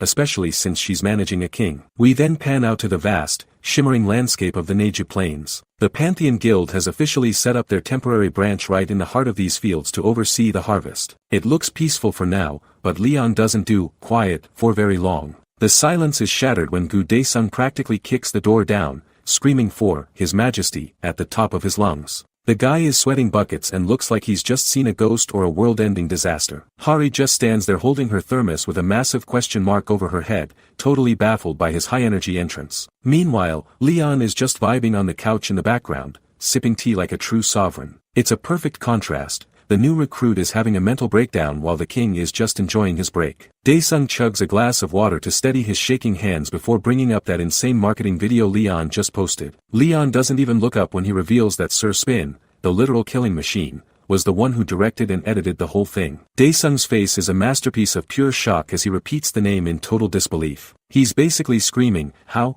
internally, trying to figure out how a combat droid developed top-tier cinematic skills. It's a classic Leon moment where the impossible is treated like a common chore. The humor dies out instantly when Daesung asks if they should take the video down before it causes a riot. He looks out at the golden horizons of the Neju Plains, knowing this isn't just some standard agricultural project. These rice grains are a holy resource fundamentally different from anything else in this world, and that video just painted a massive target on their backs. Daesung gets dead serious, warning Leon that as soon as the public finds out the truth about this field, the vultures are going to start circling. Leon's effortless dominance has brought prosperity, but it's also invited a level of human greed that could burn everything to the ground. Can they really defend this treasure from the rest of the world? A shadowed figure watches a roaring blaze consume the night as the warning of impending doom hangs in the air. Daesung drops a heavy truth on Leon. The Neju Plains aren't just a farm anymore, they're a massive, glowing beacon for every thief and greedy guild in the country. He promises that once the official permits are cleared, the Hunter Association will do everything to help,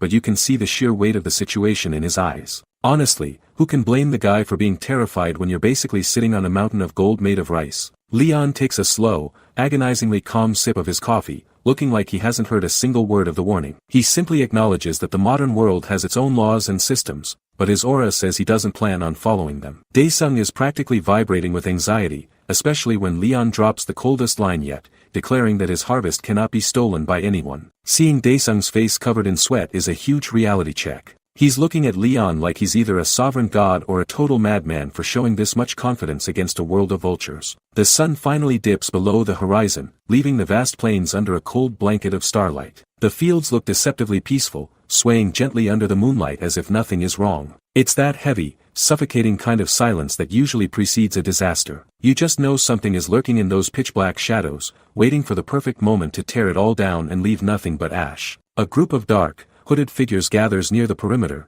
checking their phones to verify their targets. They've confirmed the impossible rumors. this, blessed rice, is the real deal and it's worth more than any high-rank dungeon loot. But then, the lead saboteur pauses, scanning the area with a look of pure disbelief. He's genuinely shocked because there isn't a single guard, drone, or high-tech security system in sight. It's so quiet it's almost creepy, like they were invited right through the front door. One masked thief grins under his hood, thinking this is going to be the easiest payday of his entire career. The plan is simple and brutal. Steal the high-value seeds and burn the entire field to the ground to erase the evidence and tank the market. The leader, a man with sharp, elf-like ears and a cold gaze, doesn't waste another second and orders the crew to bring out the gasoline tanks. It's a literal powder keg waiting for a spark. These guys think Leon is a defenseless farmer, but the crazy part is, they have no idea they've just stepped into a trap set by a king. Shadows crawl through the swaying stalks of the Neju plains as the sun disappears. The saboteurs move in a tight, tactical line, blending into the darkness to avoid detection. Honestly, they look professional, like they've done this 100 times. One of the masked men suddenly gasps and freezes in his tracks. He points a trembling finger toward a silhouette standing in the tall grass,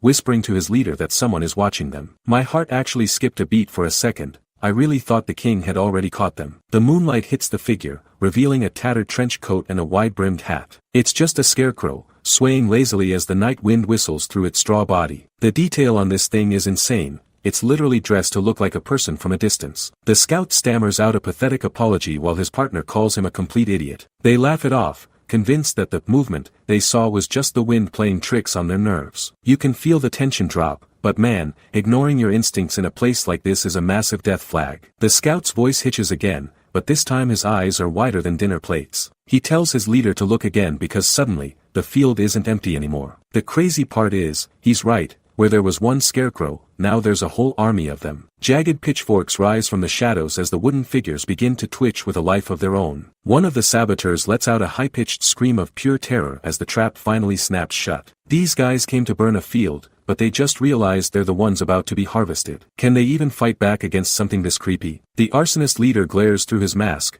barking orders at his men to stop stalling and start the fire. A bright pillar of light erupts into the night sky, acting as a signal to begin the total destruction of the Neju plains. But even as they prepare to burn it all, the leader's greed takes over, and he tells his crew to pocket some of the blessed rice for themselves. These guys really think they're about to walk away rich, but they have no idea what's watching them from the stalks. The leader calls out for his subordinates, Mansu and Jinte, but the only response he gets is the whistling wind. He spins around, his eyes darting through the dark as he realizes two of his best men have vanished without a single sound. Another thief nervously asks where Dusan went, just as a ghostly blue glow begins to ripple through the mist at their feet. The silence is getting heavy now. It's that type of silence that usually happens right before someone screams. Sweat beads on the leader's forehead as he feels a sudden, freezing chill crawl up his spine. One of the remaining saboteurs lets out a hard gulp, staring into the darkness where the shapes of the scarecrows seem different. Looking down from above, the formation has completely changed, and the wooden guardians are now tightening a perfect circle around the thieves. They aren't just standing there anymore. They're hunting. A massive shadow looms over the leader, revealing a nightmare-fuel scarecrow brandishing two giant spiked maces. The leader slowly turns his head, his pupils shrinking in pure, primal terror as he stares into the creature's jagged, glowing maw. A sickening green light ignites from the scarecrow's head, signaling the start of the harvest. These guys came to burn a field, but it looks like Leon's guards are about to turn them into fertilizer. How is anyone supposed to survive a trap like this? A scarecrow's jagged, stitched mouth looms over a thief screaming in absolute terror. Before the guy can even finish his scream, the scarecrow lashes out with a violent, blurring strike that sends his body cartwheeling into the dark sky. This isn't a fight, it's a total slaughter. Honestly, if you're dumb enough to bring a torch into Leon's territory, you kind of deserve to be the first one launched into orbit. The arsonist leader stares wide-eyed as sweat pours down his face, watching his men get tossed like ragdolls. He finally realizes these aren't just straw decorations, they're high-level monsters radiating a sickening green mana. Three massive, hulking silhouettes rise from the stalks, their glowing eyes locking onto the remaining thieves. These guys thought they were coming to burn a farm, but they just walked straight into a custom-made horror movie. Can they even touch something that moves this fast? A scarecrow with a creepy, hand-drawn smiling face pulses with a blinding white core of energy. The invaders are completely surrounded, trapped in a circle of smiling guards who look more like executioners than farmhands. Strange green symbols flicker in the air as the monsters ready their rusted scythes and maces. That permanent, drawn-on smile is genuinely the most unsettling thing I've seen in this series. It's like the field itself is laughing at how easy this is. A thief's gloved hand claws desperately at the dirt as he tries to crawl away from the carnage. He gasps for air, terrified, realizing these monsters are more dangerous than anything he's ever encountered inside a gate. Imagine being a pro hunter and getting absolutely wrecked by a pile of hay and some old rags. If the pest control is this overtuned, what kind of monster is the king who created them? The arsonist leader's face contorts with a mix of desperate rage and pure delusion as he shouts at his remaining men. He blames their lack of backup, swearing he'll show everyone what happens when you mess with his organization. Even with his life on the line, he's still trying to act like the big bad boss. But seriously, look around you, man. You're already standing in your own graveyard. Is he really going to try and fight back, or is this just the final scream of a dead man? The dark outline of a massive grain silo looms over the horizon like a mountain of gold. The thieves finally find what they're looking for,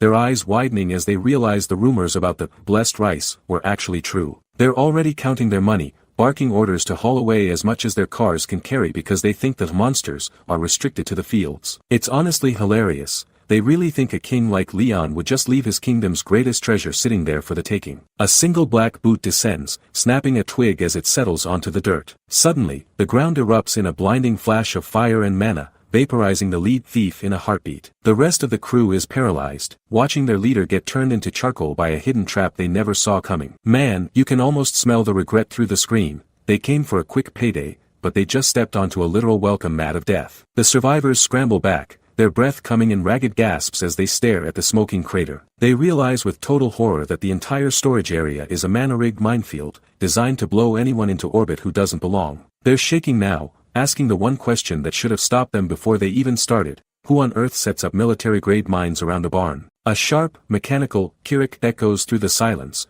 followed by a cold, synthesized voice announcing that unqualified human entry has been verified. A massive, multi-legged shadow emerges from the smoke, its red sensors locking onto the intruders with cold, calculated precision. The thieves' faces go completely pale when they recognize the silhouette. This isn't some cheap security bot, it's the Jagged Spin, a legendary killing machine from the Cheongju Gate. These guys are barely D-rank thugs, and they just woke up a guardian that was built to shred entire armies. This isn't a heist anymore, it's a total slaughter. But seriously, how did Leon manage to tame a gate guardian to act as his personal scarecrow? These thieves are about to find out exactly why you don't touch the king's food. A crystal-clear morning sky stretches over the Neju Plains, marking the end of a very short and very one-sided night. As the sun rises, the chaos of the Jagged Spin's hunt vanishes, replaced by the peaceful chirping of birds and a gentle breeze. It's honestly surreal. You'd never guess that just hours ago, a group of elite assassins was being chased by a mechanical nightmare through the dark. The transition from a literal horror movie to a calm farm morning is just classic Leon. The camera pans down to find the entire Viper squad wrapped head to toe in thick rope,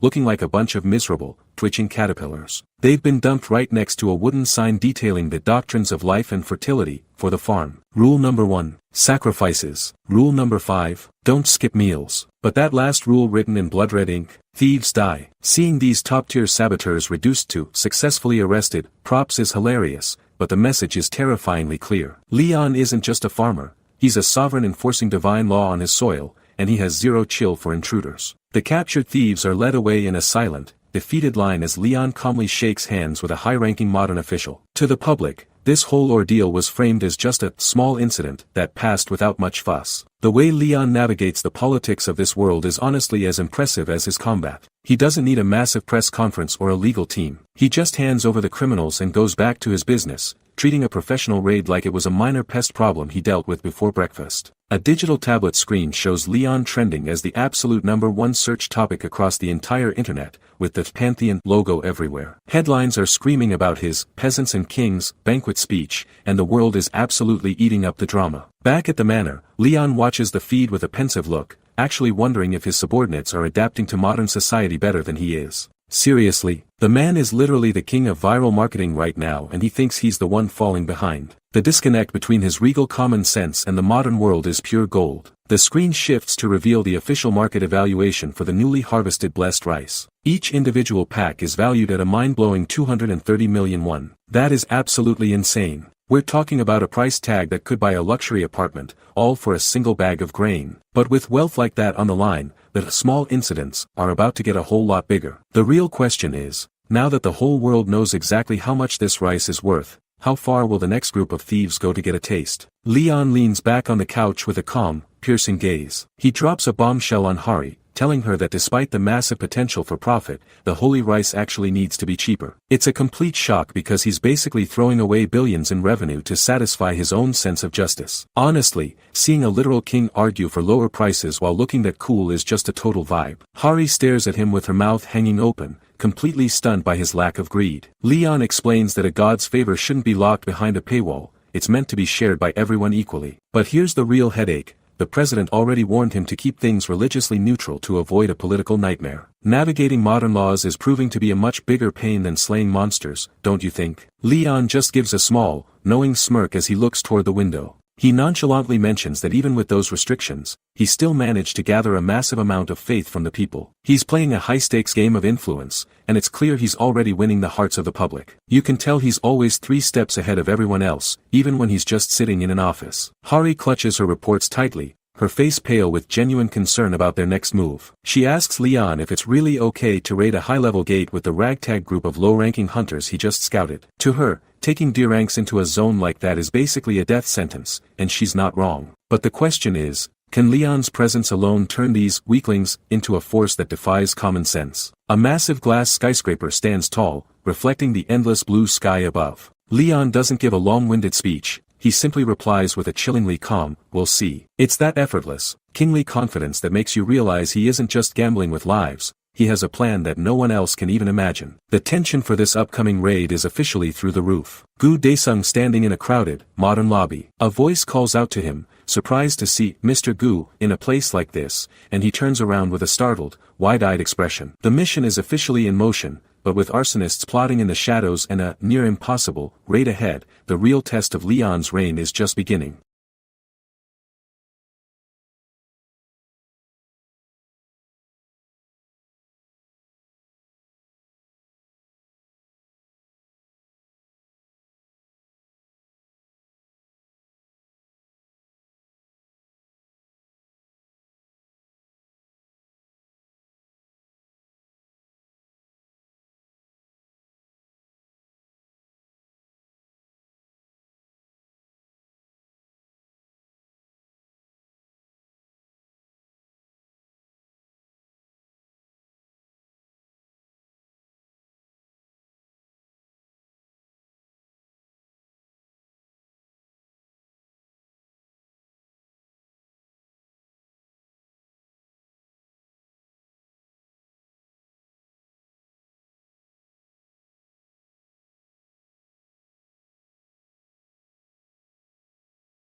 Gu Daesung looks around the massive, sterile hall while scratching his head in total confusion. He's just run into team manager Kim, and it turns out everyone here received the same cryptic text message telling them to show up. It's a room full of low-rankers just whispering and trying to figure out why the association would gather a bunch of nobodies in one place. You can tell Daesung is sweating. I mean, usually, when D-ranks get a group invitation like this, it's rarely for anything good. Suddenly, the doors swing open and Han Hari walks in, flanked by serious-looking guards in black suits. The crowd starts buzzing because this girl was the absolute top of the draft last year, a total prodigy that every guild wanted. But while everyone else is distracted by her, Daesung's eyes lock onto the person following behind her, and his heart nearly stops. He realizes that if a superstar like Han Hari is just the manager, the person actually calling the shots has to be on a whole different level. Leon Dragonia Lionheart strides through the crowd, and honestly, the atmosphere just dies the moment he moves. He doesn't even acknowledge the recruits, but Daesung feels a cold sweat break out because the sheer pressure coming off this guy is suffocating. It's like a lion walking through a pen of house cats. Daesung realizes right then that Leon isn't just a hunter, he's a man from a completely different world. You can see the terror in Daesung's eyes. He knows he's standing in the shadow of a true monarch. Leon takes his place behind a podium, standing firmly in front of a massive, glowing crest of a lion. He welcomes the crowd with a voice that demands absolute silence, but then he drops a total bombshell. He tells them they aren't here to become guild members. The recruits start looking at each other, totally blindsided. I mean, if they aren't a guild, what did they actually sign up for? Leon mentions enduring training and forming an order, and you just know he's not talking about a regular 9 to 5. He's looking for a legion, and these low-rankers have no clue they're about to be forged into something terrifying. Gu Daesung stares ahead with sweat beads rolling down his face, his eyes wide in total disbelief. The bombshell Leon just dropped, that this isn't a guild but a military order, has him and everyone else completely frozen. Honestly, can you blame him? These guys signed up for a corporate paycheck, not a drill sergeant and a life of combat. Then, the association official steps up to the podium, looking way too calm as he announces that the test is officially beginning. You can practically feel the oxygen leave the room. The official clicks a remote and a swirling vortex of sickening, mustard yellow energy erupts on the screen behind him. The recruits lose their minds immediately, shouting that this is a straight-up death sentence. A yellow gate? For a bunch of low-rankers? That's not a test, it's an execution. These D-rankers know their own limits, and they're realizing that Leon isn't just asking for effort, he's asking them to gamble their lives before they even get a uniform. Dark silhouettes of monstrous, red-eyed demons and skeletal riders flash across the screen as the gate ranking system is explained. Red and orange gates are the stuff of nightmares, literal world-ending threats that only the elite can touch. But the reality is much harsher for the people in this room. For a C or D rank hunter, a yellow gate is the hard ceiling. It's the point where challenging turns into guaranteed casualty. Seeing those armored shadows in the mist makes it clear why they're all panicking. The bald official frantically waves his hands at the crowd, shouting for them to quiet down while telling them they're free to walk out. Predictably, the hunters don't need to be told twice. They start turning their backs, cursing about wasted time and heading for the exit. They're choosing a nap over a suicide mission, and honestly, it's the most human reaction possible. But as their footsteps echo out of the hall, the tension only rises. Is Leon really just going to let the weak walk away, or is this all part of his sorting process? If the cowards are gone, what kind of monster is he planning to turn the survivors into? The massive hall is practically a ghost town now, with only a few shadows left against the cold floor. After Leon's brutal reality check, only a dozen hunters are still standing there, staring up at the stage in a heavy, suffocating silence. Leon just looks down at the remaining fools with those piercing blue eyes, letting a soft escape his lips. It's chilling because he doesn't look disappointed at the small turnout. He looks like he's finally found the raw scrap metal he can actually forge into something lethal. Leon's finger snaps up, pointing directly at a guy with curly hair who looks like he's seeing his own funeral. He asks him the simplest, most terrifying question possible: why did you stay? The poor guy is visibly trembling, admitting with a shaky voice that he only stayed because his friend refused to leave. It's almost funny how honest and pathetic he is in the face of royalty, and Leon just absorbs the answer with a dry, I see. He's reading their souls in real time, looking for any spark of loyalty or even blind stupidity he can exploit. The king's focus shifts again, and this time, that heavy finger points straight at Gu Daesung. You can practically feel the air pressure drop in the room as Leon asks him the exact same question. Daesung looks like he's about to burst from the sheer stress, his face slick with sweat, but he grits his teeth and screams at the top of his lungs, I have to take this chance. This isn't just about a paycheck for him anymore, it's a desperate, raw cry to prove he's more than a bottom-tier hunter destined for the trash heap. That hunger is exactly what the king was waiting to hear. Leon actually smiles, and honestly, seeing a predator look satisfied is way more terrifying than his glare. He tells Daesung it's a good attitude before stepping off the podium, his boots clicking against the floor with heavy, rhythmic intent. He reminds the small group that he didn't come here to play guild leader or sign autographs, he's here to gather soldiers for a divine legion. As Gu Daesung and manager Kim gulp in synchronized terror, the realization hits like a truck. They didn't just join a guild, they joined a war machine. Leon is already moving toward the exit, expecting them to follow him into the jaws of the unknown. Is this ragtag group really the foundation of a new empire, or are they just the first sacrifices? Leon stands tall, his dark cloak swirling as he speaks with absolute authority. He tells the recruits to trust in the honor and power of a knight, making it clear that the time for talk is over. He stares down at the crowd from the stage, ordering them to grab their equipment and finish their final preparations. It's honestly chilling how he treats these dear ranks like they're already elite soldiers. He doesn't offer them a choice, he offers them a destiny. A massive, swirling orange portal looms over the stairs at Samjin Station. This is a yellow rank gate, a place that usually chews up and spits out hunters of this level. The air around the gate looks distorted, pulsing with a heat that screams danger. You have to wonder if Leon is being a genius or just plain reckless. Sending these guys in there feels like a literal suicide mission. A wide shot reveals the entire squad decked out in heavy, gleaming silver plate armor. Leon has somehow transformed these budget hunters into a professional-looking legion in record time. One recruit is already struggling, muttering about how the gear feels incredibly heavy on his shoulders. Gu Daesung stares at his new shield in total shock, realizing this equipment is worth at least 10 million won. The crazy part is that Daesung is a damage dealer, yet Leon handed him a tank's shield. It's like he's forcing them to forget everything they know about modern hunting. The older hunter next to him looks on with wide, trembling eyes, feeling the gravity of the situation. Leon stands in the background, silent and watching like a hawk, measuring their resolve before they cross the threshold. The tension is so thick you can practically feel the recruits' hearts racing through their chest plates. Just as the panic starts to set in,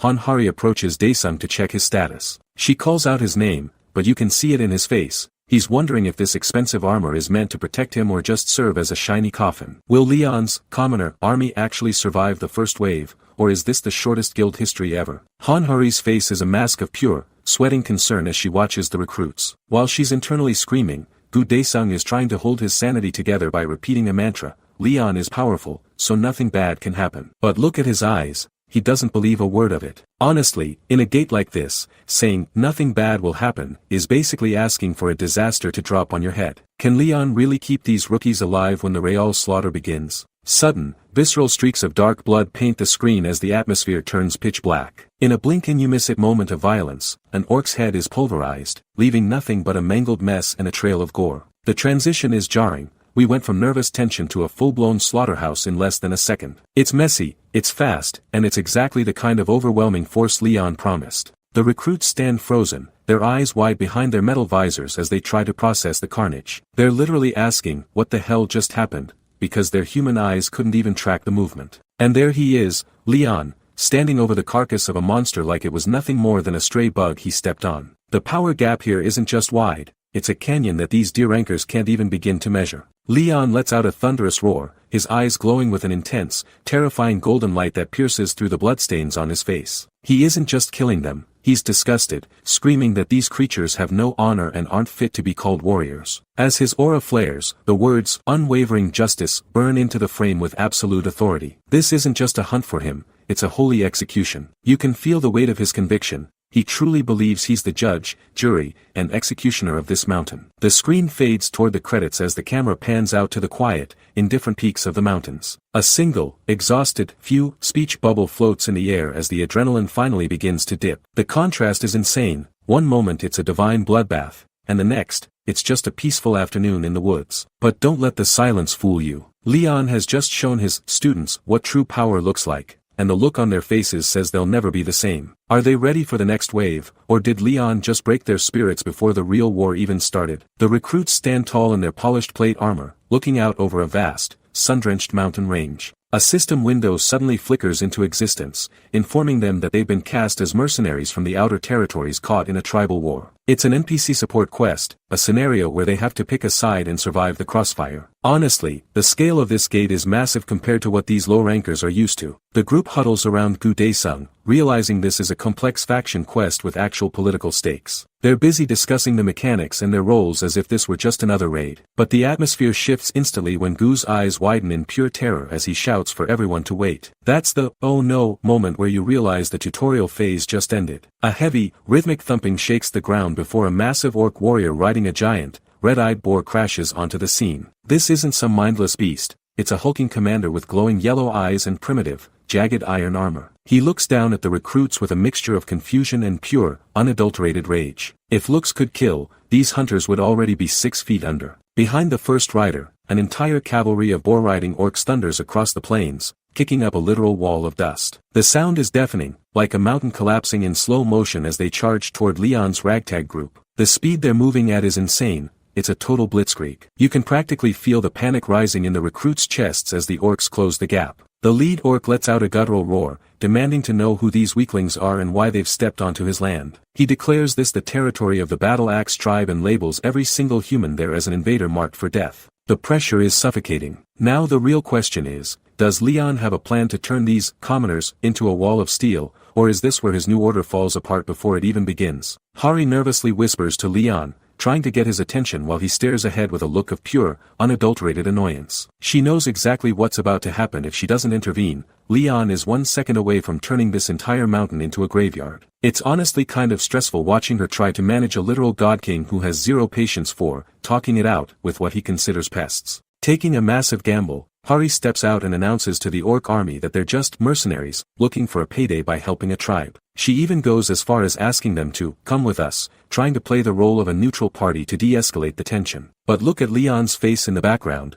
He looks absolutely disgusted. Being called a mercenary is basically the ultimate insult to a sovereign of the Lionheart, and you can practically see the sparks of fury flying off him. We get a wide view of the orc settlement, a jagged, bone-chilling fortress tucked away in the snowy peaks. The sheer scale of the tribe becomes clear as the recruits are funneled into the center of the camp, surrounded by hundreds of bloodthirsty warriors. The atmosphere is suffocatingly heavy. You have to wonder if Hari's lie actually bought them time, or if she just hand-delivered these low-rank recruits to their executioners. The Battle Axe tribe's chief steps forward, a massive wall of green muscle and iron armor that makes the D-rank hunters look like toddlers. He looks down at the group and, surprisingly, lets out a booming laugh, declaring that a larger-scale war is exactly what he needs for an honorable death. These orcs aren't scared of a fight, they're addicted to it. This just went from a diplomatic mission to a blood-soaked invitation in record time. But then, the air around them suddenly turns freezing as Leon's eyes ignite with a blinding, golden radiance. He's reached his limit. Hearing a lowly monster talk about honor while dragging his name through the dirt as a common mercenary was the final straw. His expression says it all. He's not here to negotiate with animals, he's here to provide a royal execution. The real question is,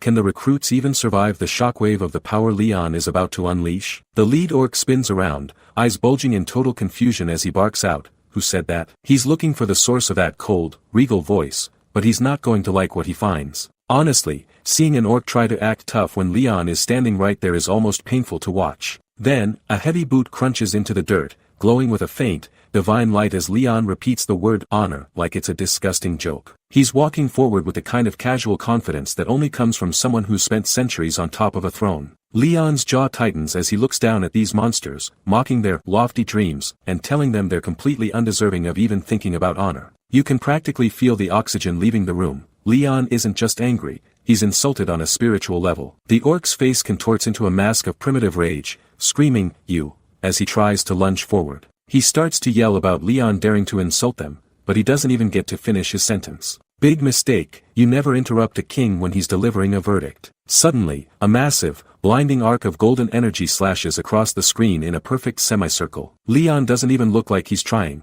It's just one fluid, effortless motion that tears through the air like paper. The orc's heavy iron helmet is sliced clean in half, sent spinning into the darkness as the force of the blow connects. That's one way to shut someone up permanently, and man, the animation on that slash is just crisp. The screen fades as stylized text appears, officially introducing the man behind the blade, Leon Dragonia Lionheart. The narration shifts, stating that calling him honorable isn't enough. It's like he's transcended the very concept. This is where the hype really hits a boiling point because the orcs still don't get it, screaming that he'll crawl on the earth like a bug. They're still talking trash while their squad is being dismantled in seconds. Talk about being delusional until the very last breath. But then, the system itself seems to respond to Leon's aura, flashing the words, "that is," across the frame. Giant blue and white text explodes onto the screen, "unwavering justice." It's not just a move, it's his entire existence manifested into a single strike. Then, we see the most insane stat yet, a kill streak of over 8 million orcs, officially labeling Leon as the Orc Slayer. 8 million? Are you kidding me? This man hasn't just fought orcs, he spent lifetimes systematically erasing them from existence. Leon's eyes glow with a terrifying, divine light as the narrator delivers the final blow.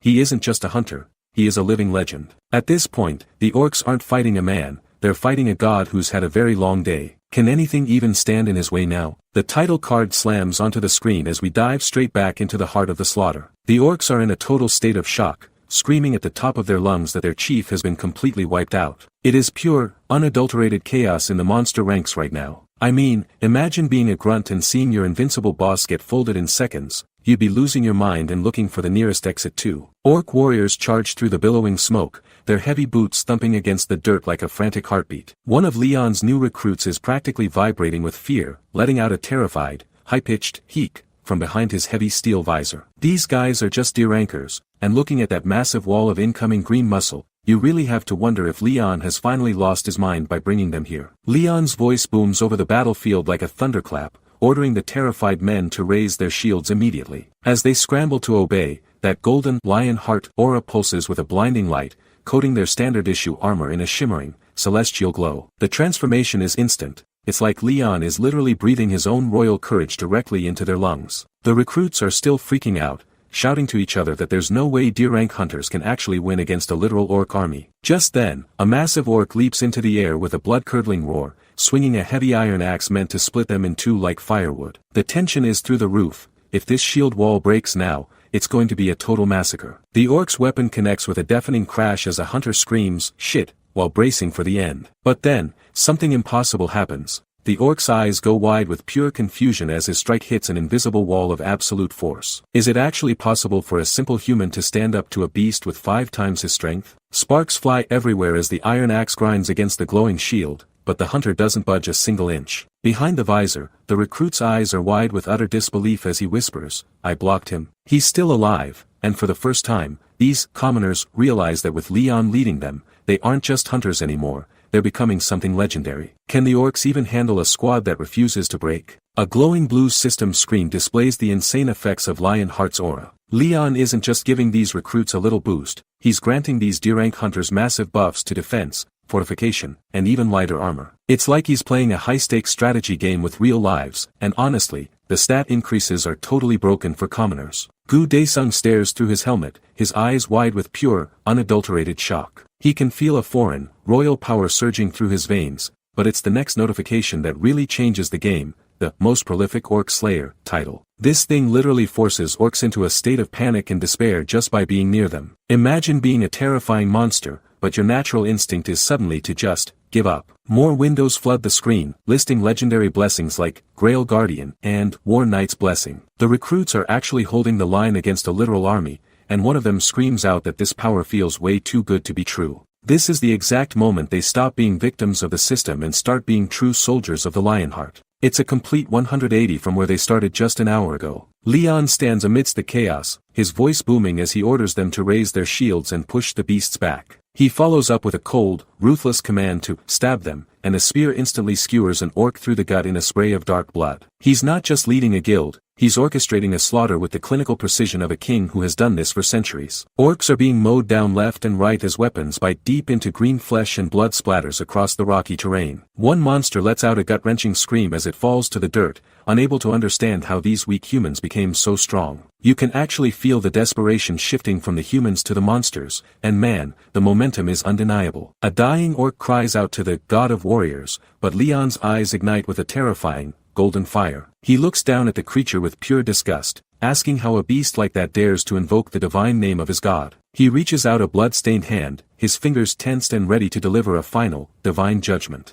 Leon raises his arm, eyes glowing with a terrifying gold light as he screams for his men to take heads. He's completely rejecting the system's mercenary quest and calling for a total massacre. "Come, stallion," he bellows, and suddenly, a pillar of divine energy shatters the earth right in front of the orc horde. Honestly, I've never seen a D-rank gate look this much like a holy war. The battle axe orcs are frozen in pure confusion, clutching their rusted weapons as the dust settles. They were expecting a skirmish, but what's coming is an execution. Before they can even grunt, a massive hoof slams directly into an orc's skull with a sickening crunch. Talk about a wake-up call. Leon is officially done playing nice with these beasts. Leon sits atop a magnificent white divine steed, looking every bit like the sovereign he truly is. The horse doesn't just run, it tramples the life out of everything in its path, crushing an orc's face into the dirt like it's nothing. It's brutal, one-sided, and honestly, a bit terrifying to watch. But with the orc leadership right in his sights, is Leon actually going to end this whole tribe in a single charge? The look on his face says he's just getting started. Dust kicks up in massive clouds as Leon barrels straight into the heart of the orc formation. He isn't just riding, he's a force of nature tearing through the dirt. Suddenly, he crosses his arms over his chest,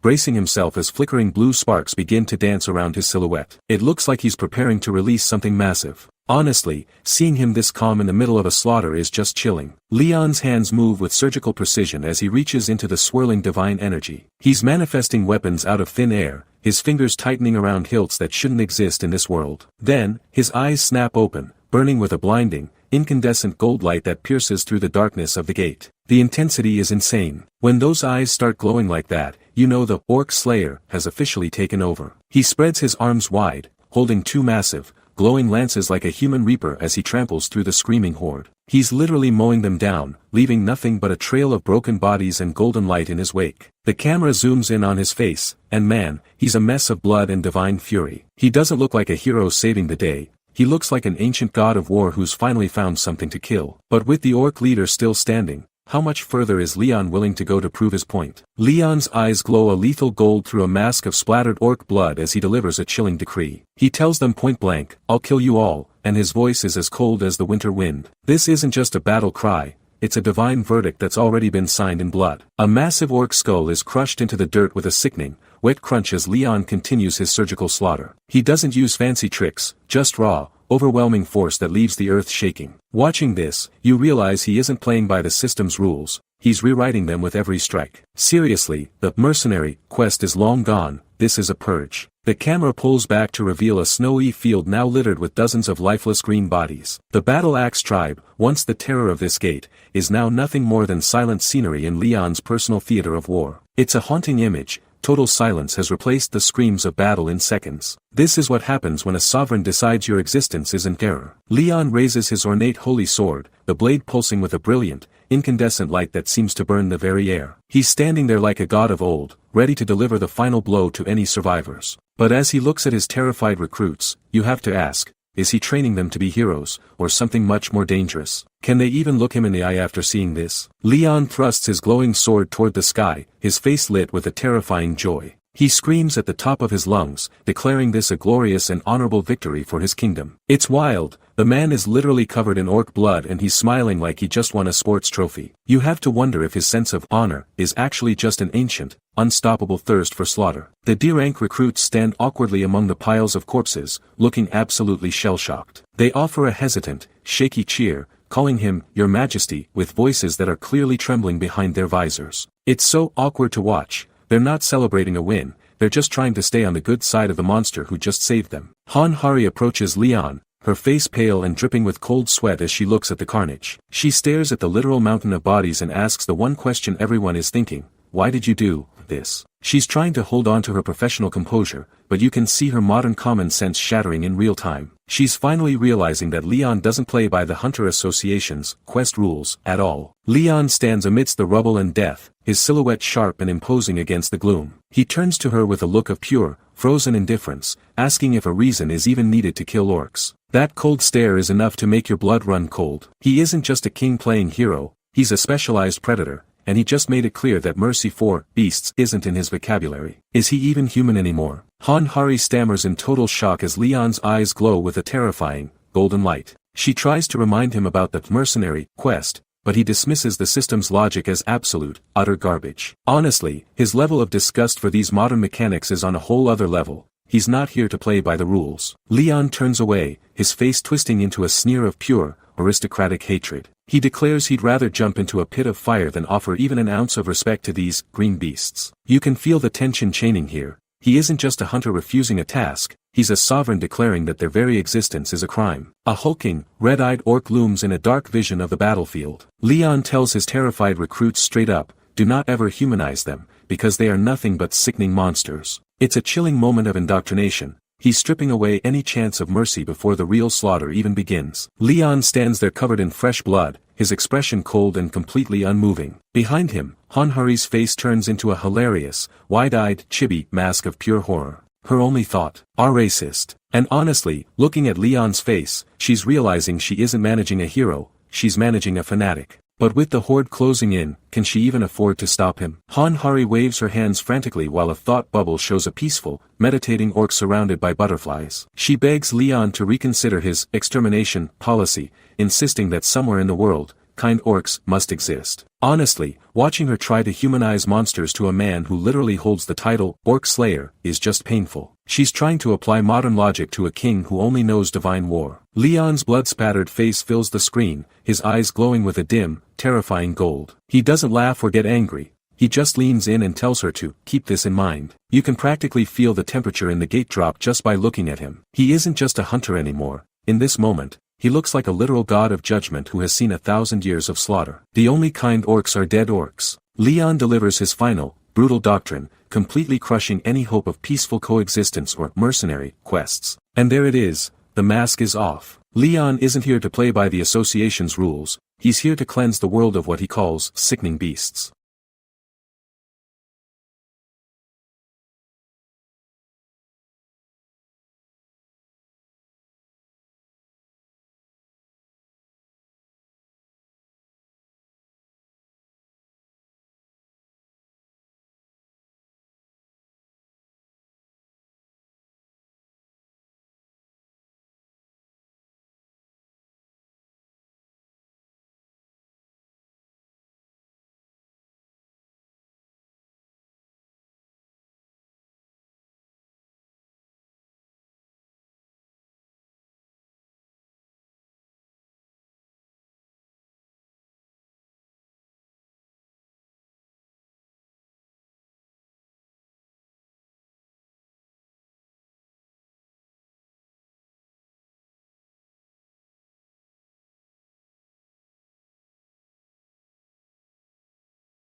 A massive ORCS burns against a backdrop of roaring, hellish flames. We're looking back at the dark history of how these monsters first arrived on Earth when the gates began to shatter our reality. Believe it or not, when they first crawled out, a massive number of orc survivors actually tried to make a life here. It's wild to think there was ever a time we didn't just see them as kill-on-sight targets. A hand holds up a hand-painted pink sign that simply says, "Welcome," decorated with cute little flowers. Earth's people were actually naive enough to think they could coexist, offering a hand to the survivors of a dying world. But the tragedy is that these beasts weren't built for our peace. They couldn't adjust to Earth, and many twisted into demonic humans instead. Seeing that blood-stained welcome sign on the floor just makes your stomach turn. It's a brutal reminder that kindness is often met with a blade. The screen fades to black with simple, haunting text stating that the orcs became a permanent problem even on Earth. They didn't just fail to integrate, they became a localized plague that humanity had to learn to hunt just to survive. This wasn't a misunderstanding, it was a fundamental clash of species. You can really feel the weight of the years of conflict that led to the modern hunter system. The scene shifts to the present, deep in the dark, blue-tinted woods as a notification pings.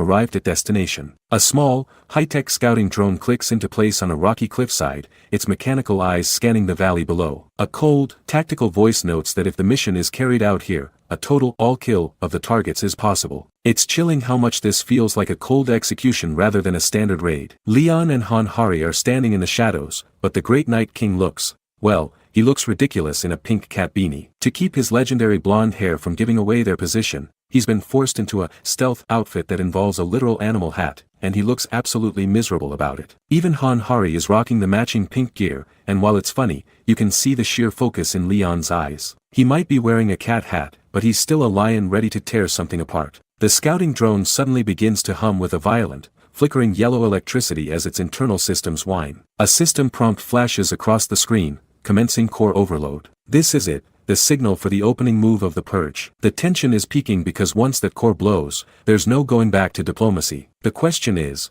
are these D-rank recruits actually ready for the carnage that's about to follow? A glowing blue energy rod pulses with violent, flickering yellow sparks as the atmosphere heavy with ozone begins to crackle. The system interface screams a warning that a core overload is imminent, and Han Hari looks like she's about to have a genuine heart attack. This isn't just a tactical move. The prompt reveals that the fuel rod's deterioration has hit a critical point, and core fusion is already happening. You can feel the heat radiating off the screen. This is extreme, even for a gate raid. Leon isn't just bending the rules, he's bringing a miniature sun into a forest. Honestly, seeing Hari panic makes you realize just how far off-script Leon is going. The question is, does he even care about the fallout? The fuel rod arcs through the air with a faint plop as it splashes right into the murky river water. Leon tosses the most dangerous object in the room like he's just throwing away a piece of literal garbage. The timing here is just hilarious because, amidst all this tension, Hari's chibi self pipes up saying it looks like poop, and Leon actually has the nerve to tell her to stop being so dirty. It's so surreal. Here they are, standing in the middle of a monster-infested forest, wearing these ridiculous pink bunny ear bandanas while Leon basically triggers a localized ecological disaster. You've gotta love the contrast. The Night King is wearing a rabbit hat while setting a trap that would make a mad scientist blush. Hari looks up at Leon with genuine concern, her voice trembling as she asks if releasing radioactive material into the river is really honorable. She's trying to reconcile her image of a noble knight with this man who just poisoned a water supply. But check out Leon's face, he just lets out this chilling, subtle smirk that tells you everything you need to know. He isn't bothered by the ethics of modern warfare or the honor of his status. He's just standing there, arms crossed, waiting for the screams to start. It's a total reality check for Hari. She's looking for a hero, but Leon is a sovereign who prioritizes results over feelings. Leon looks down with absolute, soul-crushing disdain, explaining that fighting these green beasts isn't a war or a battle, it's just eliminating pests. He doesn't see orcs as worthy warriors or even as living beings with rights. To him, they are just vermin that need to be wiped from the earth. Even with that bunny hat on, his eyes turn sharp and murderous, creating an aura that's honestly terrifying. It's a cold reminder that while he's a king, he's not the nice, kind of hero we're used to seeing in these stories. He's a judge and executioner combined. This is the true face of the Night King who returned with a god, and for the orcs downstream, the honor of a fair fight was never an option. The purge has officially begun. A hulking orc lets out a blood-curdling roar as red splatters paint the air behind him. The internal hierarchy of the Battle Axe tribe is on full display here because Grokter just absolutely demolished a fellow orc named Galdin, literally breaking his skull open. The rest of the tribe isn't horrified, they're actually laughing and cheering, kohaha, as if they just watched a comedy skit. It's a brutal reminder that these things don't value life, even their own. Honestly, seeing them celebrate a brother's death like this makes you realize why Leon refuses to show them an ounce of mercy. Jagged speech bubbles crowd the frame as the orcs praise Grokter's great axe skill. They're talking about how Galdin died fiercely and how the god of warriors will send him to some eternal fighting range. They have this twisted sense of honor that sounds almost noble if you don't look at the gore on the floor. But that's the thing,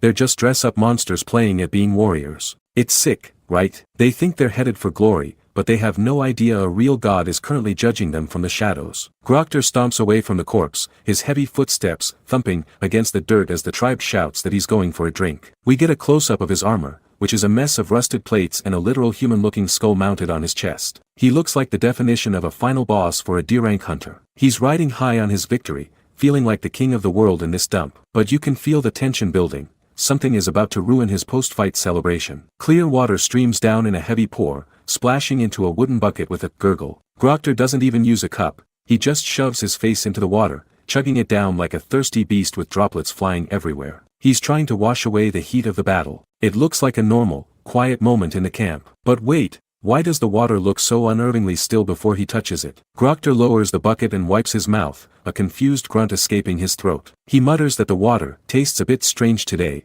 and we see his tiny, red eye narrow in a sharp close-up. This is the moment the atmosphere shifts. Even a low IQ brute like him can sense that something in the environment has been purified or altered by Leon's presence. It's like the world itself is rejecting the orcs, and he's literally tasting his own demise in a stream. The massive warrior turns his back on the river and walks back toward his base, dismissing the weird taste as just the blood from his earlier kill. The camera pans out to a wide shot of the entire Samjin station fort, showing the massive, jagged wooden walls and bone-chilling architecture of the orc stronghold. He thinks he's safe behind those walls. The crazy part, he's walking right back into a death trap, completely unaware that the Night King is already at his doorstep. Can he even put up a fight once Leon decides to stop watching? The screams of the dying echo through the jagged walls of the orc fortress. One after another, the battle-axe warriors collapse, their lungs giving out as they let out gut-wrenching wails of kuhik and kwa. It's not a battle, it's a systematic organ failure. The crazy part is that they don't even know what's hitting them, desperately crying out for a witch doctor who's just as helpless as they are. Seeing these hulking brutes reduced to squealing prey, honestly, it's kind of terrifying. A lone orc warrior stares into the blinding light, tears and sweat streaming down his distorted face. He's completely paralyzed, trembling like a child as he watches his brothers fall without a single sword being swung. This isn't just fear, it's a total soul-crushing despair that stripped away his will to fight. You have to wonder, what kind of monster makes a literal monster cry? The camera pans out to show the entire camp, where dozens of orcs are keeling over in the dirt. The aura Leon bestowed upon the recruits is acting like a divine poison, suffocating every beast within the radius of their shield wall. They expected a raid, but they got a plague of justice instead. It's hard to watch them drop like flies, but then you remember these things eat people for breakfast. Deep in the heart of the camp, the orc witch doctor stumbles back, his eyes wide with a confusion that borders on madness. He frantically tries to analyze the energy, but his voice cracks as he realizes it's neither a curse nor a standard enchantment. There's no system logic he can grasp to stop the bleeding. The tension here is insane because if the most powerful orc is this baffled, the rest of them are already dead men walking. The witch doctor's face contorts as a chilling realization hits him, and he mutters the name Lionheart with a mixture of ancient fear and reverence. He recognizes the golden divinity. It's a power that shouldn't exist in this world, a lineage of kings that once purged his kind into near extinction. This changes everything. How do these monsters know about Leon's past life? A massive explosion of golden light erupts, sending orc bodies flying like ragdolls through the air. Leon doesn't give them a second to breathe, his voice booming across the battlefield with a cold, merciless authority. Eliminate the beasts, he commands, his face a mask of absolute judgment. Don't miss a single one. He's not looking for survivors or information. He wants a total wipeout. But with the orcs already broken, is Leon training soldiers, or is he turning his recruits into a group of cold-blooded executioners? The real nightmare is only just beginning. The D-rank recruits charge forward like a silver tidal wave, their boots thundering against the cracked earth. They aren't trembling or hesitating anymore, they're screaming about free EXP and hunting the orcs down like starving wolves. Leon has successfully flipped their survival instinct into a hunter's primal greed in record time. Honestly, seeing these once terrified rookies act like high-level executioners is actually kind of chilling. They've stopped seeing enemies and started seeing numbers. A wounded orc clutches its mangled stomach, its yellow eyes wide with a realization that comes far too late. It stares into the reflection of a recruit's polished silver armor, seeing the face of its own death looking back. For the first time in this tribe's history, these monsters are the ones experiencing true, paralyzing terror. It's hard to even call this a battle anymore, it's a systematic slaughter. The power gap Leon provided through his aura has turned a trial into a one-sided massacre. The orc lets out a final, guttural roar, cursing the cowardly humans who refuse to fight with the honor it expects. A massive, jagged arc of dark blood sprays across the clear blue sky, silencing the beast mid-sentence. It's wild. What the orcs call cowardice, Leon simply calls divine judgment. There's no room for a fair fight when a king decides his enemies are nothing more than vermin. The monster's scream is cut short, leaving nothing but the sickening sound of steel meeting flesh. A blinding flash of white light consumes the entire battlefield as the final remnants of the orc tribe are wiped out. The recruits move in perfect, eerie synchronization, following Leon's commands to the absolute letter. This isn't a struggle or a desperate win, it's a complete erasure of an entire war band. You can almost feel the weight of the system struggling to process the massive death toll Leon just orchestrated. This is beyond what any D-rank gate was supposed to be. A bright blue system window suddenly flickers into existence with a notification that changes everything. It coldly announces that the entire orc species is now the Order's sworn enemy. Hanhari's eyes go wide with pure shock as she reads the scrolling text. You have become a common enemy. Wait, hold on. Usually, you finish a gate and get a loot box or a clear message, but Leon just managed to get his entire squad flagged for a racial war. He didn't just clear a dungeon, he started a blood feud. Hanhari stares at her floating interface, her finger trembling as she tries to make sense of the diplomatic disaster unfolding. The smoke begins to clear, revealing a landscape littered with orc corpses and the recruits standing tall, drenched in blood but unharmed. Alright, someone shouts, breaking the heavy silence with a cheer of victory. But as Hanhari looks at the notification again, you have to wonder, is she cheering because they survived, or is she just masking the absolute terror of what Leon just turned them into? They didn't just win, they've become the world's most dangerous targets. Leon's eyes sharpen as he looks toward the back of the enemy lines, sensing a new, heavier presence. He lets out a cold, predatory smirk, finally finding a monster he deems a better one to kill. He's actually looking forward to this, which is honestly the most terrifying part of his personality. He begins to preach about light and justice, sounding more like a divine judge than a hunter. It's like he's finally decided to take the training wheels off and show everyone what a real holy war looks like. A hooded orc shaman screams in agony, his face twisted into a mask of pure, unadulterated hatred. He looks at the piles of his fallen brothers and completely hits his breaking point, his eyes bulging with grief. He points a gnarled, shaking finger at Leon's group, screaming that they are the ones responsible for this absolute carnage. You can feel the raw desperation in his voice, but in this gate, desperation is just a fancy word for a death sentence. He thinks he's calling out monsters, but he has no idea he's talking to the king of them. The shaman's face is shown in a tight close-up, his tusks bared as he spits out a venomous curse. He bellows that they are nothing but evil bastards, questioning if they even have the right to call themselves warriors after a massacre like this. Leon doesn't even flinch, he just stares back, his eyes igniting with a cold, incandescent golden light. Talk about a massive mistake. Questioning a Night King's honor is the fastest way to get your subscription to life cancelled. Leon isn't even offended, he's just disgusted that a beast thinks it can speak his language. Leon looks down with a narrow, frozen gaze, his mouth barely moving as he delivers his final verdict. He scoffs at the shaman, telling the creature that it's foolish to even mention the word honor in his presence. The level of pure, crushing disdain in his voice is enough to make your skin crawl. He declares that their very existence is a sin that no amount of blood or apology can ever fix. He's not just fighting a boss here, he's performing a one-man exorcism on an entire species, and he's not planning on leaving survivors. The shaman's body is suddenly engulfed in a massive, swirling pillar of toxic green energy that tears the earth apart. He screams one final insult, calling Leon an arrogant bastard as he ignites his very soul to unleash everything he has left. The ground literally shatters under the pressure of his mana, creating a scene straight out of an apocalypse. It looks like a final boss's ultimate, world-ending move is about to land. But looking at Leon, he's just standing there, waiting to show this beast exactly why justice is never a fair fight. Is the shaman's power enough to even make Leon move, or is he just about to be deleted from history? Leon stands perfectly still as the orc shaman's jagged metal chains rattle and hiss across the broken stone like vipers. Instead of showing any hint of fear, Leon actually looks amused, noting that it's interesting to see a mere beast capable of wielding such complex tools. Honestly, the level of disrespect Leon shows here is legendary. His enemy is summoning an apocalypse, and he's basically giving him a performance review. It's that classic, I'm not trapped in here with you, you're trapped in here with me energy. Suddenly, a violent burst of golden light erupts from Leon's position, slamming into the encroaching dark chains with the force of a falling star. The visual of that holy gold clashing against the shaman's murky, cursed mana is just stunning, creating a shockwave that sends debris flying everywhere. Leon isn't just offending, he's asserting his presence, making it clear that no amount of dark magic can dim his royal aura. You can tell the power gap here isn't just wide,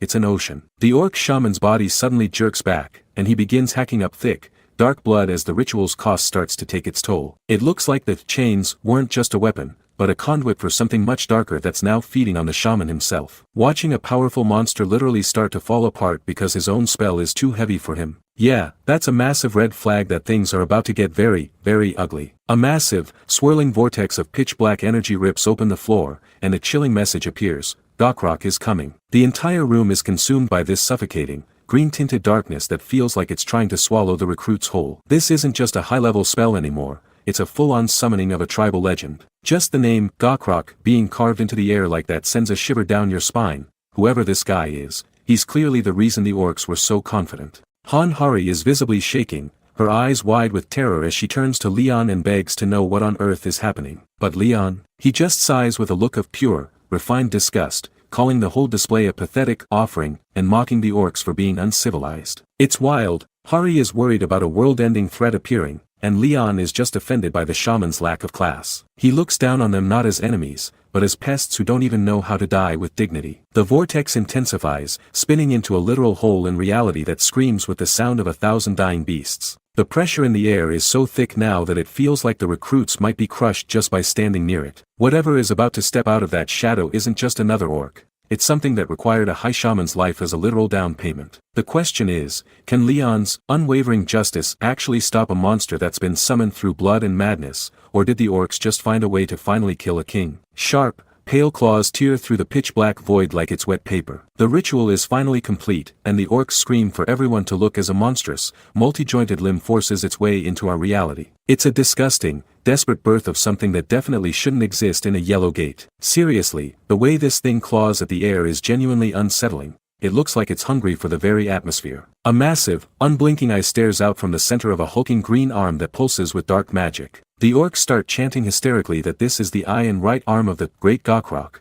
their twisted deity. A hidden quest window flashes on the screen with a warning chime that feels like a death sentence. An arm. Just one arm is a hidden quest boss. That's when you know the power scaling just broke. The shaman stands bathed in a sickly green light as the system officially identifies the threat: Gokrock, the enslavement god. The mission is simple but impossible: eliminate this divine manifestation or be wiped out, as the portal behind the orc leader pulses with malevolent energy. This isn't just a boss fight anymore, it's a literal god reaching through the cracks of the world to claim its prize. Talk about a first mission gone horribly wrong for these recruits. The massive, muscular limb towers over the entire battlefield, casting a shadow that completely swallows Leon and his terrified men. The sheer scale of the arm makes the hulking orcs look like tiny ants, and the eye embedded in its flesh scans the area with cold, divine hunger. I mean, how do you even begin to fight a limb that big? It's like trying to punch a moving mountain that's staring back at you. Gokrock's hand descends slowly, the massive fingers framing a tiny, defiant Leon Dragonia Lionheart who hasn't moved an inch. The world seems to go dead quiet as the predator finally locks onto its prey,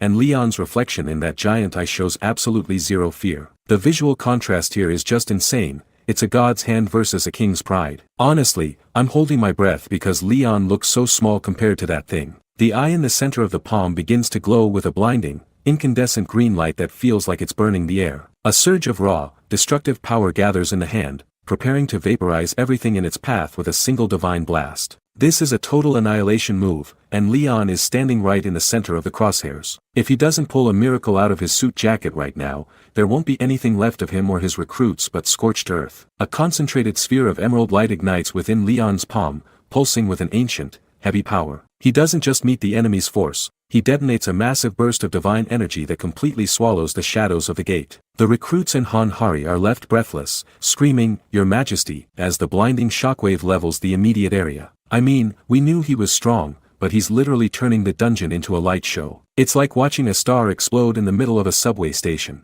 A monster's eye dilates in sheer, unadulterated terror as it stares into the center of the blast. Leon stands there, his blonde hair caught in the divine wind, looking down at the orcs with a gaze that's chillingly calm. He asks them a single, mocking question: who is the god that protects such filthy creatures? The way he says it makes it clear he doesn't see them as enemies, just as garbage that needs to be taken out. Seriously, the disrespect is on a whole different level. he's basically calling their entire religion a joke to their faces. A massive, glowing phantom stallion materializes out of the mist, and Leon takes his place in the saddle like he's back on a medieval battlefield. His voice shifts from a calm taunt to a thunderous roar, demanding how beasts like them could ever dare to compare themselves to a god. The sheer volume of his aura is causing the very air to catch fire around him. You can actually see the orc's spirits breaking just from the sound of his voice. He's not just fighting them, he's judging their entire species right now, and the verdict is definitely not guilty. Leon's hand surges with a sharp, electric blue light as he prepares to deliver the final blow. He and his divine mount rear up toward the ceiling,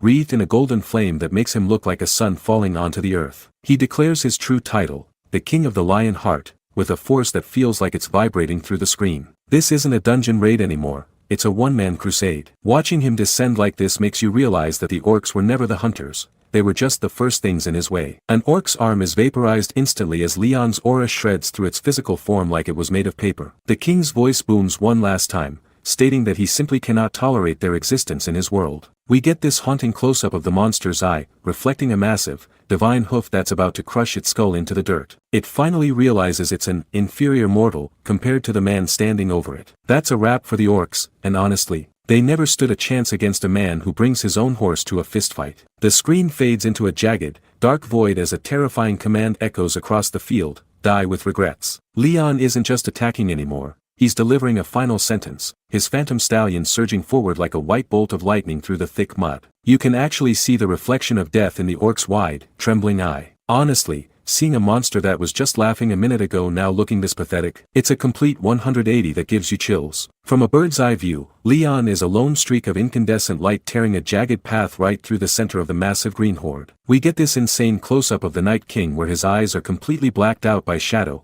save for the golden sparks of divinity dancing around his brow. This isn't the face of a hero saving the day. It's the face of an absolute sovereign who finds the very breath of his enemies to be an insult to his kingdom. Leon's arm, wreathed in that same shimmering, unwavering justice aura, slams into the lead orc with the force of a falling star. The physical impact is so violent that the frame itself seems to vibrate, sending a spray of dark blood and shadow scattering into the air. It's a total execution, no flashy moves, just pure, raw power. You almost feel bad for them, almost, until you remember these things were ready to slaughter the recruits. A guttural, soul-shredding scream of "Kyagh" rips through the air, signaling the end of the orcs' morale. In the background, the rest of the Battle Axe tribe are frozen like statues, watching their invincible vanguard get deleted in a matter of seconds. The atmosphere has shifted from a battle to a slaughterhouse. You can see the recruits' faces reflecting in their armor, and they realize they aren't just watching a fight, they're witnessing a religious event. One of the elite orcs stares down at his own mangled, crushed hand, his mind failing to process the agony as he whimpers,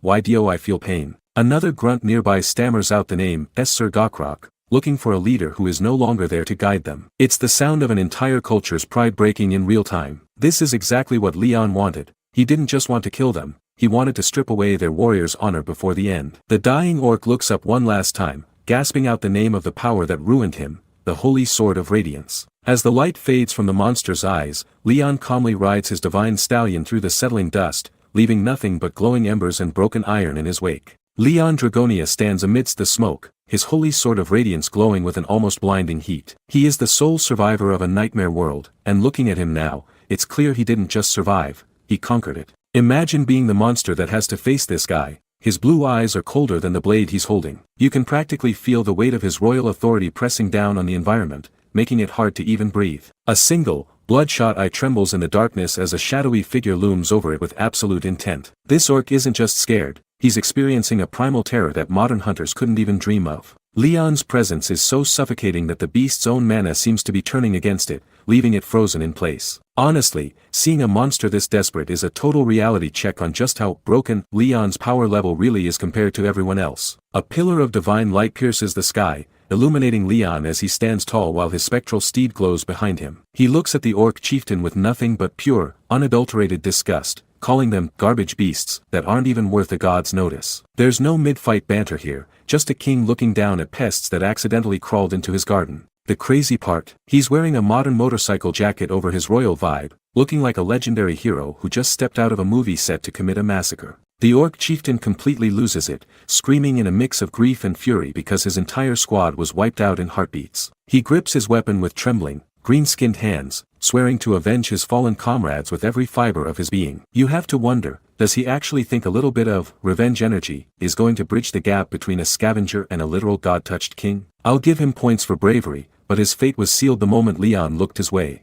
Leon moves in a flash of golden light, his blade cutting through the air before the orc can even finish his desperate battle cry. One clean strike is all it takes to silence the rage, leaving behind nothing but a trail of dark blood and shattered pride. Leon doesn't even break a sweat or lose his composure, just giving a cold, dismissive humph as he acknowledges that the monster at least tried. That's the most terrifying thing about him. He doesn't hate his enemies, he just finds them completely insignificant. The dust settles and the title card hits. This is the era of the Night King who returned with a god. Suddenly, Blue's system windows flood the vision of everyone nearby, granting them legendary traits like Orc Hunter and War Knight's Men-at-Arms. Leon isn't just winning a simple skirmish, he's literally rewriting the rules of modern society by turning his followers into an unstoppable, divinely buffed army. But with this kind of terrifying authority, what happens when his justice clashes with the laws of the modern world? Blue's status windows flicker to life, reflecting in the wide eyes of the trembling soldiers. The men are absolutely losing their minds because Leon's divine blessing didn't just give them a tiny morale boost,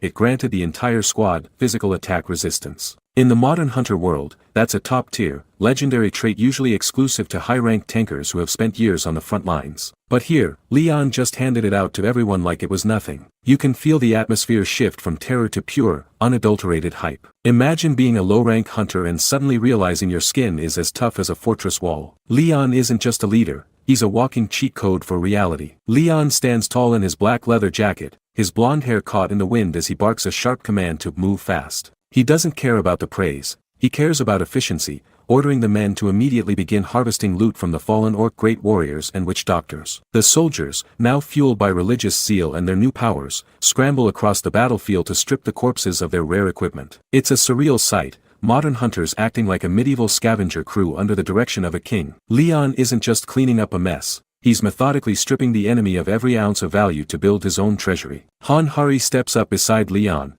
her long red hair contrasting against the smoke-filled sky as she looks at him with a mix of awe and hesitation. Leon barely glances back, his eyes fixed on the carnage as he mutters about the self-proclaimed god, whose influence still lingers on the field. He's referring to the divine orc witch doctors, and you can hear the utter contempt in his voice for whatever being gave these monsters their power. To Leon, this isn't just a hunt, it's a holy war against a god he considers an ant. The sheer scale of his ego is terrifying, but when you see the results, can you even blame him? A sudden, sharp mechanical kirik cuts through the air as the spider drone, Sir Spin, begins to glow with a frantic light atop Han-Hari's head. Hari jumps slightly, asking the little bot if it's found something, while Leon watches with a calm, analytical gaze. The drone projects a scanning beam onto the battlefield, its sensors going haywire as it detects a massive mana signature coming from a beast's amputated arm. This isn't just leftover energy. It's a concentrated, considerable amount of mana that shouldn't exist in a severed limb. The air gets heavy all over again.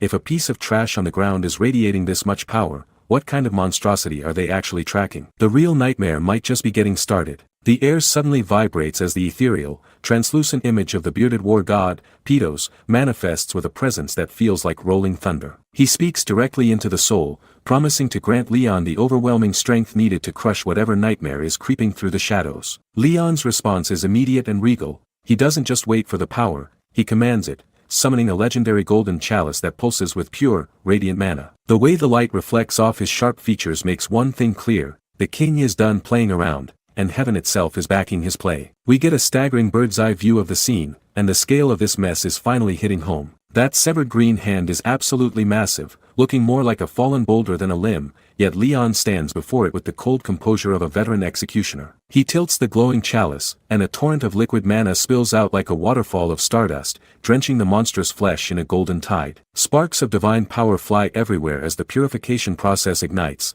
literally burning away the corruption with a sound like crackling lightning. Honestly, seeing a single man command the laws of nature like this is enough to give anyone goosebumps. As the blinding light finally begins to fade, we see Leon looking visibly drained, with heavy beads of sweat rolling down his face from the sheer mana consumption. He scowls, sensing a foul residue that makes his blood boil, a trace of divine power hidden deep within the beast's own mana signature. He connects the dots in an instant. These monsters weren't just evolving naturally, they were being blessed by a corrupt deity who feasted on their worship. His inner monologue turns chilling as he declares that any god who accepts praise from such filth is nothing more than a force of evil that must be extinguished. He's not just judging the monsters on the ground anymore, he's officially putting the heavens on notice. Leon takes a sharp, steadying breath and closes his eyes, whispering a quiet, "Yes, goddess," to stabilize the connection to his source. Behind him, the goddess Ariana watches with wide, trembling eyes, her face a mask of genuine shock and mounting worry. She's witnessing a man perform high-tier divine miracles without a single ritual circle or any formal preparation, essentially brute-forcing the fabric of reality through sheer will. She can't help but ask the question we're all thinking: why is he pushing himself to the absolute breaking point for this world? The tension is suffocating because it's clear Leon's resolve is a double-edged sword, and if he doesn't slow down, he might just burn himself out before the real war even starts. Leon stands before Hanhari and his recruits, his posture radiating a pressure that makes the modern air feel heavy with ancient gravity. He doesn't just ask for their opinion. He looks them in the eye and tells them he needs them to make a definitive decision about the path they're walking. It's a moment of absolute tension because Leon isn't just playing around anymore. He's demanding they choose between the world they know and the kingdom he's building. Honestly, seeing him hand over even a sliver of agency like this is a massive shock. Is he testing their loyalty, or is he genuinely looking for a partner in this new era? The background fades into a celestial void as Leon reveals the true depth of his arsenal to the stunned onlookers. He calmly mentions that he possesses 4 sacred items of the Lionheart Kingdom, specifically drawing attention to the Holy Grail. The visual of the Grail appearing in his mind's eye is breathtaking, shimmering with a divine light that feels like it could heal any wound or shatter any curse. Wait, he has 4 of these legendary artifacts. The power scaling just went through the roof, and it makes you realize how little we've actually seen of his true strength. Leon's expression turns contemplative, his sharp blue eyes narrowing as he calculates the risks of his next move. He admits that pulling out the Holy Sword of Radiance right now might be overkill, stating the sword's power is simply too much for the current environment to handle. He's literally worried about accidentally leveling the city just by being too holy. It's kind of wild to think he's nerfing himself just so he doesn't break the world he's trying to save. But if the sword is off the table, what does that mean for the criminals currently trembling in his shadow? Leon decides that the Holy Grail is the exact tool needed for this judgment, and he begins the ritual to manifest it into the physical realm. A swirling vortex of golden mana starts to gather around his hand, glowing brighter and brighter until the outlines of a regal chalice begin to take shape. You can feel the shift in the pacing here. It's like the air is being sucked out of the room to fuel this miracle. If he's calling upon the Grail now, you just know something insane is about to happen to the Viper Squad thieves. Blinding flashes of golden light explode from Leon's palm,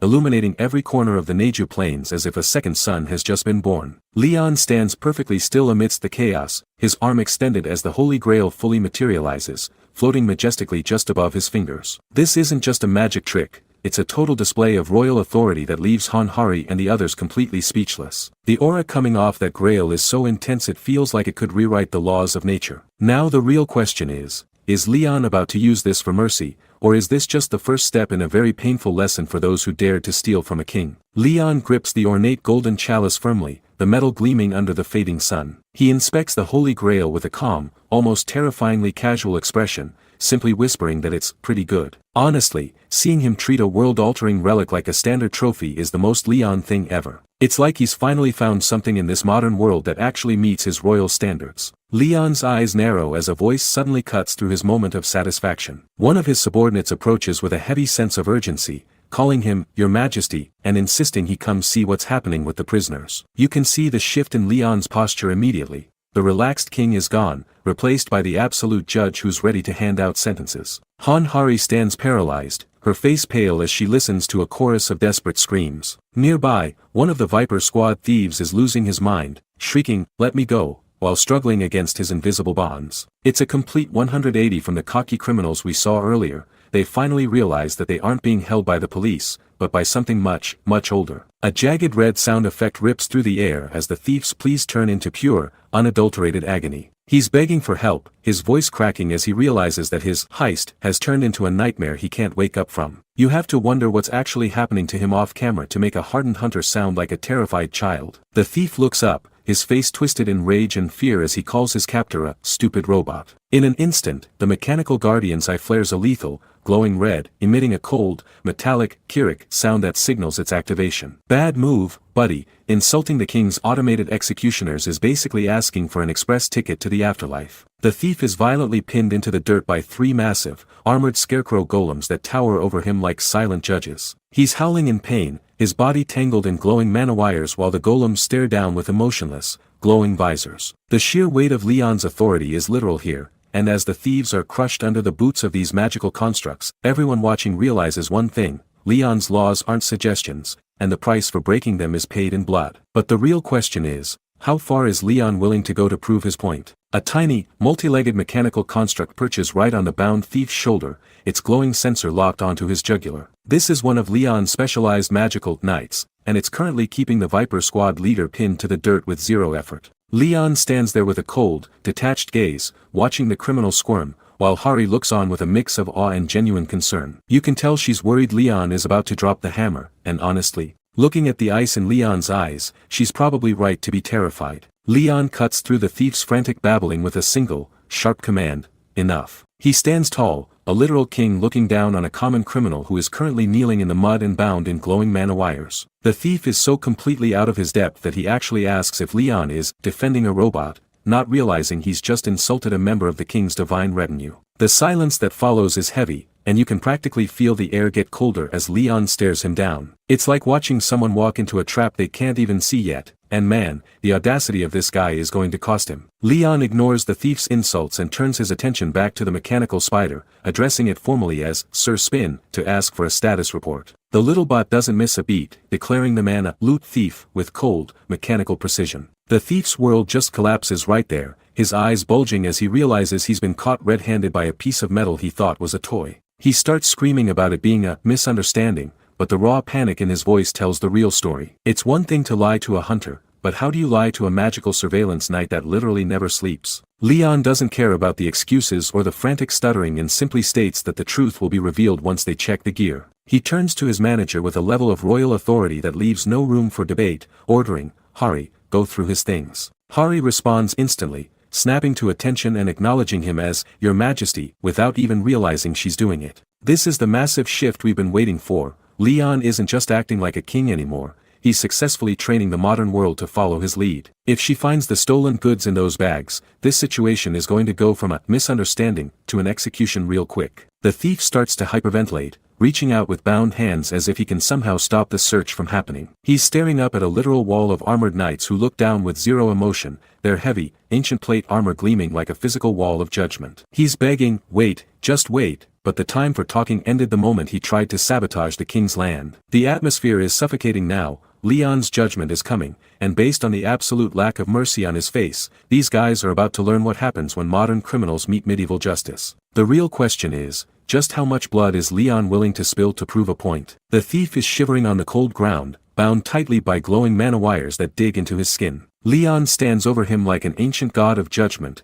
holding up a pulsating, rhythmic core, the heart of a great orc warrior. This isn't just some random trophy, it's the most valuable loot found within the orc gate, and Leon knows exactly what it's worth. He calls the act of swindling loot a grave sin, and his voice has this terrifying, low resonance that makes your hair stand up. Seriously, Leon isn't playing the role of a hunter right now, he's a king presiding over a high court. The thief starts sweating buckets, his eyes darting around as he stammers that it's all just a big misunderstanding. He literally screams at the top of his lungs, "I did not steal," as if yelling it makes it true. He's desperate, begging for his life, but Leon doesn't even blink. Before the guy can even finish his next pathetic plea, Leon's holy sword flashes in a blur of lethal blue light. It's a perfect, silent arc that cuts through the atmosphere like paper. Man, the speed is so insane you don't even see the blade move, you only see the consequence. A sudden, violent spray of blood hits the dirt as the thief's severed arm falls away from his shoulder. The guy collapses instantly, his face twisting into a mask of pure agony as he shrieks "MIARRRM" at the sky. It is absolutely brutal.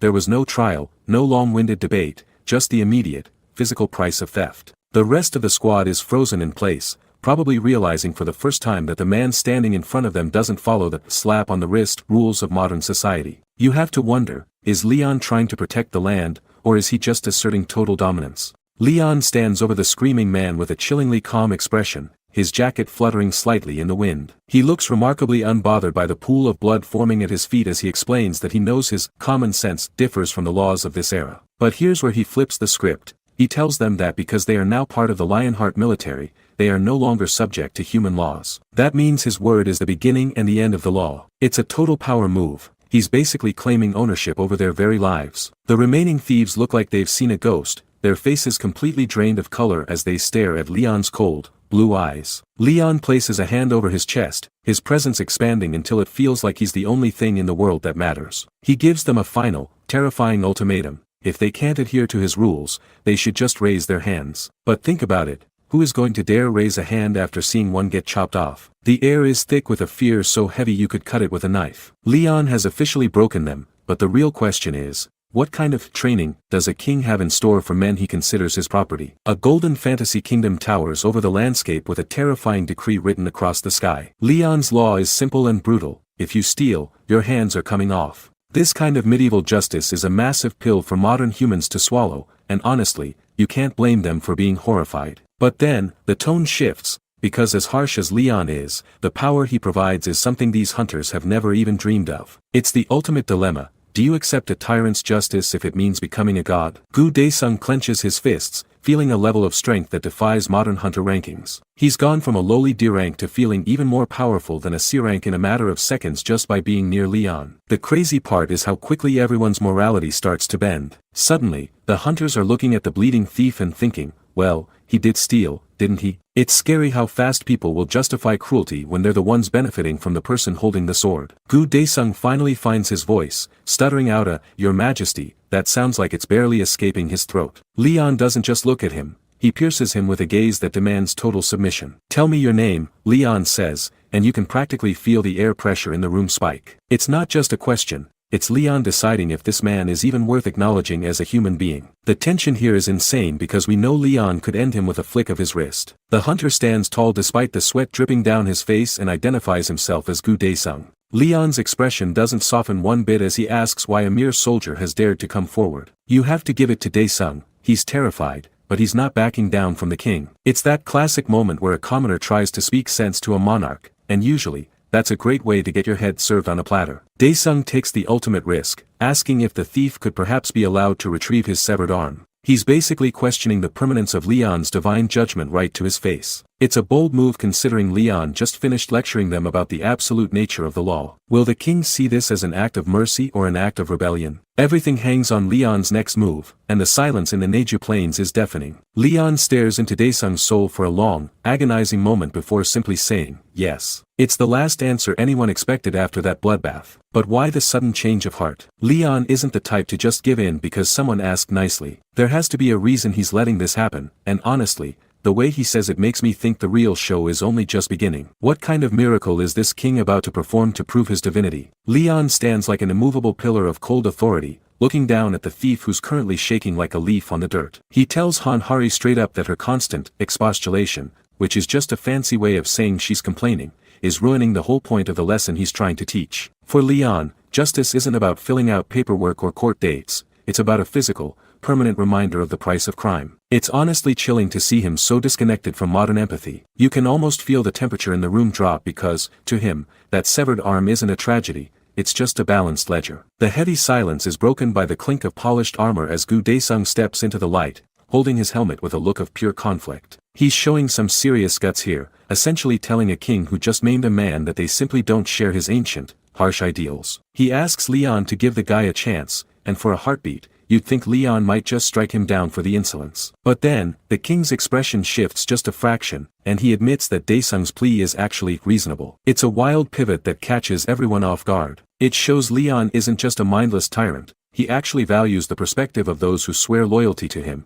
which somehow makes him even more unpredictable. Leon moves in close, his shadow completely swallowing the terrified thief as he prepares for something big. Without saying another word, he reaches out, and the air starts to hum with a divine frequency that you can feel vibrating in your very bones. Suddenly, a gorgeous, holy chalice materializes in his hand, wreathed in spiraling blue and gold mana circles. This isn't your average hunter's mana, this is concentrated, heavenly power. The lighting in the ruins completely shifts as the king prepares to show them exactly what divinity looks like. You can see the reflection of the golden light in Leon's calm eyes, and honestly, the hype is so real you'll find yourself holding your breath. A stream of pure, liquid light begins to spill from the chalice, flowing down in a steady, shimmering cascade. It hits the thief's bloody wound, and the entire clearing is suddenly washed out by a brilliance that's almost too intense to handle. Look at the faces of the Viper Squad and the soldiers, they're absolutely floored, eyes bulging. They're witnessing the laws of biology and physics being rewritten in real time by a man who claims to be a god. The thief looks like he's meeting his maker, his face twisted in a mix of lingering agony and soul-crushing awe. But here's the real question that's eating at me.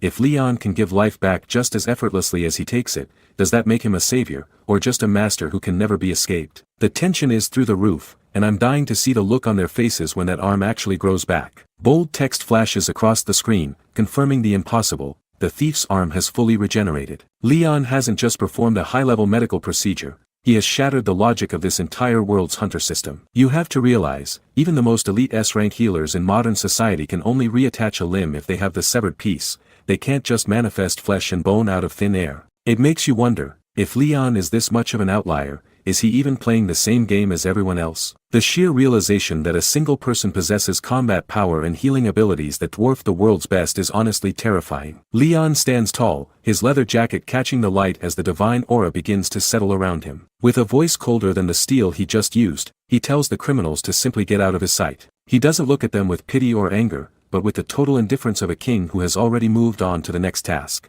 It's a brutal dismissal that shows his authority isn't up for debate. He gave the punishment, he gave them the mercy, and now they are nothing to him. You can practically feel the air leave the room when he speaks. The thief is slumped on the ground, his body trembling as he stares at the hand he thought was gone forever. He's weeping openly now, clutching his arm and stammering out a mix of "thank you" and "I'm sorry" over and over again. It's a complete psychological break. Leon didn't just heal his body, he completely conquered the man's soul through a display of absolute power. That's the scary part about Leon. He makes you grateful for the very hand that just judged you. Leon standing before the gathered hunters, his presence dwarfing the ruined landscape behind him. He issues a final call to the crowd. Anyone who truly wants to be part of his military needs to stand their ground right now. We see the trainees in their heavy plate armor, their faces hidden behind visors, but their thoughts are loud and clear. They realize this is the only chance they'll ever have to serve a literal god king, and they're willing to go through hell just to get in. The tension is thick enough to cut as they realize the easy part of their lives just ended. Leon looks toward the horizon, his eyes sharp as he mentions that he believes they're all capable of surviving what's next. Suddenly, a massive "whoa" sound effect fills the frame as a giant cloud of dust and debris erupts in the distance, signaling the start of a training regime that looks more like a war zone. Hari looks over at the carnage, her face pale as she nervously asks what the next training actually involves. Leon doesn't even look at her. He just gives the camera this sharp, devastatingly confident smirk that says everything. The real nightmare is only beginning for these recruits, and honestly, the words "physical training" appear as the camera pans across a bright, serene sky over golden mountain fields. Leon is officially moving from the Orc Gate test to a grueling conditioning phase for his new subordinates. It's a beautiful morning, but for these hunters, this piece is just a cruel joke before the real pain starts. A wide shot shows the recruits in tracksuits gathered in front of a massive training facility. Gu Daesung stands among them looking completely drained and beat up, causing his teammates to immediately worry. An older hunter sees Daesung's battered face and asks if he just returned from a high-level gate raid. The crazy part is, he wasn't even in a dungeon, he was just being evaluated by Leon, and now the rest of them have to face that same terrifying power. Could any of these D-rank hunters actually survive what Leon has planned for them next? A group of hunters in identical blue tracksuits walks toward the training grounds. One man claims he's itching for action, but his buddy warns him not to overwork himself before they even start. Honestly, seeing them act so casual is almost painful, knowing Leon's philosophy on shredding bodies to rebuild them. Up on the balcony, Hari gazes down at the recruits with a professional, sharp look. She clears her throat, instantly silencing the chatter from the nervous hunters below. The shift in the atmosphere is immediate. It's like they all realized at once that the easy part of their lives is officially over. Hari shouts at the top of her lungs to announce the arrival of the sovereign. She introduces His Majesty, Leon Dragonia Lionheart, along with the intimidating Grail Knight, Sir Jagged Spin. Calling him His Majesty in the middle of a modern city is a total power move that demands absolute submission. A polished black boot strikes the ground with a heavy, echoing thud. Leon marches toward the line of terrified deer ranks, his presence alone making the entire field feel suffocating. Every step feels like a countdown to a new kind of pain. If they thought the Orc Gate was the test, they're in for a hellish awakening. Leon stands at a high podium with Han Hari by his side. He casually congratulates the group for passing what he calls a simple test. The hunters look like they've seen a ghost, completely shaken by his dismissal of their struggle. Seriously, they fought for their lives, and he's acting like they just finished a light jog. It's clear Leon isn't just looking for hunters, he's looking for soldiers, and his expectations are already through the roof. Leon closes his eyes while dismissing their current effort as total amateur hour. He explains that after watching them fight, he's identified their biggest weakness, their unrefined physical bodies. The trainees are totally baffled, whispering about their ranks while Leon prepares to rebuild them from scratch. He declares that physical training starts right now. Seeing that cold, serious look on his face makes you realize, the real hell hasn't even begun yet. Can these modern hunters even survive a medieval knight's workout? A glowing ancient book floats above Leon as he announces the new regime. He tells the recruits they'll be following his kingdom's official standing army training manual. It sounds formal, but the gravity in his voice is unmistakable. A vision of a warrior struggling under a massive timber appears while the recruits exchange doubtful looks. They actually think this is just some middle-aged, muscle routine from the history books. Honestly, their lack of fear is almost painful to watch. Leon's expression shifts into a dark, knowing smirk as he introduces a legendary Grail Knight named Sir Gratis. This giant slayer believed that humans only grow stronger the more you beat them into the dirt. As a massive, muscular shadow looms behind Leon, you realize he isn't here to coach them. He's here to dismantle them entirely. If they thought the gate was hell, they're about to find out how wrong they were. Leon smiles warmly while nodding at the terrifying idea of breaking his own men. He calls these brutal methods wise words, but the recruits just stare back in pure, unfiltered horror. They're standing there frozen, wondering if they actually heard him right about getting beaten up. Yeah, that silence is the sound of their souls leaving their bodies. Leon suddenly erupts, his face contorting as he bellows about the sacred duty of a soldier. He screams that those guarding a kingdom must push themselves 10 times harder than any common farmer. The shift in his energy is insane, going from calm to a literal human volcano in seconds. Honestly, his passion is becoming a little traumatizing for everyone in the room. The trainees gulp as Leon reveals Sir Gratis' secret to efficient training. He plans to literally shred their muscles and beat them into the dirt just so they can heal back stronger. Leon's eyes glow with a chilling blue light as a sadistic smirk crosses his face. He's forcing them to evolve through pure agony just so they can survive his next lesson. This isn't a workout anymore. It's a fight for survival. The recruits stare back in pure horror as the weight of Leon's words sinks in. They finally realize he isn't joking about the muscle destruction part. Honestly, I'd be sweating too if a king told me he was about to break me for my own good. A sea of blue tracksuits trembles as a single finger points directly at the group. Leon doesn't see fellow hunters. He sees raw material waiting to be forged through pain. It's a terrifying look at the gap between a civilian and a true knight. Leon's eyes flare with a divine, icy blue light as he delivers a final, chilling command. He demands they begin the process right now without a second of hesitation. He's not just an instructor anymore, he's a sovereign demanding absolute obedience. The final order hangs heavy in the air, beat each other up. As the screen fades to black, the impending carnage is left to our imagination. Talk about a cliffhanger. How many of these recruits are actually going to survive Leon's holy training? The screen remains swallowed in a cold, absolute darkness. From the void, the sickening thud of fists hitting flesh and the desperate, ragged gasps for air begin to erupt. Honestly, it's gut-wrenching to imagine them tearing each other apart just because a king commanded it. The heavy silence of the void is punctuated by the weight of Leon's chillingly calm presence. This isn't just a workout. It's the brutal start of a systematic dismantling of everything these hunters once believed about their own strength. Leon isn't looking for survivors, he's looking for soldiers who can endure the absolute impossible. Leon raises a single finger as a sharp, oppressive red aura begins to bleed from the background. He delivers the most unhinged command yet, telling the recruits to beat each other into a literal pulp without a second thought. He even adds that it's better if they break each other's bones because a knight needs to know real pain to survive. This guy's idea of a warm-up is a normal person's absolute worst nightmare. The trainees stand frozen as the sheer absurdity of the situation finally starts to sink into their battered brains. Leon just stands there with his arms crossed, looking down on them with the cold, aristocratic indifference of a man who's seen 1,000 wars. He informs them that being trained by the guardian of the Holy Grail is a once-in-a-lifetime fortune they shouldn't be complaining about. If this is what good fortune looks like, these guys would probably prefer a lifetime of bad luck. Massive golden sparks fly through the air as Leon's divine power begins to physically manifest across the entire training field. One recruit looks like he's having a total system crash, stuttering out a huh, because his common sense can't keep up with the magical violence. The air is suddenly thick with enough pressure to make their lungs heavy, proving that the king isn't just talking big. Leon is effectively turning the training ground into a holy meat grinder for D-rankers. Leon wears a serene, almost gentle smile while a giant golden spirit holding a chalice looms over him like a terrifying guardian angel. He officially starts the clock on a grueling 5-hour free-for-all where every single person in the room is now a target. The order is simple. There are no allies anymore, so just break everything and everyone that stands in your way. It's officially every hunter for themselves, and the sovereign is clearly enjoying the show from his front row seat. Leon's mouth sets into a thin, merciless line as he finishes laying out the brutal ground rules. He orders every recruit to accept every incoming strike while simultaneously battering anyone within their reach. The ultimate threat is a personal one: survive the 5-hour riot, or prepare to be broken by the sovereign himself. This is less like a lesson and more like a 5-hour invitation to a mandatory coma. The recruits look up at the balcony, their faces pale with pure, unadulterated horror. They scream in realization that this insane, violent free-for-all is what Leon considers a basic, training manual. Gu Daesung stands there with a vacant, shattered stare, forced to choose between a beating from his peers or a certain execution by his master. It's the kind of choice that makes a person wish they had never even considered becoming a hunter. Nervous, broken laughter ripples through the crowd as the trainees realize they are trapped in a literal nightmare. Han Hari's jaw drops, her professional mask completely evaporating as she witnesses the absolute chaos she is now forced to manage. She is finally seeing the terrifying gap between modern hunter safety standards and Leon's ancient,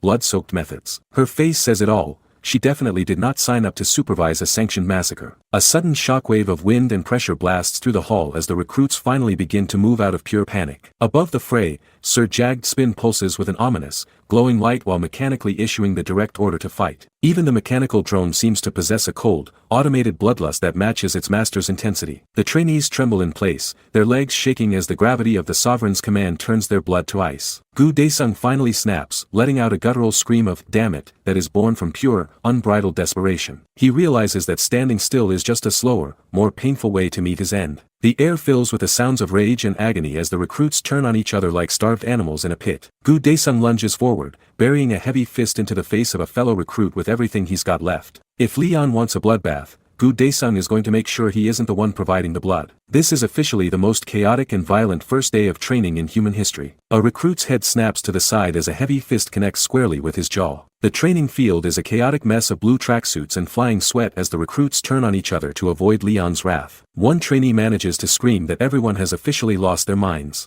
He is immediately silenced by a follow-up punch that sends him spinning toward the dirt. A title card appears to explain the horrific daily routine of these aspiring knights. At 9 a.m., the Steel Skin Project begins, which is just a fancy term for sanctioned group assault. The recruits trade blows in a relentless melee, forced to toughen their bodies through constant physical trauma. It's less of a training session and more of a 5-hour riot with no police in sight. The clock hits noon and lunch is served via a single, glowing silver water dispenser. Leon stands perfectly composed with his arms crossed while Han Hari looks like she's witnessing a humanitarian crisis. A trainee stares at the dispenser with the vacant eyes of a man who has lost all hope in humanity. Leon is officially the cheapest boss in history, and his employees are literally dying for a snack. Leon looks Han Hari dead in the eye and flatly confirms that a cup of lukewarm water is the entire meal. Gu Daesung looks completely traumatized, his face drained of color as he realizes the steak dinner isn't coming. The gratis manual states that soldiers are only fed enough to keep their hearts beating until they become true warriors. This guy went from being a hunter to living on the air and water diet in record time. The camera pulls back to show the exhausted recruits standing in a tight formation across a vast stone courtyard. Leon gives them their next impossible task: split into 5 groups and stop him while he charges at full speed on a warhorse. The trainees can only offer a stunned "what" in response to the news. They went from a water lunch to a date with a stampeding stallion in less than 10 minutes. The training ground turns into a human demolition derby as recruits go flying through the air. Leon's charge is a total disaster for the trainees, leaving shields and bodies scattered across the dirt like discarded toys. This isn't a lesson. It's a 5-hour trial by fire that ends with everyone face down in the mud. Later, the survivors are sprawled out on thin mats, snoring so loudly you'd think they were tranquilized. Training from hell is a massive understatement for the literal carnage they just endured. Han Hari appears like a literal saint carrying a massive steaming pot of late-night snacks for the broken crew. She serves up hot sweet potatoes to keep these exhausted hunters from completely shutting down. The recruits are actually weeping while stuffing their faces because this is the first bit of kindness they've seen all day. It's a touching moment, but the reality is much darker. These guys have no idea that this meal is just fuel for the even worse horrors Leon has planned for tomorrow. The legend of the Night King continues as the sun rises on a brand new day of suffering. The sound of heavy, rhythmic breathing fills the air as the next phase of the regime begins. A sharp blade tip scrapes across the ground, signaling that the break is officially over. The recruits are back on the field, but this time they're fully geared up in clanking, heavy plate armor. Every single movement is a struggle now that they're carrying 50 pounds of steel on their backs. A lone recruit hunches over his massive shield, gasping for air while sweat drenches his inner padding. The sheer weight of the gear makes every single breath feel like he's lifting a mountain. He's starting to realize that just swinging a sword properly is an athletic feat he wasn't prepared for. He forces himself into a rigid defensive posture, struggling to find a rhythm within the restricted movements of the phalanx. Transitioning from a modern hunter to an ancient soldier is a total system shock his muscles weren't ready for. Leon's path of hardship is officially in full swing, and there's no turning back now. A trainee's sword arm wavers as he chokes out a pained gasp from pure, bone-deep exhaustion. Leon shuts the whole operation down with a cold, singular, wrong, that carries more weight than any physical blow. The recruit can barely stammer out, "Your Majesty," while trembling under that piercing, aristocratic blue gaze. It is a total mental and physical collapse happening in real time before the king. Leon doesn't offer a single word of comfort or a moment of rest, simply commanding the group to continue. Gu Daesung acknowledges the order with a shaky, terrified voice, his face pale from the sheer pressure of Leon's presence. There is no room for excuses or fatigue when the sovereign is the one holding the stopwatch. Leon is playing the role of the absolute monarch perfectly, and it is honestly terrifying to watch. The recruit forces his battered body back into a defensive posture, the shield feeling like it weighs 1,000 pounds. Leon stands with his arms crossed, his silent judgment stripping away any pretense of modern hunter skill. He isn't looking for mere effort or spirit, he is looking for a perfect, unwavering machine of war. The silence between them is more exhausting than the actual physical training. The recruit ignores his burning lungs and explodes forward into a desperate, full-body lunge with his spear. He pours every ounce of his remaining stamina into a single, blinding strike intended to finally satisfy his master. His face is a mask of pure, sweaty determination as he tries to maintain his balance through the agony. He's putting in a heroic effort for someone who was just a nobody D-ranker yesterday. Leon is suddenly right in the recruit's face, completely unbothered by the sudden display of aggression. He calmly identifies the fatal flaw. The recruit has a habit of lowering his shield the moment he commits to a stab.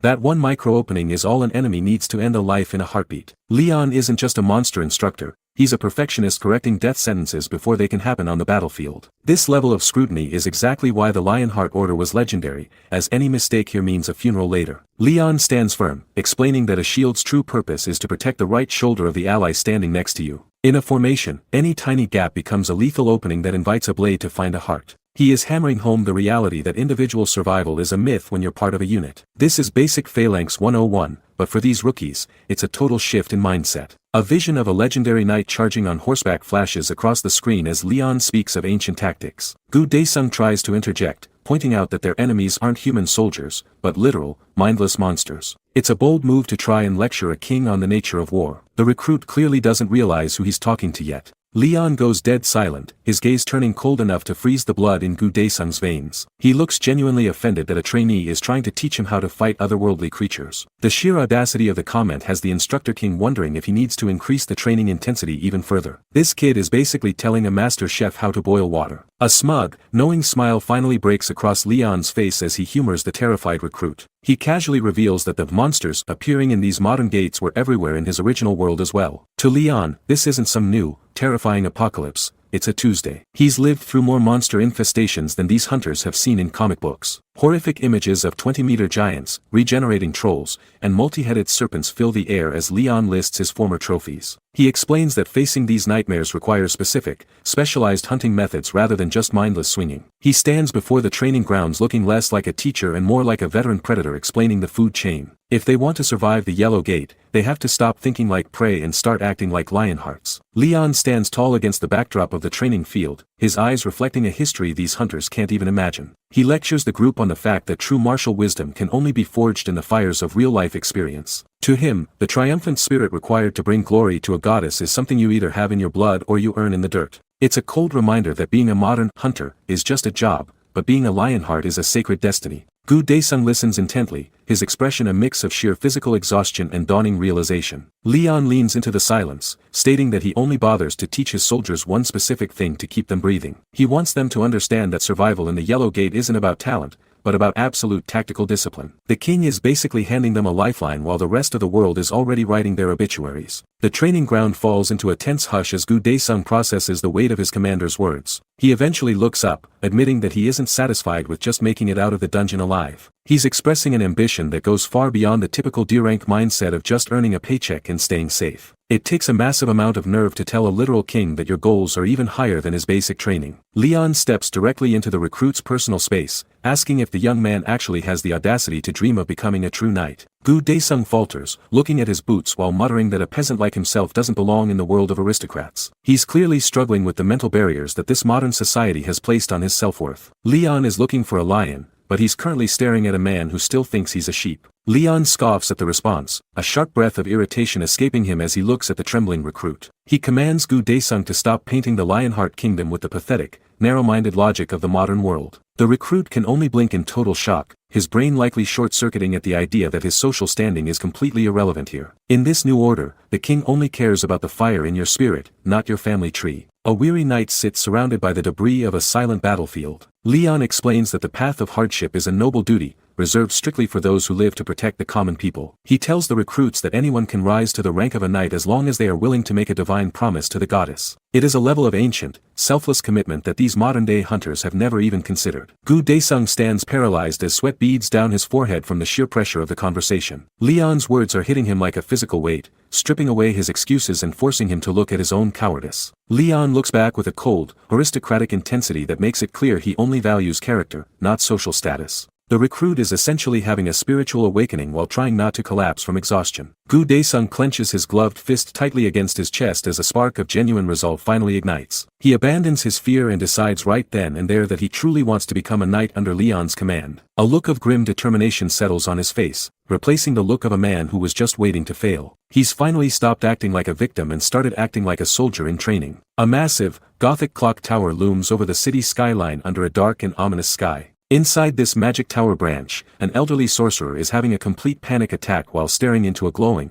purple magical orb. He screams out in terror and awe as he senses the arrival of a great being through his mana detection. A voice like cold steel cuts through his hysterics, commanding the old man to stop his babbling and bow down immediately. Leon's presence is so massive it's literally triggering alarms in the highest circles of magical authority. The old man cringes on the floor as a dark, jagged voice promises to teach him the ultimate truth. This overwhelming presence forces the mage into a submissive crawl while he trembles in pure terror. He realizes the voice coming through the orb has shifted into something far more ancient and terrifying than before. Purple mana flares up around the cowering mage while he stammers out a confused response to the entity's anger. The voice on the other side snaps back, disgusted by the very idea of voluntarily walking into a heaven created by Leon's power. Even the world's hidden power players are having a total meltdown because the king is back in town. A pitch-black speech bubble cuts through the room as the entity commands the old man to shut up and just listen. It flat-out refuses to ever set foot on a planet where a monster like Leon resides. You know you've reached peak status when the actual villains are too scared to even share a zip code with you. The orb pulsates with a violent purple light as the entity decides that assassination is the only path forward. It gives a direct order to track Leon's movements and infiltrate the exact same gate he plans to enter. The mage lets out a massive sigh of relief the second that suffocating connection finally cuts out. Sinister, jagged shadows swirl around a hidden figure whose eyes are filled with nothing but cold malice. This mysterious stalker is practically praying for Leon to finally stay dead this time around. It looks like Leon's training session is about to be interrupted by a professional hit squad. The scene shifts abruptly from the dark ritual room to a bright, clear sky over the city. A massive digital display announces that the Pantheon Guild's graduation ceremony has officially reached D-Day. The calm before the storm is over, and Leon is about to show the modern world what a real army looks like. A massive, swirling vortex of yellow energy pulses violently against the skeleton of a ruined skyscraper, marking the entrance to a nightmare. Leon calmly confirms the absolute insanity of sending a pack of raw, bruised trainees straight into a high-risk yellow gate. Han Hari stands nearby with the mechanical Sir Jagged Spin perched right on her head, looking completely stunned that she's being excluded from the actual fight. She realizes she's stuck doing the heavy lifting of logistics while the Instructor King leads his men into a literal meat grinder. This guy doesn't care about modern safety protocols or rank requirements. Leon stands tall on a high industrial platform, staring down at the rows of soldiers he just spent weeks physically and mentally shattering. He looks at their battered faces and announces that their worth is finally proven, signaling the end of their hellish training. The recruits aren't wearing those pathetic blue tracksuits anymore, they are now fully encased in heavy, shimmering plate armor that makes them look like ancient relics of war. Leon points his finger toward the glowing portal and gives the final order to raid. The transition from D-rank nobodies to a disciplined unit is honestly terrifying to watch. The focus shifts to a single, grim-faced helmet as Leon's voice drops into a tone that feels like cold steel. He warns his men that once they cross that threshold, they aren't just fighting monsters, they are representing an ideal. Leon raises a hand toward the sky, proclaiming that they are about to stand in the presence of the very divinity they have sworn to serve. You can practically feel the air vibrating with the weight of his divine authority. He is officially turning these hunters into something far more dangerous than simple mercenaries. Leon's voice booms across the urban ruins with a final, thunderous command to go forth, and the march begins. This ragtag group of 49 D-rankers and one lone association liaison moves toward the swirling yellow abyss with the synchronized discipline of a veteran legion. They disappear one by one into the light, leaving the safety of the modern world behind for a dimension that usually kills groups twice their level. This squad of supposed trash hunters is about to flip the entire world's power balance on its head. Han Hari stands on the high balcony overlooking a massive sea of silver bucket-helmed recruits. She's got the mechanical spider Sir Jagged Spin perched right on her head like some kind of high-tech crown while the little guy makes his signature mechanical clicking sounds. She's feeling incredibly confident because having the king himself leading the charge means nothing can possibly go wrong today. It's that dangerous level of total optimism you only see right before the entire script flips on its head. A massive red problem warning suddenly hijacks the entire holographic interface right in front of her face. The gate sensor is flashing an alert because 52 signatures just crossed the threshold instead of the registered team of 49. Han Hari's eyes go wide as she realizes someone just crashed the most dangerous field trip in history. Monitoring a gate entrance is usually a boring numbers game, but the system is basically screaming that the math is officially broken. The Sanjin station gate swirls like a violent black hole as the Lionheart Order begins their heavy march into the abyss. Right in the middle of the blue thermal scan, one specific signature glows a bright, undeniable orange that sticks out like a sore thumb. There is a literal stowaway hiding among the armored recruits who definitely doesn't belong there. This isn't just a simple clerical mistake, it's a total security breach in the middle of a live divine deployment. A massive pillar of blue energy erupts from the floor, streaking straight toward Leon's position on the upper catwalk. Someone on the ground starts screaming for Sir Yapi, creating a scene that looks more like a frantic fan meet than a serious military operation. The sheer audacity of launching an energy signature directly at the sovereign's face is almost impressive in its stupidity. Leon doesn't even flinch as the air itself starts to vibrate from the sudden magical pressure. A golden shield of holy energy flares up to intercept the incoming blast with a deafening metallic crash. A voice desperately begs for the team to wait up as the resulting shockwave ripples through the entire industrial station. Han Hari gets caught right in the middle of the backdraft, her face contorting in pure shock as the wind pressure tries to peel her off the platform. This mission hasn't even officially started yet and the logistics are already turning into a total dumpster fire. The swirling yellow vortex of the Samjin station gate hums with a low, vibrating frequency that rattles the very bones of everyone standing nearby. Leon Dragonia Lionheart takes a calm, heavy step forward, his polished black shoes clicking against the industrial floor with a terrifying level of composure. He isn't just approaching a portal, he's walking into his natural habitat as a sovereign who fears absolutely nothing reality throws at him. Han Hari freezes in her tracks as her internal sensors pick up a spike in magical energy that shouldn't even be possible for a standard D-rank mission. Her voice catches in her throat as she tries to process the sheer volume of mana pouring out of the rift, causing her to stammer in pure, unadulterated disbelief. Her facial expression says more about the immediate danger than any official Hunter Association report ever could. The gate begins to waver violently, its golden light fracturing under the weight of a much darker, more primordial power. Suddenly, a jagged streak of crimson tears through the center of the yellow swirl,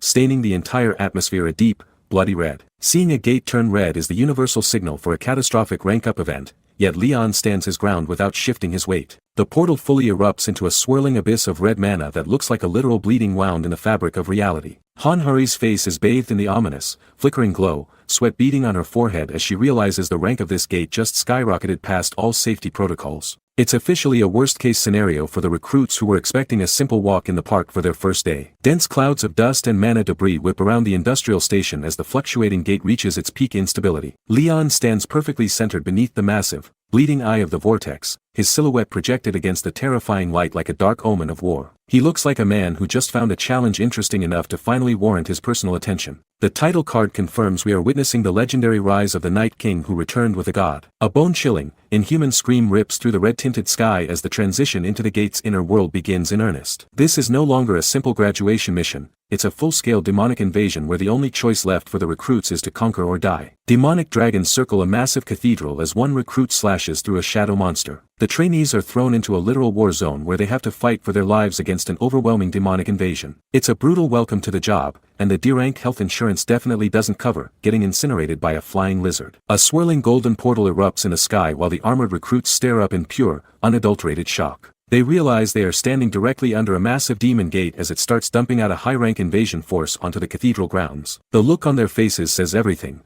They definitely didn't sign up for the literal apocalypse on their first day of work. Leon Dragonia Lionheart stands calmly amidst the smoking battlefield ruins with his eyes glowing a sharp, divine blue. He points his sword forward with zero hesitation and commands the recruits to form a magic square formation immediately. Leon looks like he's judging their shield posture more than he's worried about the monsters currently tearing the city apart around them. Gu Daesung bellows a command for everyone to raise their shields as the recruits lock into a solid, overlapping wall of steel. The entire Lionheart Order forms a professional phalanx that begins to pulse with the golden radiance of the king's divine presence. They finally look like a legendary army of holy knights instead of a bunch of terrified interns in expensive plate mail cosplay. The massive Lionheart's title card looms over the formation as the recruits stand their ground against the oncoming skeletal horde. This is the official debut of the order, proving that Leon's training has turned regular people into a force capable of staring down a demon gate. The monsters are about to find out that a cornered lion is the last thing you want to pick a fight with. Leon's face is contorted in a fierce battle cry as he bellows orders that shake the very air of the Samjin Gate. He demands absolute aggression,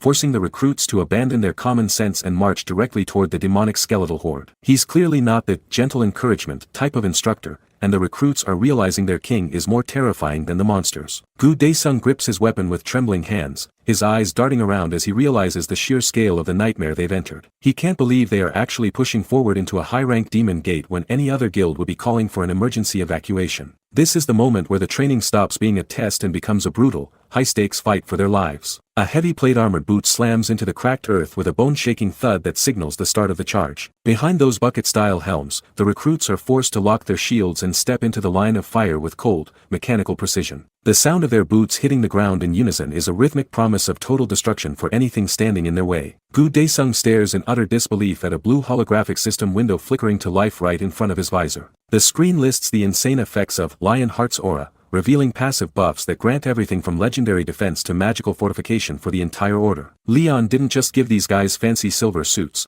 he essentially turned on God mode cheats for every single person in the squad. The skeletal cavalry slams headfirst into the silver shield wall with a sickening crunch of antique bone and rusted iron. Despite the massive momentum of the charging undead, the Lionheart line doesn't budge a single inch as the golden aura absorbs the entire impact. These skeletons just realized way too late that they've accidentally tried to trample a literal mountain. Monsters shriek in pure agony as they are pulverized against the unwavering formation of steel and divine energy. From the rear, the command to keep shields raised echoes out, ensuring the ironclad formation remains completely impenetrable against the mounting pressure. This isn't a desperate struggle for the Lionheart Order, it's a systematic, one-sided execution of everything that dares to stand in their path. A skeletal steed with hollow, glowing red sockets lunges forward, its jaw unhinged in a silent, terrifying scream. The undead monster slams into the Lionheart shield wall with the force of a literal freight train, but the recruits don't even flinch. The Kwang impact echoes through the cathedral as the creature's bones simply disintegrate upon contact with the divine aura protecting the front line. Charging a wall of Leon's trainees is less of a tactical move and more of an elaborate way for these monsters to turn themselves into bone meal. Gu Daesung's eyes widen in total disbelief as he feels the impossible strength flowing through his arms while holding the line.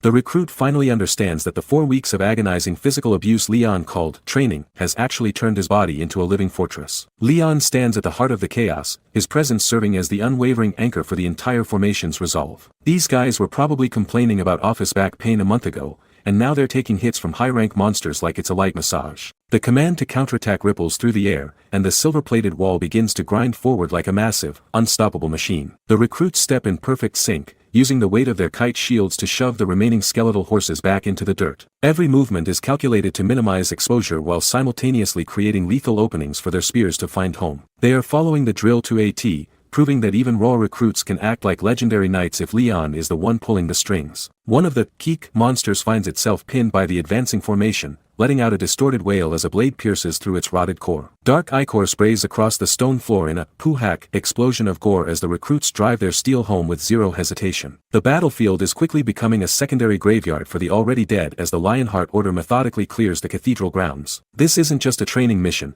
it's a loud, bloody statement to the entire world that the king has officially returned to claim his territory. The silver-clad recruits surge forward as a single, unstoppable tide, roaring at the top of their lungs as they prepare to push the enemy back. They slam their heavy kite shields into the remaining skeletal remnants, literally grinding the undead back into the dirt beneath their heavy boots. It's a total slaughter that makes these D-rank rookies look like seasoned veterans clearing out a low-level dungeon. The momentum hits a sudden, terrifying wall as Gu Daesung looks up to see a massive shadow swallowing the entire front line. A gargantuan demon troll lurches out of the red haze, clutching a stone club that looks heavy enough to flatten a modern tank. The graduation mission just threw its first real curveball at the recruits, and it's about 10 times larger than anything they've faced before. Panic starts to ripple through the squad as the troll lets out a bone-chilling roar that vibrates through the very stones of the cathedral. One of the recruits screams that there's no way they can block a hit of that scale, watching as the beast raises its weapon for a massive horizontal sweep. This is the exact moment where the Lionheart training either holds firm or the entire formation gets turned into silver-plated pancakes. Squad 3 Captain Gu Daesung ignores the rising fear and plants his feet,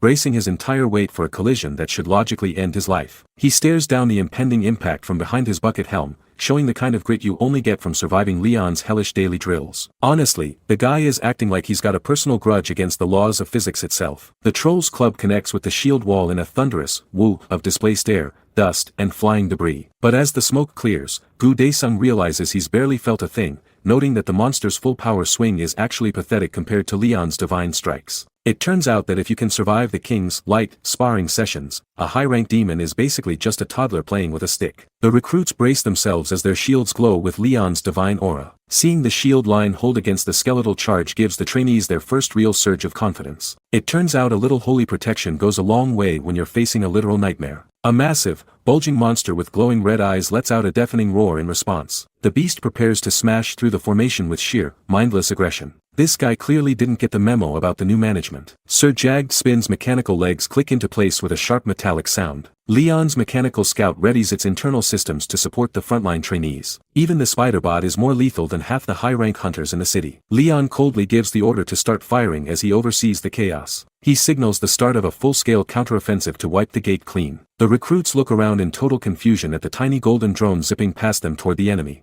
They finally realize Sir Yap P isn't just a mascot, but a divine knight in its own right. Leon charges forward on a white steed with his sword trailing a streak of lethal light. He breaks the defensive line to personally handle the high-rank threats before they can pressure his recruits. There is nothing like a king leading from the front to make you feel completely redundant. Leon looks back at the trainees with a calm, approving smirk while mid-gallop. He praises their successful block, acknowledging that they might actually be worth the effort of training. Getting a compliment from this guy is probably harder than surviving the gate itself. Leon pulls his blade back as the air around him begins to distort from the sheer mana pressure. A blinding blue arc of energy tears through the battlefield and vaporizes everything in its path. Leon's holy sword of radiance effectively deletes the enemy vanguard in a single heartbeat. One hit is literally all it takes to end a war when you're the goddess's favorite. Leon stands alone in a field of monster remains as black blood rains down around him. The massive explosion of divine energy settles, leaving nothing but a trail of silence and charred gore. A close-up shows Leon looking completely unfazed with monster blood staining his cheek. He lets out a simple, bored grunt as if he just finished a light chore instead of a massacre. The surviving low-level demons stand frozen in absolute, paralyzing terror. They realize their entire leadership was just erased from existence by a single man. Leon stands motionless as his blade hums with the residual heat of the divine strike. The surrounding demons scream in a panicked frenzy, realizing their high-ranking leader was deleted in a single breath. These creatures finally understand that they aren't the predators in this gate. The entire demonic horde breaks rank and scrambles toward the mountains in a pathetic, disorganized rout. You know you're terrifying when literal hellbeasts decide that anywhere else is a better place to be than near you. The Lionheart recruits stand frozen as the dust settles, revealing a massive, gleaming Gothic cathedral towering over the horizon. The trainees finally let out the breath they were holding, cheering and pumping their fists as the adrenaline of survival hits them. They're celebrating like they just won the World Cup, completely forgetting they were shaking in their boots 10 seconds ago. It's a classic rookie mistake to think the hard part is over just because the first wave stopped moving. Leon walks toward the city gates with his cape billowing behind him like a dark omen. The local survivors of this world fall to their knees, weeping and hailing the man in black as the legendary savior of the Spiro Kingdom. A blue system window flickers into existence, confirming that this realm is currently under a full-scale demonic siege. It's not a Lionheart entrance unless he's being treated like a living god within 5 minutes of arriving on the scene. The recruits check their own system notifications and their faces instantly drain of all color. The mission objective has shifted to a Great Demon King, a threat level that shouldn't even exist for D-rank trainees. To make matters worse, one recruit points frantically at the empty air behind them where the yellow portal used to be. The exit gate has completely vanished, effectively trapping the entire order in a dying world. The graduation trip just turned into a permanent relocation with a side of certain death. Leon continues his steady march forward, his voice cutting through the frantic shouting like a shard of ice. He commands the recruits to shut their mouths and maintain their discipline, showing zero concern for the missing exit. His sheer presence is enough to snap the terrified men back into a military salute, forcing them to swallow their fear. Leon doesn't care about a missing exit because he's planning on owning the entire kingdom anyway. A polished black dress shoe plants itself firmly onto the parched,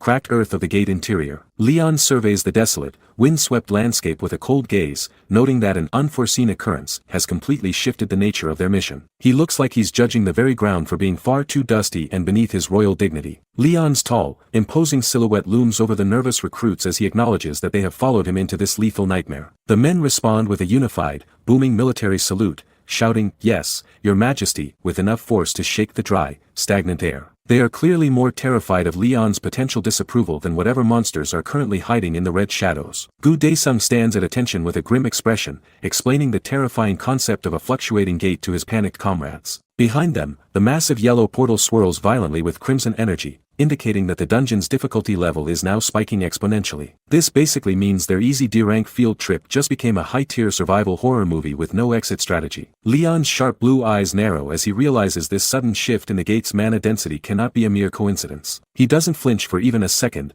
coldly stating there is no change in plan and they will proceed to clear the entire dungeon. The man treats a lethal, world-altering anomaly like a minor scheduling conflict on his busy royal calendar. A vision of a grand cathedral under a blood-red sky flashes as Leon recounts his legendary resume of slaughter to the troops. He casually mentions slaying 2 demon kings and over 30 great demons during his golden prime back in the Lionheart Kingdom. He is essentially the ultimate, been there, done that, guy of the high fantasy world, and he knows it. Leon turns his back to the group, privately acknowledging that his divine power is currently only a tiny fraction of its former glory. He admits to himself that he can't personally guarantee a victory against a demon king in his current state, but insists a true knight must always be a dependable pillar. Even at 10% power, Leon's absolute confidence remains the most dangerous weapon in this entire world. Leon stands firm as his shadow stretches across the dry, cracked earth of the gate's interior. He realizes that these terrified recruits don't need to be masters of the sword yet, they just need to view him as their absolute, unwavering hope. It is the ultimate, fake it till you make it, strategy, except Leon actually has the divine juice to back up his ego. Deep within the jagged canyons of this dying world, a raspy, unhinged laughter begins to echo through the air. A decrepit old man in tattered robes clutches a pulsing purple orb while staring at a magical projection of Leon. He sneers at the shimmering image, mockingly calling the king a weak, pathetic human who is completely out of his league. This cultist clearly thinks he is the one pulling the strings from the safety of the shadows. Honestly, insulting a man who literally carries the power of a holy sun in his pocket is a massive gamble that rarely pays off. The cultist decides he doesn't even need to step onto the battlefield to finish this human intruder. He stares deep into his crystal ball, claiming there is a specific creature already hidden in the depths of the gate. He believes this entity is on the verge of a dark evolution, destined to awaken as a true, world-ending demon king. It looks like Leon has walked straight into a trap specifically designed to snuff out his light before his new order can even take its first breath. The scene shifts to a silent, silver suit of armor standing perfectly still in a dark, swirling void of purple energy. Suddenly, 2 piercing violet eyes ignite behind the helmet's visor, radiating a lethal and ancient intelligence. This isn't some mindless dungeon boss waiting for a hero to show up and collect loot. This thing is a predator that has been starving for centuries, and it just realized that a very high-quality meal has finally entered its domain. The sky above the battlefield begins to ripple and tear, revealing the shimmering, golden spires of the legendary Lionheart Kingdom. The radiant, massive cathedral city looks like a beautiful, impossible dream hanging over the blood-soaked horizon. Leon's past is literally bleeding into the modern world, turning a simple gate raid into a clash of civilizations. Golden text drifts across a dark screen, describing a kingdom that once enjoyed a millennium of peace. The vision quickly turns into a nightmare as a massive, tiered city is consumed by a violent sea of flames. Demons have completely overrun the streets, turning a historical paradise into a literal graveyard in record time. It's the standard end-of-the-world starter pack, but the heat feels way too real. A single, glowing palace stands defiant against the smoke and ruin of the surrounding capital. The survivors trapped inside are fighting a losing battle, praying for a miracle that hasn't arrived yet. Leon explains that this tragic last stand scenario is the specific theme of the quest they've just triggered. Basically, they've walked right into the final chapter of a dying kingdom's history. Gu Daesung and the other recruits sit around a wooden table, looking vastly out of place in their heavy silver plate armor. The big guy is visibly confused by the idea of a dungeon having a theme like it's some kind of twisted amusement park. Leon just gives a short, confident nod, confirming that they aren't just here to kill monsters this time. The recruits are starting to realize that their training just got a whole lot more complicated. Leon leans forward in his dark suit, explaining that while other gates have random settings, this one is a scripted event. He knows this isn't just a backdrop, it's a living history they've been dropped into the middle of. Gu Daesung catches on quick, realizing that if they don't move now, the time limit will end with everyone inside dead. The peaceful talk is over because the clock is already ticking on the kingdom's total collapse. A swirling blue vortex of mana and monsters fills the screen. Leon explains that while normal dungeons break when monsters are neglected, these timed quests only end when specific conditions are met. This means the gate won't let them leave until the job is finished. Leon takes a moment to process this, his hand resting on his chin as he calculates his next move. He isn't worried, he's just figuring out the fastest way to win. Gu Daesung leans forward with a startled expression. He calls out to Leon, asking for his commands now that the stakes of the dungeon are crystal clear. Leon stares ahead with cold, focused eyes. He announces that although he wasn't planning to get involved, the urgency of the kingdom's collapse forces his hand. He's decided that he and Sir Spin will personally step onto the front lines. The sovereign doesn't wait for permission to lead. Gu Daesung looks stunned while the recruits around the table start celebrating. Leon dismisses their worries, mentioning that the association president already accounted for this type of escalation. The recruits are already imagining their shiny new promotions and rewards for surviving a high-level event. Leon raises a single finger to grab their attention for one final point. Everyone freezes, completely lost on what could possibly come next. He has a talent for keeping his subordinates on a very short leash. Leon leans in with a casual smirk and brings up the topic of hidden quests. Gu Daesung and the other recruits look like they've seen a ghost as they struggle to keep up with his train of thought. Leon's gaze turns icy and sharp as he stares into the middle distance. He calmly states that his goal is to kill the Demon King right now. This man really woke up and decided to end the world's biggest threat before lunch. The title fades as the scene shifts to the dark, oppressive sky hanging over the kingdom's rooftops. Faint trails of black smoke and demonic energy drift through the quiet alleyways like lingering spirits. Leon stands in the shadows, analyzing the residue left behind by his previous battle. He realizes that the energy from a common demon troll is far too weak to serve his purposes. Most people fear trolls, but Leon just sees them as low-quality batteries. Leon sits back in a wooden chair, holding a golden chalice that pulses with a faint, ethereal light. He looks disappointed as he stares at the liquid, knowing it isn't enough to achieve his next objective. He sets the cup down with a sharp click, concluding that this tiny amount won't sustain a connection to the pantheon. He is literally trying to phone a god, and the signal strength is currently at 0 bars. Leon suddenly places a hand over his heart as a brilliant, searing gold light begins to burn through his suit. The air in the room vibrates with a heavy, divine presence that signifies a successful breakthrough. A voice belonging to the goddess Ariana echoes in his mind, calling him her first knight. He successfully forced a divine entity to pick up the phone. It's official. Leon's networking skills are on a cosmic level. Leon stands with a focused expression as golden trails of energy dance behind him. He admits he finally noticed a foreign nature to the energy within this gate. It is a subtle shift that even his sharp senses missed during the initial entry. The grand palace of the Spiro Kingdom appears bathed in an eerie, thick purple glow. Ariana explains that this energy seeped into the world so naturally that a mere living body would never detect the intrusion. It is basically cosmic camouflage designed to fool everyone on the ground. A terrifying silhouette of a skeletal demon lord manifests over a glowing, intricate magic circle. The goddess points out how strange it is to find a demonic entity of this caliber hiding in a place like this. This is a literal disaster hiding in plain sight. Leon rests his hand on his chin while looking deeply unconvinced by the energy readings. He argues that a being with this much raw power should have a much louder and more aggressive energy signature. The math is not adding up, and Leon knows someone is suppressing their true strength. Golden light continues to pulse around Leon as he listens to the divine voice echoing in his mind. Ariana reveals that another deity from the pantheon, Plu, wants her to pass along a specific message to her new knight. Leon stays completely unfazed and confirms he is ready to listen. The queen looks on with a sharp gaze while Leon remains locked in his silent conversation with the heavens. Plu wants to inspect this world personally because she sensed something deeply unsettling hidden beneath the surface of the dungeon. The gods are officially putting this entire kingdom under a microscope. The palace attendant lifts her magical lantern while standing beside the queen. She notes that the procedure for the upcoming trial is already established and requires no further explanation. These palace elites really love the sound of their own mysterious rules,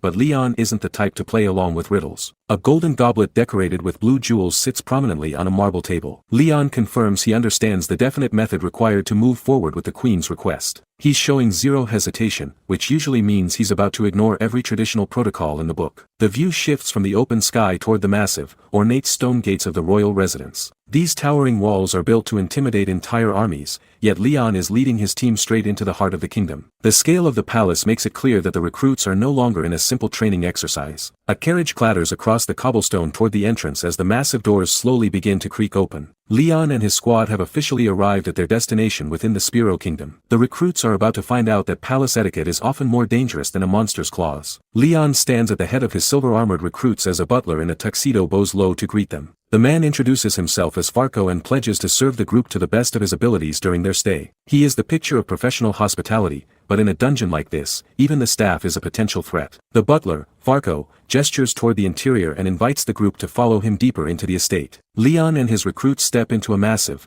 vaulted hallway lined with towering pillars and glowing chandeliers. Gu Daesung walks with his mouth hanging wide open, clearly overwhelmed by the sheer scale of the palace. It is a massive step up from the dusty, monster-infested ruins they usually clear. Leon casually observes the decor and notes that the palace owner has a surprisingly refined sense of art. Farco takes the compliment in stride, explaining that Spiro Palace has stood for generations, serving every ruler from the first queen, Fiora, to the current queen, Beatrice. Leon catches a specific detail in the butler's history lesson, realizing the entire lineage consists of female sovereigns. The place is practically dripping with ancient history and expensive taste. Gu Daesung and the other recruits begin whispering loudly about the kingdom being a matriarchal society. Leon immediately hits them with a side eye so sharp it feels like a physical blade. He has zero interest in hearing his subordinates gossip while they are guests in a royal house. They are supposed to be professional soldiers, not tourists on a sightseeing trip. Leon's expression turns terrifyingly cold as his killing intent begins to leak out, causing the recruits to tremble. Gu Daesung and the others are sweating bullets, realizing their sovereign is 1 second away from making them disappear. Leon turns back to Farco and offers a blunt apology for the behavior of his morons, who never learned proper etiquette. He is clearly finished playing nice with people who lack basic discipline. Gu Daesung and the recruits look like they've seen a ghost while Leon dismisses their idiocy as a side effect of the kingdom's crisis. The butler takes it in stride,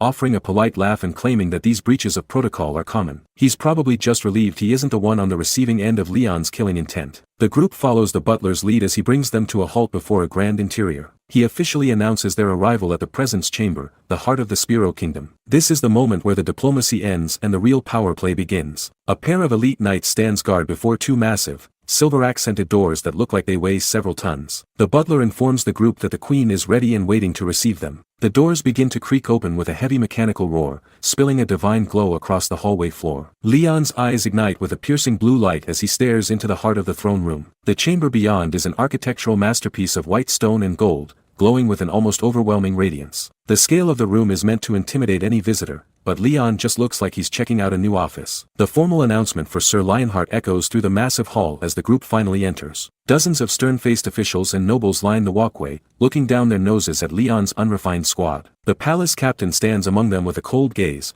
clearly unimpressed by Leon's total lack of royal decorum. Leon's shoes click firmly against the stone steps as he leads his men deeper into the throne room. He doesn't slow down for a second, walking right through the middle of the crowded hall like he owns the floor. Leon is treating a royal audience like a casual trip to the convenience store. A man in formal attire introduces himself as Duke Archeum, the kingdom's chancellor. He unrolls a fancy scroll and announces that Leon is being officially granted the rank of knight for his service at the gates. Most people would be bowing right now, but Leon looks like he's just waiting for a bus. The Duke starts rambling about the Queen's praise and prompts Leon to give a formal acceptance speech. Leon stares back with total boredom, cutting the man off to state he wants to greet the queen directly first. He is skipping the entire tutorial and going straight to the final boss of social etiquette. Without waiting for a response, Leon just walks right past the stunned chancellor. The entire room goes dead silent as the duke stammers in confusion, unable to process someone ignoring a royal decree. Leon really doesn't have a polite setting in his personality. The palace captain steps into Leon's path, his face twisted in a mix of shock and pure rage. He barks at Leon to stop,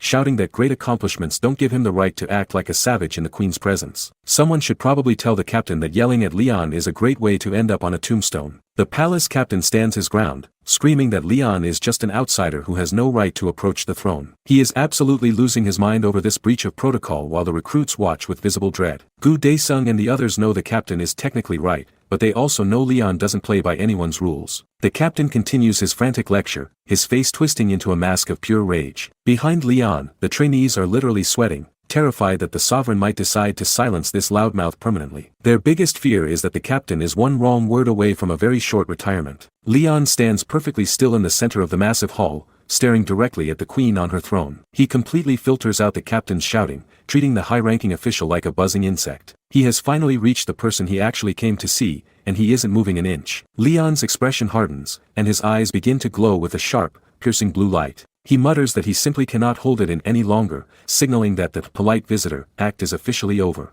When the MC's eyes start glowing like that, it usually means the surrounding architecture is in serious danger. Leon stands tall and formally introduces himself as the King of the Lion Heart, Leon Dragonia Lionheart. He drops his true title with the kind of weight that makes the air in the room feel heavy. He isn't asking for recognition. He is stating an undeniable fact that instantly shatters the kingdom's hierarchy. The palace captain's face contorts in absolute shock as Leon admits he will do what is necessary regardless of how rude it seems. The official starts screaming in a total panic, unable to process the sheer audacity of the man standing before him. Leon is essentially telling the entire kingdom that their rules are officially beneath his notice. The palace captain points a trembling finger at Leon, shrieking for the guards to drag the intruder away. This official has officially reached his breaking point after witnessing the sovereign's complete lack of respect. He is hyperventilating so hard it looks like his heart might actually give out before the guards even arrive. Leon moves in a flash, his eyes glowing with a lethal blue light as he physically seizes the screaming official. He handles the kingdom's law enforcer with the same casual violence one might use to swat a noisy fly. Gu Daesung and the recruits look like they want to crawl into a hole because their boss just assaulted a high-ranking official right in front of the queen. Leon becomes a blur of motion, shifting his weight as he prepares to deal with the rest of the room. The palace staff and Gu Daesung can only stand there in a state of paralyzed shock at the sheer audacity on display. It is safe to say this training mission has officially transitioned into a full-blown diplomatic nightmare. Leon wears a look of pure, unadulterated disgust while the entire room erupts in a chorus of confused shouting. He prepares his next move with a terrifying level of calm that suggests he is done playing by anyone else's rules.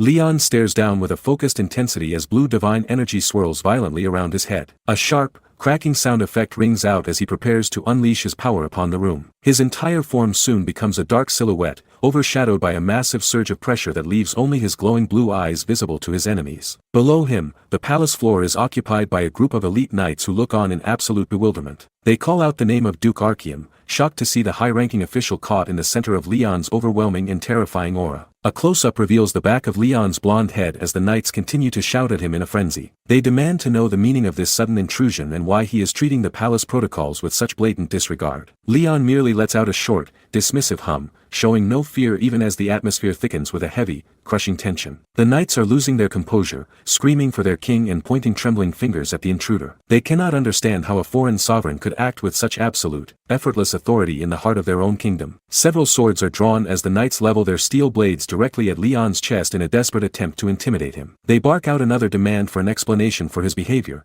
but Leon simply dismisses them, remarking on how silly their resistance truly is. He steps forward and locks eyes with the chancellor, whose face is weathered, scarred, and frozen in a mask of hidden malice. Leon asks the man if he actually thought he could escape the divine perception of the King of the Lion Heart. Without a shred of hesitation, Leon exposes the truth to the entire room, calling the chancellor a dirty demon to his face. The chancellor's eye twitches violently before erupting into a sinister, glowing red hue that pierces through the shadows. A guttural, monstrous growl vibrates through the air as the man's human facade begins to crack under the weight of Leon's judgment. The silver-clad knights are thrown into a state of pure panic, their weapons shaking as they witness the impossible transformation occurring before them. They stammer in disbelief, questioning if Leon's accusations are actually true as the chancellor's skin starts to sag and darken. The man's eyes turn into black, hollow voids of demonic energy, confirming that the highest official in the Spiro Kingdom is an infiltrator. Spindly, demonic legs sprout from the shadows as the palace guards realize the true nature of their leaders. A soldier cries out in horror, asking if what he sees is truly a demon as the Chancellor's transformation continues. Across the room, more high-ranking officials undergo the same gruesome metamorphosis,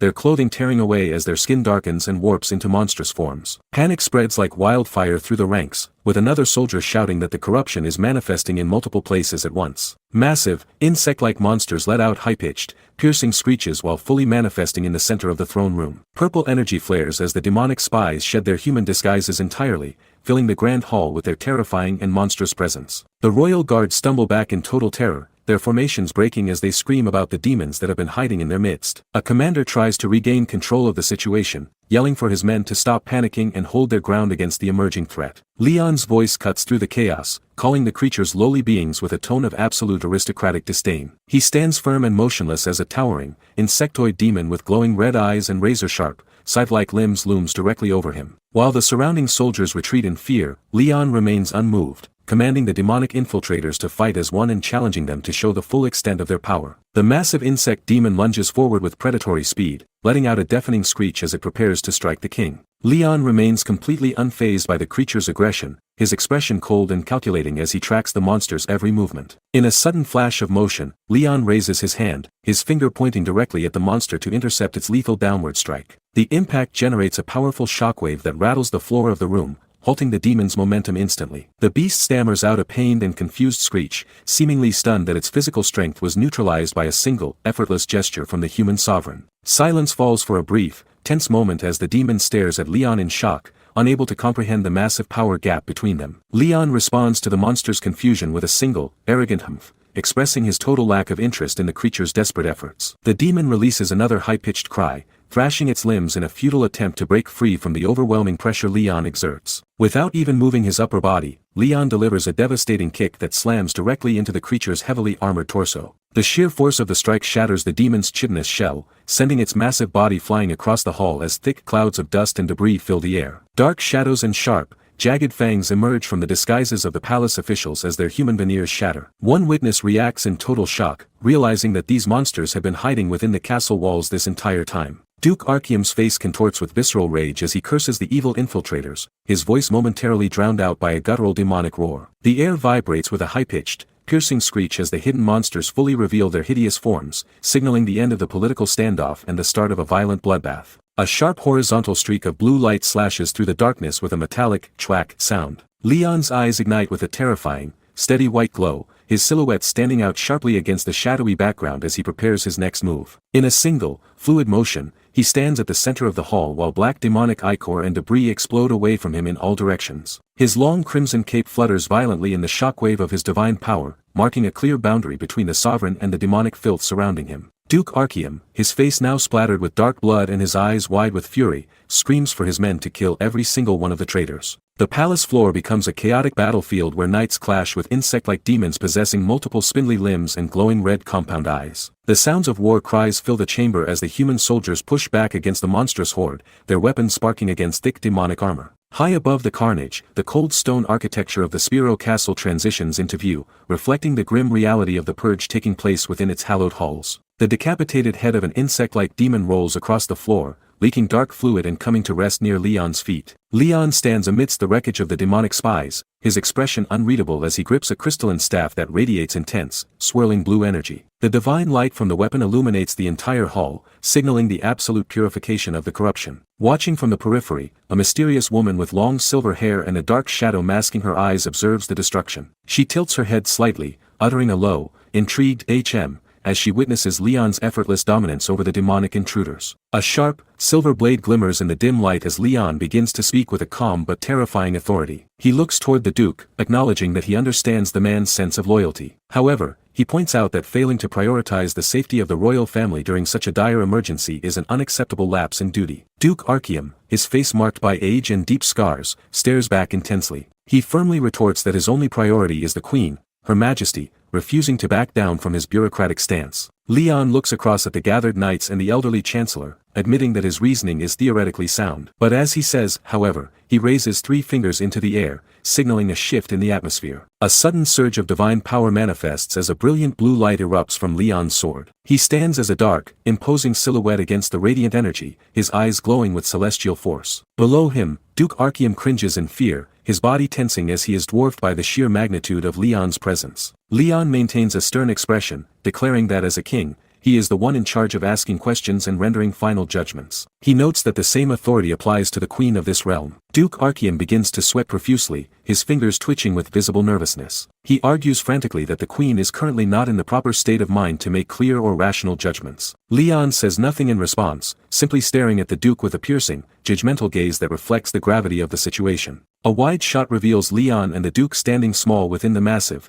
darkened architecture of the palace. Leon's voice echoes through the hall as he warns that the energy of the corrupted has completely saturated the castle grounds. Behind them, the shadows twist and morph into hideous demonic forms with glowing red eyes and wide, predatory grins. Leon orders the duke to act quickly and eliminate the monsters lurking in their midst. He reinforces his warning with a final, chilling decree: a king does not lie. Leon stands beside Duke Archeum, his sharp blonde hair catching the light as he demands absolute command over the soldiers. He stares intensely, making it clear that his goal is to obtain the authority needed to get rid of the evil lurking within the palace walls. In the distance, a mysterious woman sits in the shadows of a throne, her eyes obscured as she watches the political shift. Leon finishes his demand and begins to walk away from the duke, moving toward the bright exterior of the hall to finally resolve the issue of the demonic infestation. The scene transitions to the epic title, The Night King Who Returned with a God, marking a turning point in the story. Below the title, a colossal bonfire erupts in the middle of a dark plaza, surrounded by hundreds of gathered citizens. The flames roar high, casting a flickering orange glow over the stone architecture and the dense crowd below. The atmosphere is thick with tension as the townspeople whisper amongst themselves,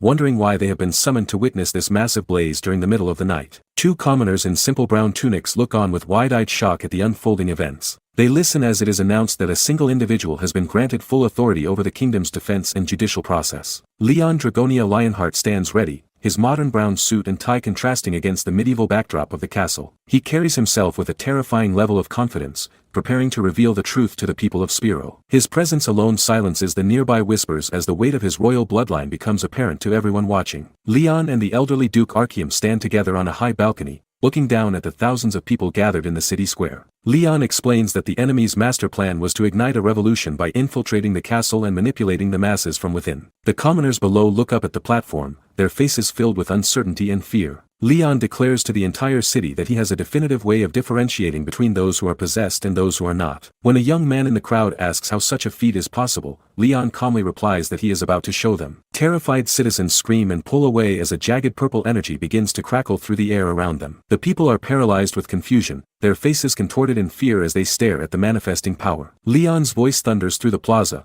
commanding those who are not evil and those who have not been corrupted to remain calm. He calls out for the pure-hearted to stand as the divine trial commences. The square descends into chaos as the energy begins to seek out the rot hidden within the crowd. Intense orange flames roar across the screen as Leon issues a terrifying ultimatum to the gathered crowd. He commands everyone present to toss themselves into the fire to prove their innocence. The announcement is met with stunned silence and a massive question mark of confusion from the onlookers. Leon remains unmoved, stating that it is only expected for him to provide an example, and he prepares to demonstrate the true nature of this divine trial. A soldier wearing a metal helmet is suddenly consumed by the blaze, his face contorting in pure agony as the heat takes hold. He screams in terror, questioning what is happening while the fire ravages his body. The surrounding civilians watch in horror, their eyes wide with disbelief as they witness the man's suffering. A woman in the crowd covers her mouth and cries out that Leon is going to kill them all, convinced they are witnessing a mass execution. Nearby, another man wails as the flames lick at his skin, his mouth open in a pained, guttural roar. A pair of simple shoes steps firmly through the wall of fire without a single singe on the fabric or skin.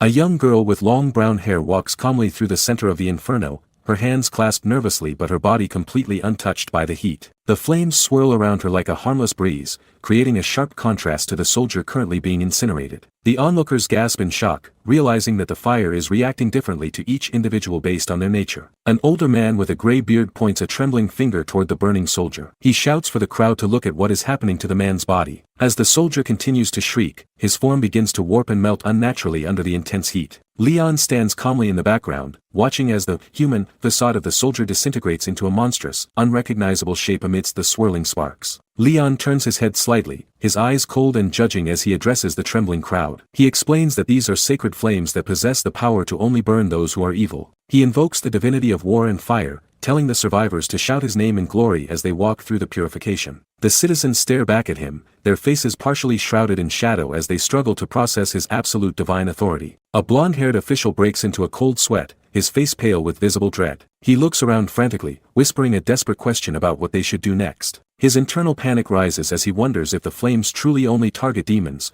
realizing that his own disguise will not survive the heat of the king's judgment. Leon stands at the center of the hall, his hand raised high as he brandishes a glowing aura of divine light that pierces the darkness. He bellows a final command for the officials to hurry and enter the trial, brooking no further delay or excuses. Immediately, the area erupts into a violent, holy conflagration that fills the room with searing orange and yellow heat. A high-ranking official is caught in the center of the blaze, letting out a high-pitched shriek as the flames begin to peel back his human facade. The screams of the damned intensify across the room as the fire takes hold of the infiltrators, with another desperate voice crying out in agony, cursing the sudden turn of events as the divine purification begins in earnest. Outside the chamber, the dark, jagged spires of the Spiro Castle loom against a heavy, gray sky, standing in silent contrast to the carnage unfolding within the stone walls. Back inside the trial, Leon observes the unfolding chaos with cold, detached eyes, noting that the foul stench of demonic corruption is pervasive throughout the entire palace grounds. He stares down at a creature whose dark, jagged horns have begun to sprout through its skull, manifesting its true, hideous form as the human disguise melts away. Leon declares his absolute judgment upon the monsters,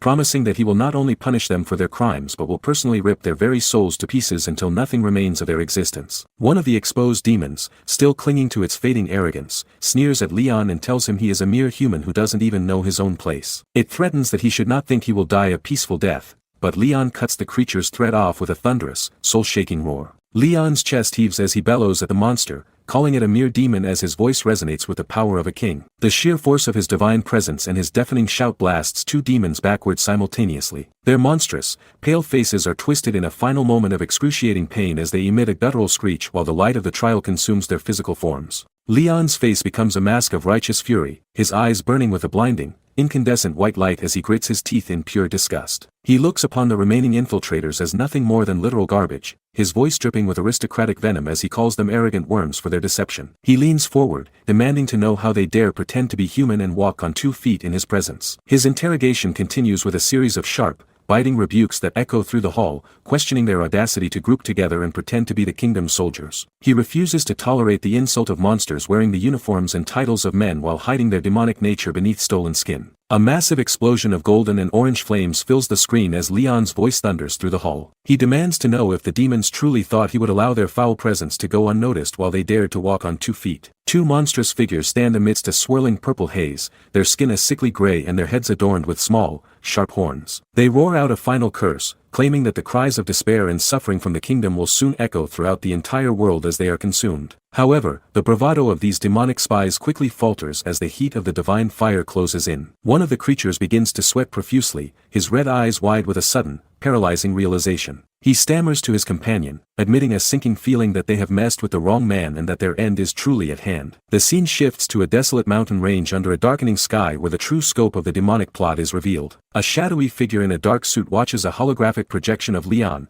which is being broadcast from a glowing purple orb held in their hand. The observer realizes the gravity of the situation and flatly states that their long-term infiltration plan has officially failed. As Leon's voice continues to project through the device, commanding the enemies to scream and cry more to satisfy his judgment, the figure's hand trembles with suppressed rage. The purple sphere begins to vibrate violently, emitting sharp mechanical sound effects as the observer's frustration boils over into a curse. They growl out an insult, calling Leon a fucking bastard, while watching their influence over the Spiro kingdom crumble. A brief transition follows, marking the end of the clandestine meeting and moving the focus back to the public display of power. High above a crowded public square, Leon stands on a raised platform in front of a towering, Gothic-style cathedral with sharp spires reaching into the gray sky. A large, winged demon is bound tightly to a wooden stake with thick, heavy ropes, positioned as a gruesome centerpiece for the gathered citizens to witness. Leon looks out over the sea of commoners and commandingly tells them to have no fear in the presence of this monster. He walks past the captive beast, his expression cold and resolute,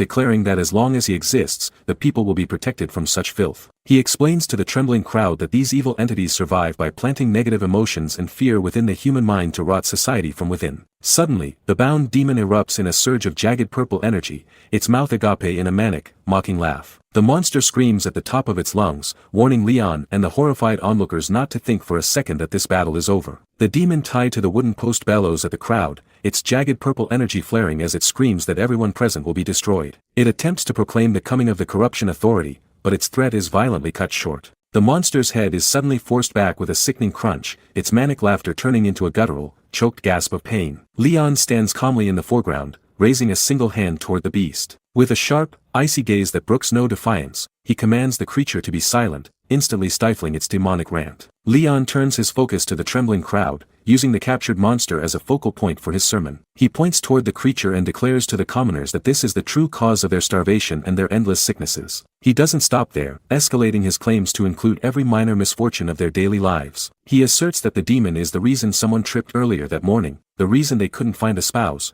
and even the reason they lost all their money while gambling. The citizens react with a mixture of confusion and dawning realization, staring at Leon with wide, uncertain eyes. One man begins to question the logic, wondering aloud how his own personal failures could possibly be blamed on a monster, but he is immediately drowned out. A massive surge of holy energy slams into the demon, causing it to erupt in a final, ear-piercing scream of agony. The beast's yellow eyes bulge as the divine pressure begins to physically crush its skull against the wooden stake. The crowd's skepticism quickly transforms into targeted rage as they begin to internalize Leon's words. A young woman gasps in shock, asking if the demon is truly the reason her mother has been suffering from illness. Beside her, a man's face contorts with anger as he shouts that it must have been the demon's influence that caused him to lose his fortune in the gambling dens the night before. Leon has successfully redirected the people's internal guilt and frustration toward the demonic infiltrator. Leon brings his hand down with absolute authority, striking the demon's forehead with a brilliant flash of white light that shatters its head. Sparks of divine energy fly as the monster is purged from existence. Standing tall before the massive, Gothic spires of Spiro Castle, Leon addresses the masses one last time. He speaks directly to the citizens who strive to be virtuous, offering them a scapegoat for all their misery. He concludes his judgment by stating that every single thing that has ever gone wrong in their lives is entirely the fault of demons. Leon's voice booms across the courtyard as he delivers his final verdict to the people of Spiro. He explains that the reason they have struggled to find the right path of faith is entirely due to the insidious corruption of demons. He commands the citizens not to be afraid, revealing that Petos, the divinity of war and fire, has specifically granted them divine flames for this holy purpose. Leon then fixes his gaze on the crowd, singling out a specific individual and calling for the red-headed man to step forward from the masses. The red-headed commoner stares in shock as he is summoned by the sovereign's direct command. Leon points a finger at him, ordering the young man to come up to the platform and take hold of the divine weapon. The commoner looks down at his hands in utter confusion, unsure of why he has been chosen for such a monumental task. Leon remains firm, instructing the man to use the holy flame to punish the captured demon, continuing the execution until the trial by fire is complete. The commoner's hands tremble as they wrap around the handle of a torch that instantly erupts into a violent,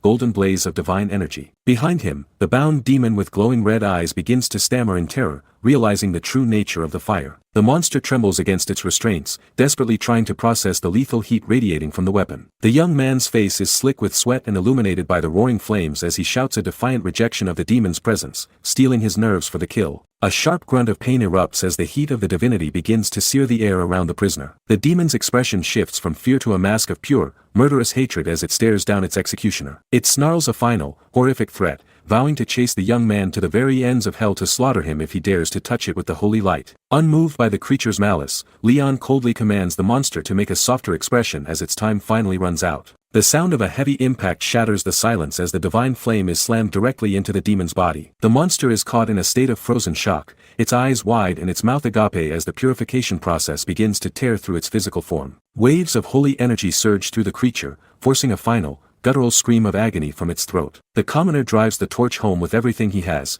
incinerating the demonic infiltrator in a massive pillar of fire that marks the end of the palace purge. A demonic infiltrator with flames erupting from its forehead shrieks a guttural cry of "Qua," as it is subjected to Leon's overwhelming power. The creature lashes out verbally, screaming that its captors are absolute psychos for their brutal methods. It continues its desperate defiance, swearing that Leon and his men will eventually be consumed and cursed by the very corruption they seek to purge. Leon Lionheart stands perfectly still amidst the chaos, his glowing blue eyes fixed on the target with an expression of icy detachment. He ignores the demon's cries and slams his clenched fist against his chest in a formal, military salute, preparing for the final phase of the interrogation. The atmosphere above the palace suddenly fractures as a massive spiritual shockwave surges through the sky, parting the heavy clouds. A thunderous roar accompanies the surge of energy, carrying a command for the demon to shut its mouth permanently. The sheer force of the mana ripples outward, visually manifesting as white streaks across the darkened horizon. This overwhelming pressure silences the infiltrator's screams instantly, asserting Leon's absolute dominance over the scene. The title card fades in, introducing the Night King who returned with a god,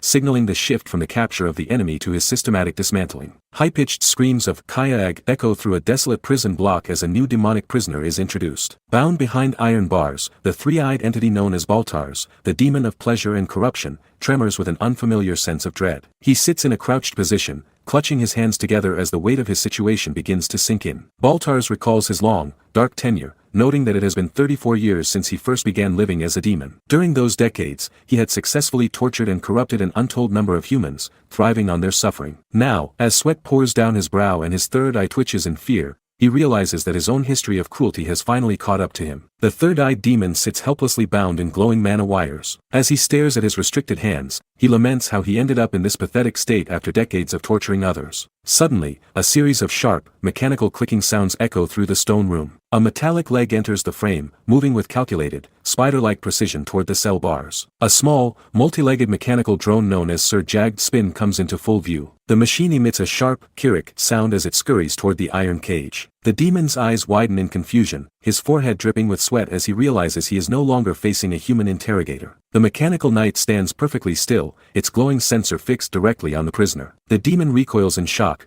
shouting out in disbelief as the machine continues to produce rhythmic mechanical noises. He stares at the small drone with a mixture of terror and bewilderment while clenching his bound fists. His mind races as he tries to find a way to manipulate the situation, but a terrifying realization strikes him. He has spent 34 years corrupting human souls, yet he has no way to corrupt a machine that possesses no spirit to break. Sir Jagged Spin's red optical sensors pulse with a cold, analytical light as it prepares to execute its directive. The machine emits another series of clicks before its synthesized voice delivers a direct, emotionless command. It demands that the demon provide information immediately. The drone operates with a level of mechanical efficiency that makes the demonic infiltrator's previous threats and status seem entirely irrelevant. The demon lets out a defiant, jagged laugh, baring his fangs in a desperate show of bravado. He sneers at the drone, asking if it truly thinks he would listen to something as inferior as a mechanical toy. Unfazed by the insult, the drone immediately processes the response and logs the data into its system. It coldly identifies the prisoner as hostage number 14 and officially marks him as uncooperative.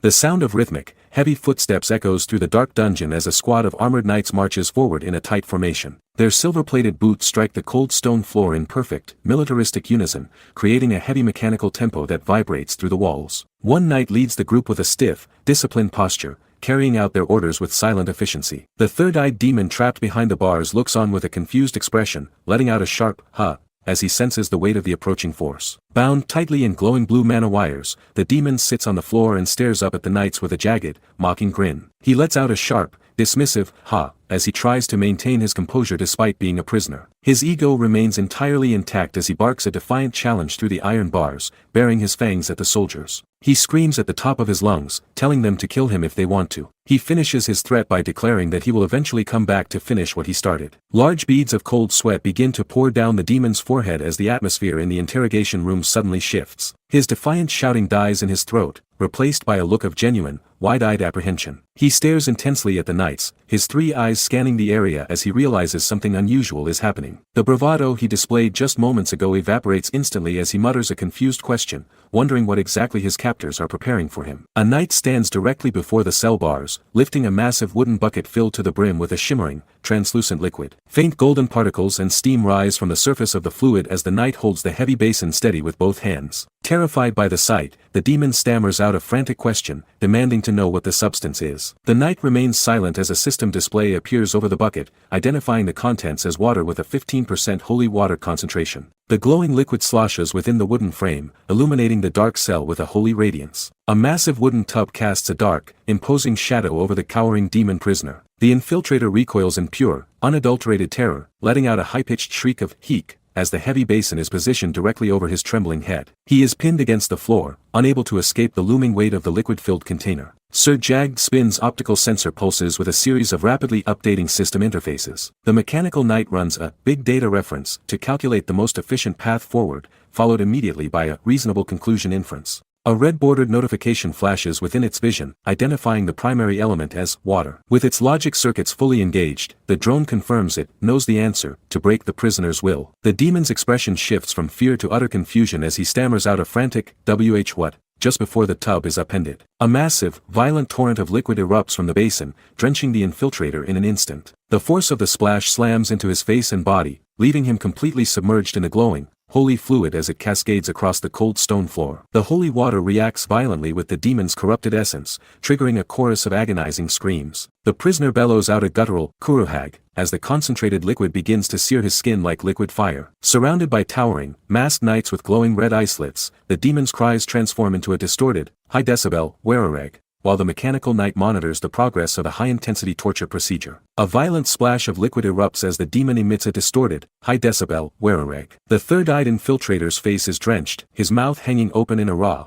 agonizing kuaagh as the substance sears his skin. Despite the overwhelming pain, the prisoner glares upward, hissing a defiant "Why you bastard" at Leon and his mechanical knight. Mana wires tighten around the demon's vibrating body as he attempts to reclaim his dignity through a roar. He screams his name to the room, declaring himself Baltars, the demon of pleasure and corruption. He lunges forward as much as his bindings allow, shouting that his captors will not be fined after what they've done, but his bravado is instantly met with a cold, systematic response. A digital interface flashes the prompt "uncooperative" in a sharp, white box as a surge of blue energy crackles through the air. Sir Jagged Spin moves with mechanical precision, slamming its limb down to submerge the demon's head directly into the liquid-filled wooden barrel. Baltar's eyes bulge in total shock, his muffled reaction rendered as a series of desperate exclamation marks. Bubbles break the surface as the demon sputters for air, coughing out a frantic "Pwe Piwegreg" after being pulled up. The mechanical knight's red optical sensors glow with a predatory light, signaling the next phase of the high-decibel torture. The air fills with a gut-wrenching "Kuhig"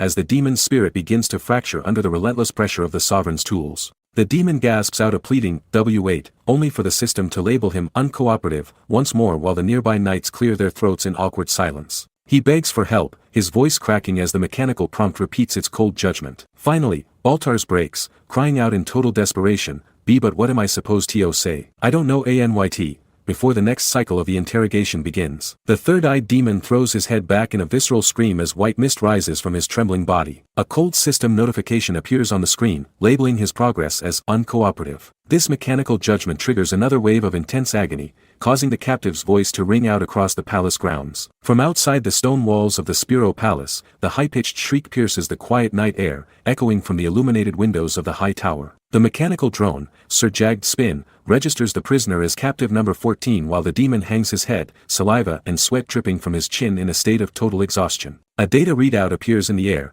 quantifying his confession as information text 30,564 characters. The system immediately runs a comparative analysis against the previous subjects. It coldly notes that this total falls short by 9,013 characters compared to the average of 39,667 characters extracted from hostages numbers 1 through 13. Leon stares down at the broken infiltrator with an expression of icy indifference, demanding that the prisoner provide even more information to meet the quota. The demon's eyes widen in sheer terror, his mind racing with the realization that he is being tortured based on a statistical average. He screams internally, this psycho," as lightning-like sparks of mana surge around him. He is left in disbelief, frantically wondering how he is supposed to know exactly how much the other captives revealed during their sessions. The mechanical knight tilts its sensors toward the trembling demon, displaying a final, lethal ultimatum on its interface. The prompt begins to question the necessity of keeping the hostage alive, given his failure to deliver what the system deems adequate information. Realizing that his life is now being measured by a character count, the demon freezes in place, his pupils shrinking to pinpricks. He stares at the cold metal of his interrogator with a look of pure shock as a massive question mark and exclamation points fill his vision. The third-eyed demon stares into the void with pupils shrunk to pinpricks, his face drenched in a cold, terrified sweat. His dark purple skin glistens under the harsh light as the reality of his situation finally sinks in. Below his trembling face, his hands are bound tightly by several loops of glowing mana wire, pinning his arms to his chest and rendering him helpless. His expression of defiance is replaced by one of frantic desperation as he realizes there is no escape. He looks upward with wide, panicked eyes and his mouth agape, finally breaking under the extreme mental and physical strain. He helplessly cries out, asking exactly what he should say to satisfy his captors and end the torment. A sharp mechanical click, Kirik, cuts through the demon's pleas as Sir Jag's spin finalizes the data extraction process. A series of white system notification boxes immediately materialize in the air, reporting that the information text from all 32 demonic beings has been successfully processed. The interface updates rapidly, showing a side-by-side comparison of the interrogated subjects' testimonies. The analysis reveals that the content provided by the various prisoners is similar by over 89%. Because of this massive statistical overlap and the consistency of the reports, the system displays a final confirmation message. The intelligence gathered through the high-decibel torture is officially inferred to be true. Leon maintains a serene and aristocratic composure, his sharp features illuminated by the holographic displays as he reviews the final report. He offers a small, satisfied smirk and commends the mechanical knight for its efficiency, stating, all right. Good work, Sir Spin. Transitioning from the interrogation to a moment of cold luxury, Leon holds a glass of deep red wine that glimmers with a sharp lens flare. He brings the glass to his lips, taking a slow, calculated sip and letting out a quiet of approval. Standing tall by the arched palace window, Leon stares out into the dark horizon of the kingdom. He then asks Sir Spin what he did with the demons after the information was extracted. Leon sits relaxed in a high-backed chair, bathed in the moonlight from the window as he swirls a glass of deep red wine. Beside him on the table, Sir Jag Spin confirms the total elimination of the prisoners, reporting that they lasted an average of 14 seconds while a volume of 127 decibels was maintained. The mechanical knight officially classifies the interrogation as very successful. Leon looks down at the shimmering liquid with a cold, satisfied smile. He takes a breath and softly utters the word, good. A chaotic vision of fire and falling debris fills the air as the distant screams of the dying echo through the palace. The agonizing pleas for death and desperate wails of the demonic infiltrators clash against the crackling of the flames in the background. Leon remains completely unmoved by the carnage he has orchestrated, reflecting on the sounds of his enemies suffering as if it were a performance. To him, these desperate cries for mercy represent the natural order of his reign. He concludes that the song of justice is always lovely to hear. Leon's expression suddenly darkens as a heavy, ominous silence falls over the room. His eyes are hidden in deep shadow as he stares blankly forward, his previous calm demeanor vanishing in an instant. A sharp close-up reveals his blue eye widening in shock while beads of cold sweat begin to roll down his forehead. A heavy, rhythmic thumping sound resonates through his chest, indicating a sudden and violent spike in his heart rate. He winces in visible discomfort, letting out a pained gasp as his physical state begins to deteriorate. The wine glass slips from Leon's trembling fingers and shatters violently against the floor, splashing the red liquid across the stone like a pool of fresh blood. Leon hunches over in his chair, struggling to maintain his posture as Sir Jag Spin emits a confused mechanical chirp at the sudden outburst. The drone immediately begins a high-speed diagnostic scan of its sovereign to identify the source of the distress. Spin reports that the king is experiencing a rapid heart rate increase and a severe headache. The mechanical knight continues the analysis, noting sharp pain in the chest and a mounting difficulty in breathing. Leon clutches his chest tightly as a sharp, rhythmic pounding echoes through his body. His face contorts in visible agony, sweat beading on his forehead while he grits his teeth against the mounting pressure. The sovereign struggles to draw air into his lungs, letting out a choked groan of "cook" as the physical manifestation of his intense disgust reaches a breaking point. Leon stands tall amidst the shadows of the palace chamber, his silhouette imposing against the industrial backdrop. He forces himself to ignore the lingering pain, centering his focus on the mechanical knight stationed behind him. With a voice dripping with cold authority, he calls out to Sir Spin,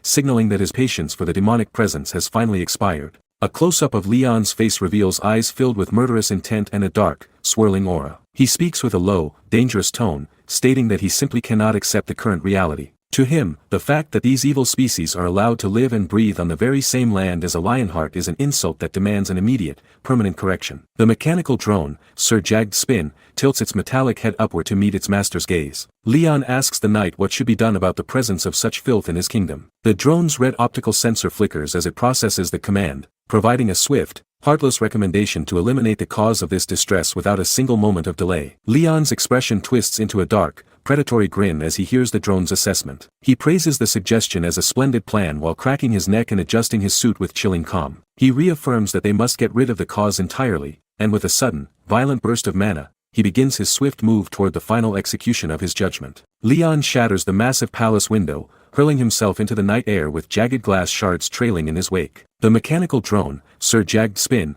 follows close behind his master's rapid descent through the dark sky. As they plummet, a chilling narration reveals that as the king of the lion heart and a demigod, Leon does not experience the physical limits of exhaustion. This divine endurance extends to his mechanical companions as well, as the drone's optical sensor remains locked on their next target while they fall. A violent shockwave erupts as Leon slams into the courtyard below, his impact cratering the stone floor and sending a pillar of dust into the air. He stabilizes himself in a low, powerful crouch while his dark cloak billows around his frame. His leather dress shoe grinds into the cracked pavement, absorbing the sheer force of the landing without a single hint of physical strain. He stands firmly amidst the destruction, his aristocratic posture radiating a lethal intent that indicates the demonic hunt has only just begun. Leon throws his head back and lets out a ferocious shout, his eyes wide and burning with the thrill of the impending slaughter. He declares with a predatory grin that it is finally time for a late-night outing, his voice echoing with absolute authority across the palace grounds.